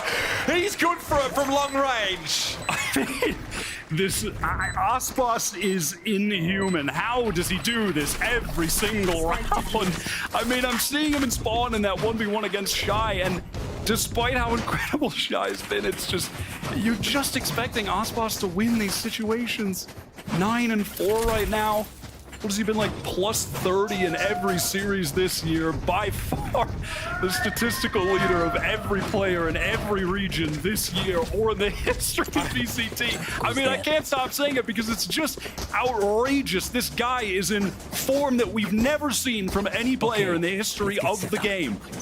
We've seen world-beating performances before, right? Second in Madrid, incredible showing. We've seen it from every region, but the consistency that Aspas has been able to bring, that's on a different level. Camera taken out.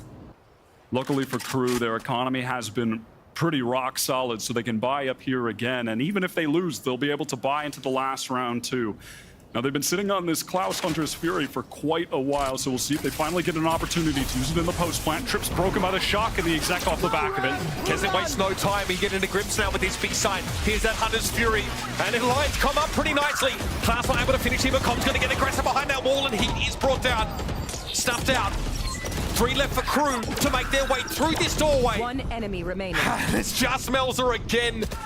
Do they know where he is? They line up for him. Leviathan here starts to take KRU off the boil bit by bit.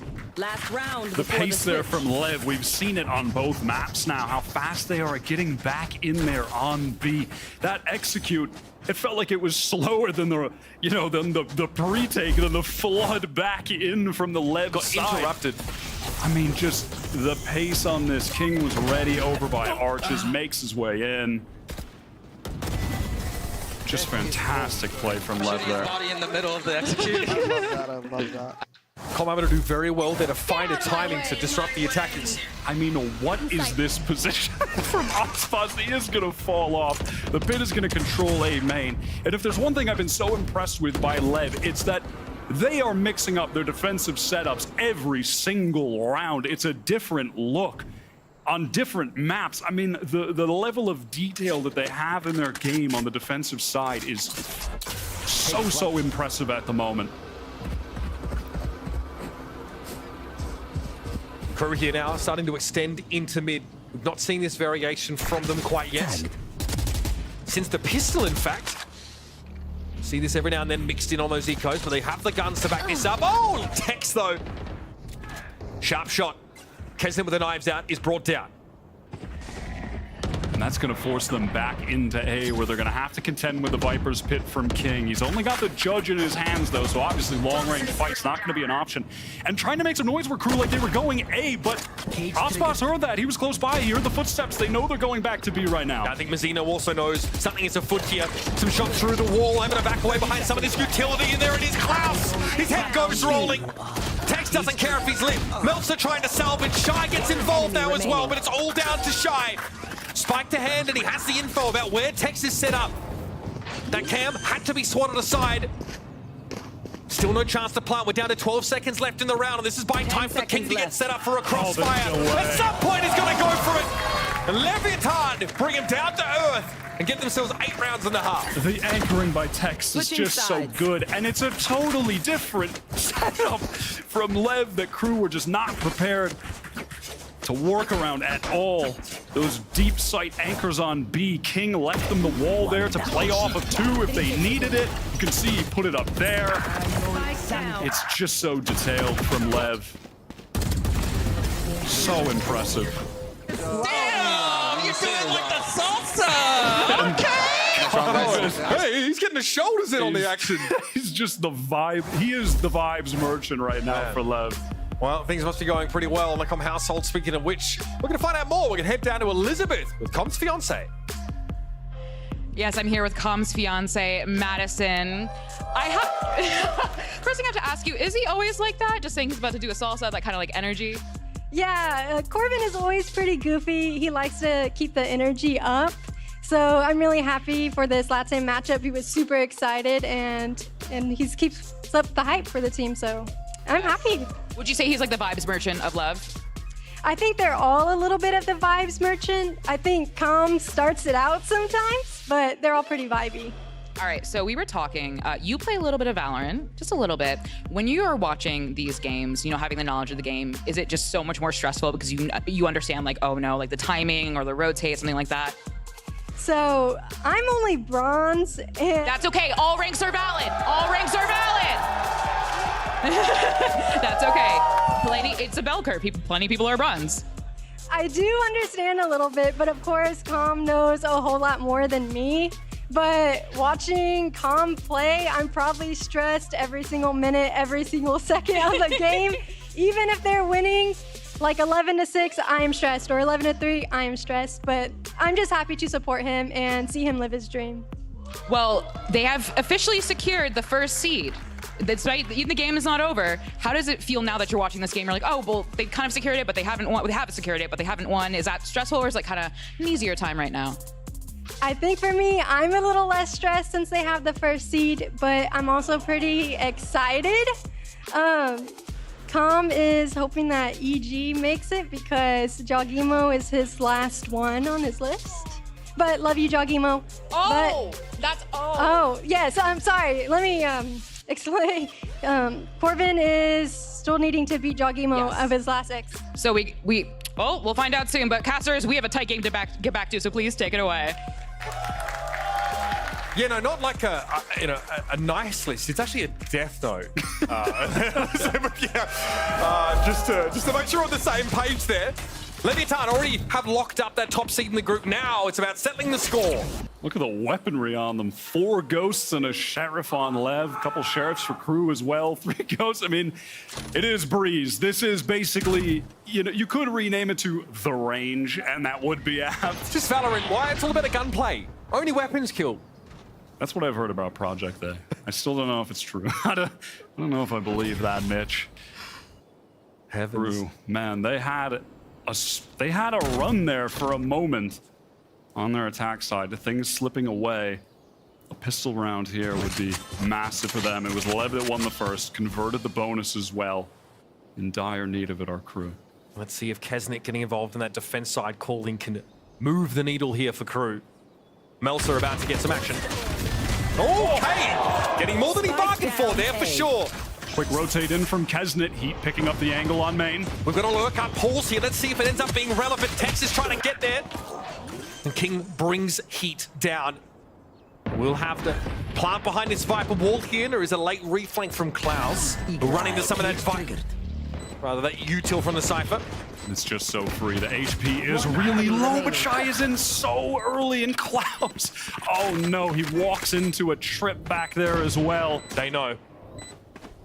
They absolutely know. A 1 versus 3 for Klaus. The mastermind of crew cannot thread the needle. And at this point, Mitch, it just feels like any glimmer of hope they get, any little spark to try to ignite some kind of comeback here, some kind of fire within them, it just slips away, even when they have those 4 rounds in a row, spurred on by that incredible Kesnit ace. Melser gets 2 to top to begin the round. And little off angle there. That's beautiful. It's just falling apart. It's beginning to feel a bit hopeless for them, and I hate to say it. Kesnit's got a marshal into this round. Obviously, that weapon is great on this map. On so many of these rounds, Kesnit is going for these hero buys, these hero moments. He feels like he needs to be the guy to bring things over the finish line for them. It's happened a few rounds, but not enough. It's as good as an outlaw against most of LEV here, if you're hitting those headshots. All right. Com knows exactly what is awaiting him there and takes the body hit. Kesnit also quite low after that exchange. Stacked up on the A side here, our crew, but they're going to begin to fall off. They're going to take a risk moving towards B. The cam is about to get broken, which is definitely going to trigger the idea that the execute is going to be coming in here. LEV taking it a little bit slow, but they are going to work into the site, at least with Tex, but it feels like they're giving themselves the option to fall off if they need to. Big This is a big flank here from Heat. And he sees the spike go loose as well. Now you're feeling pretty awkward if you're Tex. Caught between a rock and a hard place. And he's only good for the trade. Now he could be absolutely bloody anywhere. And what I hope Aspas has his infrared sight 30 on. seconds left. How did he find that timing? Aspas with an opportunity. Gonna have his dash turned off here. He's trying to get the swing onto Heat. This tight angle with the scope weapon. Perfect. LEV still with 2 to play with and they've been able to recover the spike, but they've got to make a quick hit, and Crew are not leaving the B side. This one's about to get messy. If you're squeamish, you might want to be looking away. And again, what's the point? You've got the weapons here. Why No throw them time. away? Just no time at all. So much of it wasted. It looked like LEV were trying to keep their options open at B by giving space for Tex to just walk in alone. Nazino wasn't fully committed with the spike in yet, and at the same time, it's because they had King all the way over on the A side. He was getting some space, and then they decided, yeah, let's fall off. But Heat just found the perfect timing, the perfect flank. And maybe this is the spark. Maybe this is where things can kind of start rolling for Crew. I mean, we've been waiting for that moment. We thought we had it on attack, but it slipped away, and they need it now more than ever. Heat made his own luck in that last round. Revealing area. Crew here now want to pivot off of that. This time we'll have that Viper Cypher set up over towards B here. Klaus. Yep, okay. Well, I think someone's in halls. Yeah, Klaus is not going to be risking peeking into that one anytime soon. Everything on A currently being watched by Crew, and it looks like they actually want to go for a play here into A main. Yeah, pop flash. Kesn is going to get this space. It is going to force out the drone from Com to re-clear it, so, you know, a flash for a drone. We'll take that exchange. Some nice pressure there. Knowing Kesn, I mean, what's going to stop the guy from just trying to re-clear it again? It looked like Heat had already fallen back. We have a split, but mostly centered on this double door push, potentially. Lineup now coming in from King with that Molly. Gonna force a player off of Tony Hawk, but no one is actually there. Back sight is Kesnet on stairs. Is Heat now the crossfire setup? Because it was ready for Aspas again. This is classic LEV. Make lots of noise. A main try and sneak Aspas in, but the timing didn't favor them at all. One enemy remaining. Crew finding every shot. And King here. They'll be abdicating the throne in just a moment, I suspect. Not been given too much here. Wait a minute! 10 seconds is not enough to make something happen here. That's big damage to the economy of Crew just as it was beginning to burgeon. Can you find any more for this? Could be a timing with Meltzer here to do a little bit more damage. That wall's going to come down. Not in time, though. Oh my god. And that is of significance. Those players on Crew were all at like 500 or so or below. So losing 3 rifles there. Really nicely done from King, who, I mean, do my eyes deceive me looking at the scoreboard here? Do I need a new prescription for my contacts? Is he 21 and 3 at the moment? King is accounting for the vast majority of the action on the side of Leviathan. And hey, Mazzino did get the attention this time around. Kesnet, though, on his little elbow boost. Favored by both Jet players in this game. And again, that defensive proactivity, right? 2 players. Clear some of those angles. Nicely done from Crew, and they're just going to fall back, play passively. They have the Cypher set up here, the wall to play off of. And also King, he's 21 and 3, but what a stand-up guy. He gave the Vandal to Aspas and took a Guardian. Even still, he's going to give it to Aspas, the star duelist. What a guy. Kesn Klaus re-clearing, but walking into an angle. Player standing. Come over to get pitched to 1. Eventually Aspas as well will be brought down. Crew closing the gap here round by round. A little bit awkward with what King did to them in the previous, but they're still going to be able to build up that bank. LEV now finally the chance to buy in and disrupt this comeback. And you mentioned it, the defensive, aggression there from Crew. It's a trademark. Paying off. It really is. And a lot of it's not really spurred on by big utility plays. It's just a simple pop flash here or there, or oftentimes it's just two guys swinging from different angles. One swing close, one swing wide. Yeah, they love going for plays like that because they have the mechanical skill to pull it off. We've seen that this season from all 5 players. Kesnet going deep, but forced to fall back due to that KO knife. Yeah, he would have wanted the mobility to get out of dodge if he'd committed. This will allow King to simply post up and guard any forays from the defenders down mid. The Crew have given most of it up after being stave off after that early push. Com now clears mid, and they might look to capitalize off this space. And look at how deep that drone was from Com. I mean, neither drone spotting any players out, but LEV relegated so far back on the map, they had to do that from bottom mid, but Aspas is now going to try and take the space off of that with a minute remaining on the clock. It's been Tex watching over towards the A side with this tripwire setup. Now going over to B, or LEV, with Aspas taking that late position in mid, trying to catch a rotator perhaps, a little bit of a backstab. Very much embedded. And because Crew are playing for a retake here, this could be an extremely powerful spot to play from. The chips need to fall the right way, though, and Aspas isn't ready. Shy makes his way in a tunnel briefly, and he strikes gold. That's Johannes Fury now. Into the post plant with Leviathan, with 2 players out towards B main still. Here come Crew. Look at that utility coming in backside. Really nice from Crew. They're trying to spill out behind that wall as it goes down. Down to 3. Now with 2 players coming in from B main, and King's not ready for it. They don't have eyes on the flank. That was awkward. Kesnet drops to the ground, lifeless eventually. Tex! Unbelievable Tex! Every single time, there's a glimmer of hope. Fastest gun in the West. Oh, make no mistake. God, every single time, something goes right for Crew. Dashed away by LEV again. Texas play on Breeze so far this season has been very good against G2. Stepped up massively on Cypher. And again now backside. Just a little grin, a little salute, a little wave. I'm gonna get 2 extra. And then a bon voyage. Yeah. Oh my God, man. This team right now. Hey, let him hang, King. That's what I'm saying. Can just do no wrong. Okay. So yes, LEV have definitely disrupted Crew once more, but looking towards the economy, Crew have still a full buy to work with here and a chance to take the timeout to formulate the plan here. What do you say about a side hit that gets derailed by a player going absolutely nuclear on you? What's the takeaway? You just have to, time to refocus on the next round and come up with a game plan. And part of that, I think, is going to be because the economy was good enough. They're finally going to get an operator online here.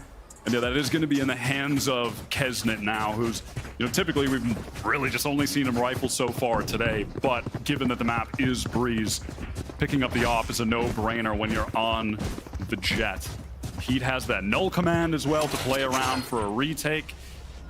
Crew, though, compared to LEV, they really haven't been as varied in these defensive setups. This Cypher setup over on the B side has been mostly the same on these rounds so far. And LEV, they're going to be able to get an understanding of that. They're going to be able to know how to play around it. Perhaps a little readable in that sense, our Crew. They've got that A wall up there that sort of shuts down the split and pinch onto that site. Taking full control of A main, and Texas always had this trip over here towards A. It's never gotten pushed down or broken. Now this drone is going to come in and be exec off the back of it. Aspas needs to be wary of the trip, but again, it's Shy. It seems to be his kryptonite on many of these fast hits. And the rest of Leviathan instead want to group up towards Elbow. That's a big pick for Tex. Taking immense amounts of control of Halls, but can't get away. And that was Tex taking advantage of the fact that, again, they're setting up 2 trips on B very often here. Aware of that, walks all the way down. But the pressure on Kesnet here is huge. He knows he's getting pinched from multiple angles. Not enough time for him to respond. Klaus spotted out by this, but still able to face Mazzino down. T-pose on him. Spike drop there and Com Was able to recover it. Now takes the wide swing. They're both looking at bridge here, but Klaus is playing from under it. What can King do? We've seen him with some beautiful three pieces so far. He can't even cross. Melsa makes sure of that. Nicely dealt with there from KRU. Good pace there, helping on to the A site. That's Kesnet with a big pick off, and that early A main control as well. That was a pretty solid round from KRU there. I like the early play. Really the only issue came from Tex. Their lacking of that Hall's info could have been their undoing, but a good recovery nonetheless. Only trailing by 2 now. Just a foot peeking through there by Tex. Otherwise, very reasonable to Cybercage and open that door to get even more control. And now it's going to be Leviathan taking their time out here late into the game. They're going to be on a full eco. But on to the next round is really what they're planning here. They're going to see what they could do on the eco, sure, but realistically, doesn't matter. For the next, they have Mizzino's Null Command online, and they have King's Viper's Pit. That's the 1-2 punch of take the site and hold it. Turn off that utility, hold it with the pit. Now, we saw last half how aware LEV were of playing around the Null Command when they were on defense. I'm looking to see if KRU are going to be doing the same here. LEV, in their case, they had the Cypher play on one side, and the actual setup elsewhere. Right, so he wouldn't get his utility turned off. We'll see how that's going to pan out now with KRU on defense. They haven't really been as dynamic as LEV so far. And again, it's this double trip setup on B, but now Kesnet is going to set up in Halls, which is where they got exposed on the previous by Alert.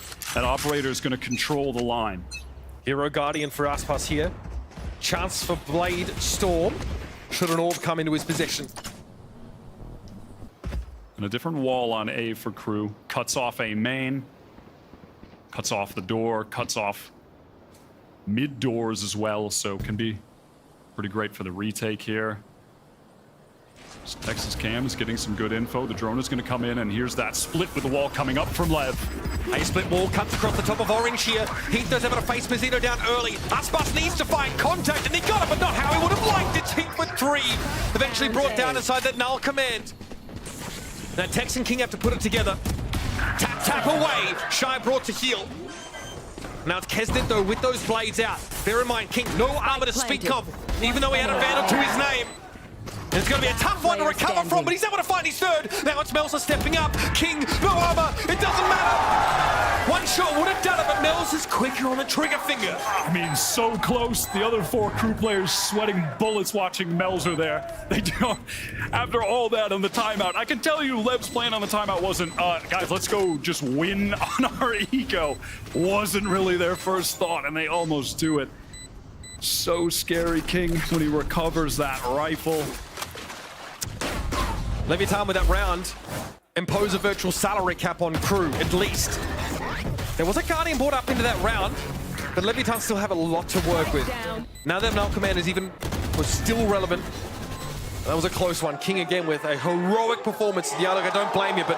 Yeah, a bit of frustration. That's really the first time we're seeing it from LEV. Their energy has been extremely positive, very whimsical coming from Calm. That's kind of the first sign of frustration. And you mentioned that Guardian. It's because Aspas has his knives online here, which is going to be popping straight into this round. Quite a fast hit from LEV, but Aspas is going to make enough noise to wake the dead here. 3 players going straight down halls. This may force KRU into some retake positions as they flash themselves out for the Cyber Cage. And yes, KRU are lined up here, right towards their spawn. Cyber Cage going to kick them there for now. My question is, do they try to get in fast off this Hunter's Fury or take their time? And that question has been answered. They're slowing things down just a bit. 4 players coming from main, trying to work out of halls with this drone, or 2 of them, and Heat is going to be coming through the mid doors. It's going to be about this Hunter's Fury, flushing players out of the Viper's Pit, or even better, getting tags into it. He's that Hunter's Fury. Mizzino spotted, and they're able to bring down the KO. Now he's out of the picture, but the pit will remain. Economy by no means stable for KRU, though. Big reflank from Tex in mid, too. Can he find this now? It's going to have to be soon, but it was watched! Kesnet drew a beat on that well in advance. And now King has to find his way again out of this. It is too much to ask. And KRU have done it, evening the score here on Breeze. Fantastic retake from KRU. T's crossed, I's dotted. The way they retook Halls there with the drone to push out, regain that space, which allowed freedom for Klaus to go for this Hunter's Fury as well. And I mean, obviously credit for getting that first kill. And then Meltzer pushed all the way down. They just got to every position to pinch in and get different angles on the retake. So nicely done. 10-10. Finally, Crew, for the first time since winning Pistol on Ascent, a chance to get the lead in this game. All it took was, a mere ace from Kesnet to start this resurgence. Now Crew are taking full advantage. Kesnet again, ever the audacious one. Peeks in the elbow. That LEV actually have this double face. Oh, he doesn't like that. What a maniac. Different setup here from Crew. They have the pit deep in A main and actually focus some trips. The cam over there as well. One trip for Halls. And with all of that going on A, they're just going to let Kesnet lock things down with the operator on the opposite side of the map. And now LEV, having run into that operator, want to refocus their attention elsewhere. And it's going to be towards A again. Here's that lineup coming in, that molly to clear close fence. And there's going to be a drone, I think, from main.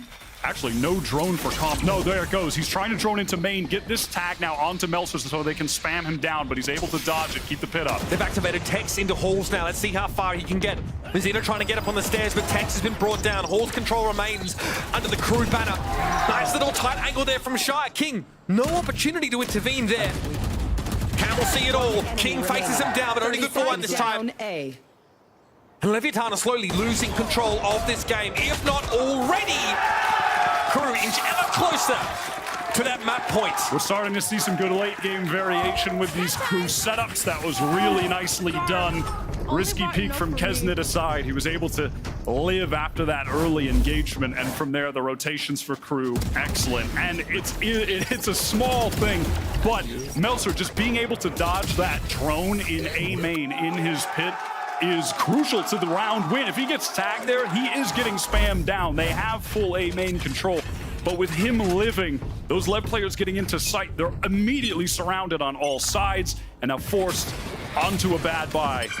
Two Vandals, Mazzino, Aspas, two players who've been going absolutely crazy so far. The Crew finally with a lead. An early double face there from Crew. Doesn't yield any information, but Kesnet will hold this line for now. Tentatively, LEV trying to find a way to work these three pistols around the double Vandal buy. Al drone. Don't think it's Salden behind that stack of masonry. And yeah, looks like A is still going to be a play. This one's going to come in real quick. Com trying to get ahead of it. And he does spot Kesnet with the operator in the back there. He has to reposition now. Cyber Cage to give LEV an opportunity to advance here onto the site. And you see them wanting to push through this Viper wall, but Klaus is trying to preempt it. He doesn't catch Tex. He's going to be there with the Sheriff. Kesnet wants to step up again, almost punishes Tex, but Shy also playing from between the pillars. It's Mazzino, they're finding two. This is huge. Crew with two players to work with now. And still a rifle on LEV. They're going to back away and play it all from A main. Tex and Mazzino, they're not quick enough to get away. Kesnet wants to spring forward. Two rifles for LEV though. Kesnet low. They're in trouble here. Trying to double face this could be complicated. Melza, 1-for-1. Kesnet versus King. The two headliners in this game now for a pivotal round. LEV claw themselves back into it. Two of the absolute best of LATAM head-to-head in the 1v1. King, who's now 29-9 on the Viper. That is outrageous. Standard though, isn't it, for him? That is damn near illegal. I don't know how you pull that off. Incredible. And on the eco, brutal loss for Crew. Luckily for them, economy still good enough for another buy, good enough for another operator for Kesnet. And we're going to see with the setup now, him over on that A side. Viper wall coming today as well. The trip for Halls. Pretty spread setup here. Oh, hang on. For Crew. Kesnet almost runs headlong into much of Leviathan's set up there, and they are pinging heavily just outside A main. They're aware there could be a close hold here. This might be another fast one. That flash coming in. Can Aspas get some space off of it? Kesnet forced it back. Heat though, he's going to try and hold the line in the meantime. Hunter's Fury getting fired off here. Com's able to find heat. KO's out of the picture there. That's a big one. Kesnet somehow not being looked at by Aspas. At least able to trade it out, but Texas there again. Player advantage to work with for Lev, but Chai is going to get all the info. Okay, standard setups he sees here for Leviathan. The Owl drone that will spot out the location of this Cypher.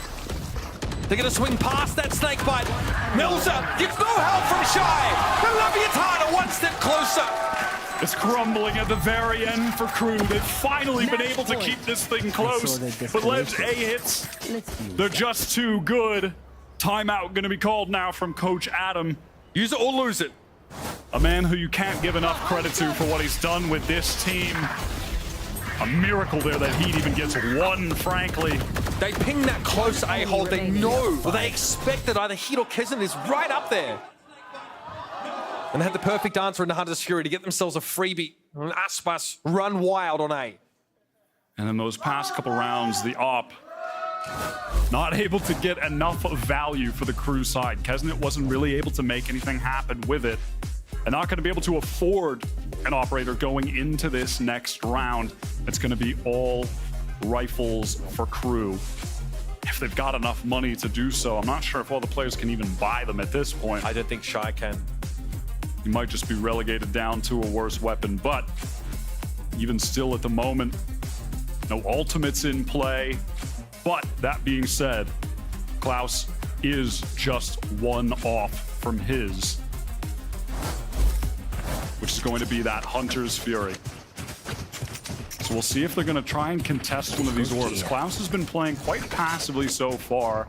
Obviously, you don't really need or want that Sova in the close engagements, right? That's going to be the KO and the Jet. And yeah, not going to be in position to get the orb, but we'll keep our eyes on that. If he can get a kill at some point here, that could seal the game for them. They won them around already with an accurate few shots from that.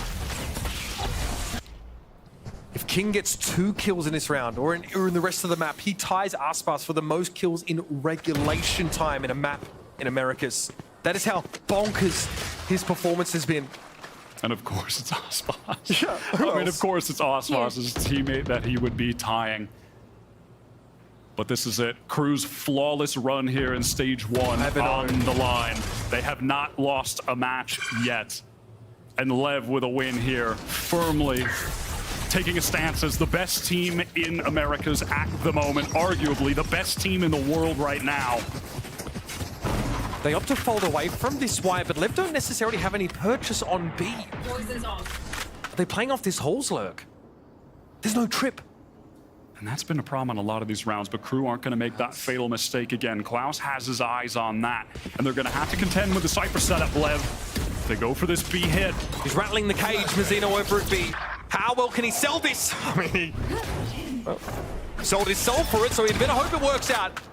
Kesnet, though, is able to get deep here through A main. Crew in the advantage position by a good deal. I love this from Lev. They're planting back pyramid. Oh, Kesnet picks off King in the back in Halls. He was lurking there for so long. They plant back pyramid. They're trying to play forward. Like Tex, you can see him here, but he might get caught by Heat as well. These positions are so awkward. No Lev players' ability to hold for each other. Aspas finding the one here, but where does Com go from here? There's too many angles to cover, and Aspas would have to go absolutely ultra instinct to save this round. But he might as well have a crack at it. It won't be happening, and Crew are going to force this one to extra time. King denied that regulation kill record. And Leviathan now looking to fight in overtime. That push out of A from Crew, catching them off guard, getting all that space, and of course the valuable information for the team to call some good rotates. And with that too, King just exposed. He has to deal with the players in front and behind, and it just left Lev in this awkward situation where no players could play off each other. They couldn't set up any reasonable crossfires. And now we're in OT, the two best teams right now in America's. Crew playing for that flawless run through the stage into playoffs. Leviathan trying to cement themselves as the best in the region. All Vandals here. No one opting for the glass cannon operator. We may see one of the, Jets on defense. It is opt Breeze to pick that one up at some point. Tex here, of course, can see pushes up mid and to B main. Cam quickly cleared out. No mid presence whatsoever for Leviathan, and KRU already encroaching here through tunnel. And Kesnit's ready to dash in. He goes for it, trying to get ahead of the drone. Com can't hold his ground. Tex now has to fight from this back corner, and he's been fantastic from this place on this map. Another one will be massive, and he does get it. Eventually traded out though. Aspas and King now have to make it happen, but they've got a long walk to get to B. King's just going for it. Keep waiting, swings it. Aspas now with it all to do once more. Has his dash up. Into the smoke he goes. Doubles back for a moment to see if heat has crossed through archers. He's gonna make it here. And KRU. What a great hit coming down tunnel. The dash from Kesnit. A great double face at the end from KRU to lock that thing up, and really that's what we saw the whole round, was just the fundamentals like that. The trades from KRU really nice there. Adding a totally different look on attack as well. That was not like any other rounds that they had played on their initial half. Just that slow walk up into tunnel for the split onto the site. So a new little layer that LEV weren't expecting. Still no operators in play. Kesnit's gonna have that Vandal despite using the op a lot in the first half. KRU here looking to take us to a third map in this series. Pretty flawless stuff in the prior. Now they get to defend. Trips here pretty standard. I think the setup for Shy over on this B site should be able to be cleared by Util comfortably enough. No, actually they go ahead of it. Aspas gets caught. Okay, no punish. He slipped through, but only just. They haven't actually broken the cameo though. There it goes now, but Tech spotted out. Great first kill. Drone is gonna come up now to try to get some space for KRU. Aspas trying to go for a variation there. Rewarded with some damage on Shy, but nothing more. Shy wants to push through that cyber cage here, and Mazzino's already gone down. Aspas trying to wrap the right-hand side. Klaus not ready for it, but he got Kiz. And KRU are far from done. It all starts with a spark. It's a Kesnit ace to send them on a collision course with Leviathan. And a third map. It looked like every single time on that map, KRU had a little bit of a chance. LEV would just steal it away the very next round. At a point there, it just didn't feel possible for them, but they bring it all the way back on LEV's map pick. Both teams now exchanging, winning the map pick of the others. And what a relief. We're gonna take this to Lotus, the third and final map where LEV looked utterly fantastic against G2. And now, with this KRU that are awake, sentient, and alive, and with Kesnit putting up 27 and 16, you have to believe that they're going to be in this game, that the third map will be a banger. I wouldn't have it any other way. It's time for a quick break, but when we get back, the analysts are going to warm us up for a map 3 decider.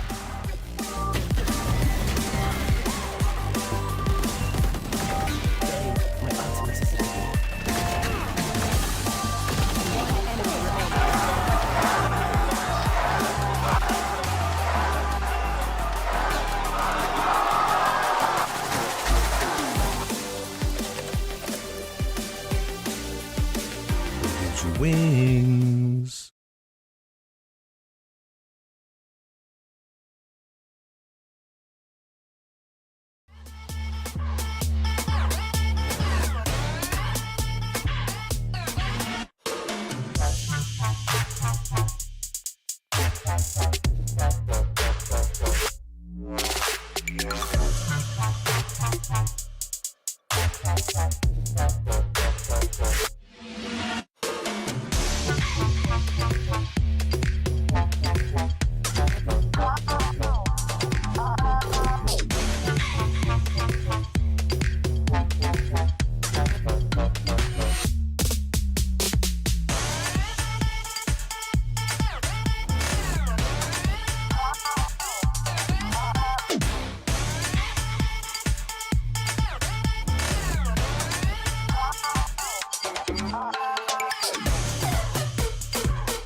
¡Ok, y listo! El Levianeta tiene que ser KRU. ¡Ahí está! And KRU bring it right back, forcing a map 3, and what a match that was on Breeze. Hello, everyone. Golden Boy here, alongside Baby and Mimi as we break it all down. Lots of fun stuff to talk about there. And I think, it just makes the most sense. Let's just jump right into it. Talk about Kesnet. The man was popping off. It was great to see. But this whole KRU lineup was cooking, man. It was great to see them really start to find themselves midway through that game, Baby Bay. And now here we are. We're going to map 3. Full momentum shift. I think for the first time in quite a long time, I've seen Aspas hold the S key and get ran down. So it was a sight to see. Yeah. Yeah, I mean, it was insane stuff from this KRU roster, right? I mean, they're coming out after a brutal map number 1 loss. Yeah, they got destroyed. They got destroyed utterly. And Adam was talking about it. The team felt confident going into the next one. But then it started rough here, too. They lose a flawless pistol round. Yeah. But then that ace we just watched from Kesnet was absolutely the turning point. He starts to heat up. And in that second half, they were just looking like a new team going on a massive streak to take it into overtime and pull things back. I think really proving that this roster can face the best. They can go up, they can get punched and rally back, and you see an absolute reversal in those stats from the first to the second match. This has been insane. I mean, this is what we expected. I mean, when we watched that first map, we were like, what is happening? Yeah. And even on the second map, I thought that LEV for a second were going to run away with it. And the back and forth battle and Kesnet just bringing it back, getting that ace and getting the momentum for his team. I feel like we were even seeing some good stuff from LEV, like the round they go for like that deep hole split onto his. I felt like they were making some really good calls, but these late round post plants so consistently. KRU was coming out with some excellent synergy between these players and just some crazy individual moments to win out these retakes round after round. Yeah, you saw the frustration on King's face in that 1-1v1, and he was frying. I mean, granted, a lot of the kills that he had were, exit kills. But still, I will say, in the important rounds, you were still seeing those impact that 1v1 with Melzer versus huge. King was insane. I mean, he would have aced if he had won that round. It could have been a completely different story in the map. Yeah, and they were right. We saw boom. They were right there. They were literally on the precipice of being able to win this and ending this series 2-0. But instead, you get KRU fighting back, and now they find themselves in this position here. You could tell, too, one thing that, I don't know if it's been stated enough, is at the end of that game, when they finally won, you could see the emotion, the excitement. You can tell that this KRU team wants to end this, Mimi, with a flawless run. Yeah, absolutely. I mean, at this point, they already have their number 1 seed locked. They're already into playoffs. And yeah, you're right. Leviathan got with the number 1 seed, so we got what we wanted. That's the thing. At this point now, KRU... It's all pride. It's all working out. It's all about pride. It's all about proving you're best. The flawless run for KRU. Or LEV just getting to prove they're the best from LATAM now. It's really that pride on the line. But you can tell both these teams are still so invested. Yeah, well, it now comes down to one final map to determine who is the best of the region. This is going to be awesome. We're moving over toward Lotus for our final map of this series. Now, we got a little bit of time here, so let's go ahead and break down what fans should be expecting to see in this Lotus game, baby, because we get a lot of the jet battles back and forth, but now we're going to be mixing things up a little bit. Yeah, it's going to be the Battle of the Raises. That's the name of the game right now. And KRU, they're no slouch on this map. They're what, 2-0, you were telling me, Mimi? Yeah, I mean, they haven't played this one a lot, but they did get a win early on against one of the Brazilian teams and then BDG here, too. Yeah, and EG's no slouch on Lotus. They usually cook on a map like this.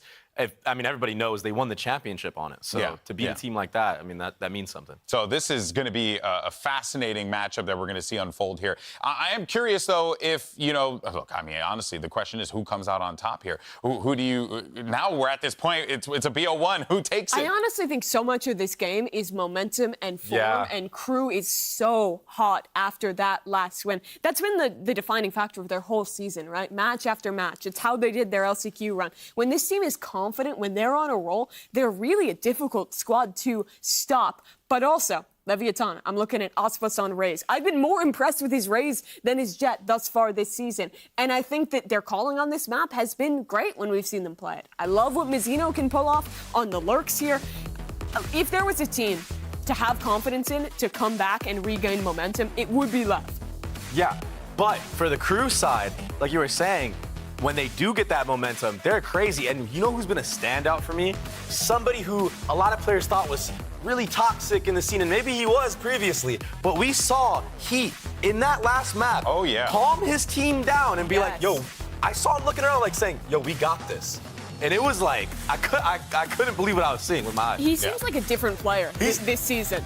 Kesnit's different, he's different. They all have a same track brain. Well, it just goes to show you, you know, like sometimes you just need a little bit of a change of scenario, change of location for you to be able to like find that rhythm, and Heat has done just that. Yeah, sometimes you have to fly too close to the sun, get humbled, get dropped by the second worst team in the league, and then you come back and you look A lot of people could use that. Yeah, So, I mean, in your second year, it's been wonderful. Crew going back into that default comp, we shouldn't really expect anything different from Leviathan here either. Ooh, a mirror. Shocking. Mirror, mirror on the wall. We've talked a lot about the duelist head-to-head, but I actually was super impressed with Calm in the early stages of this series. He's been the guy who, from the early failures of LEV and their recent success, has leveled up so much for this squad. But it all comes down to this. A flawless season or Leviathan getting to prove the best in LATAM as they head to playoffs. Leviathan already accomplished the objective of getting that first seed, but the question remains, who is the best of Latin America? Let's go ahead and send it over to your casters to call the action for map 3. It's, of course, Uber and Wyatt. Thank you very much, Golden Boy. Yes, Leviathan essentially have locked up their top spot in the group. So in terms of playoff implications, it's rare lately to have a game that doesn't have any of those. But we saw on their players' faces. We saw it on Crew's faces at the end of their map. They want this win so badly. There's so much more than, seeding and numbers on the line. The amount of pride on show out there is immense. I would have loved to have told someone who just finished watching last year's regular season, hey, did you know that Crew and Leviathan are actually going to be the 2 top seeds in Americas next year? Because, well, they wouldn't have believed you, and they would have been right to not believe you. This is a ridiculous world that we find ourselves in. Both of these teams so impressive this season. LEV beginning on defense on the Lotus, a map where they really blew me away against G2, who were more than a formidable opponent.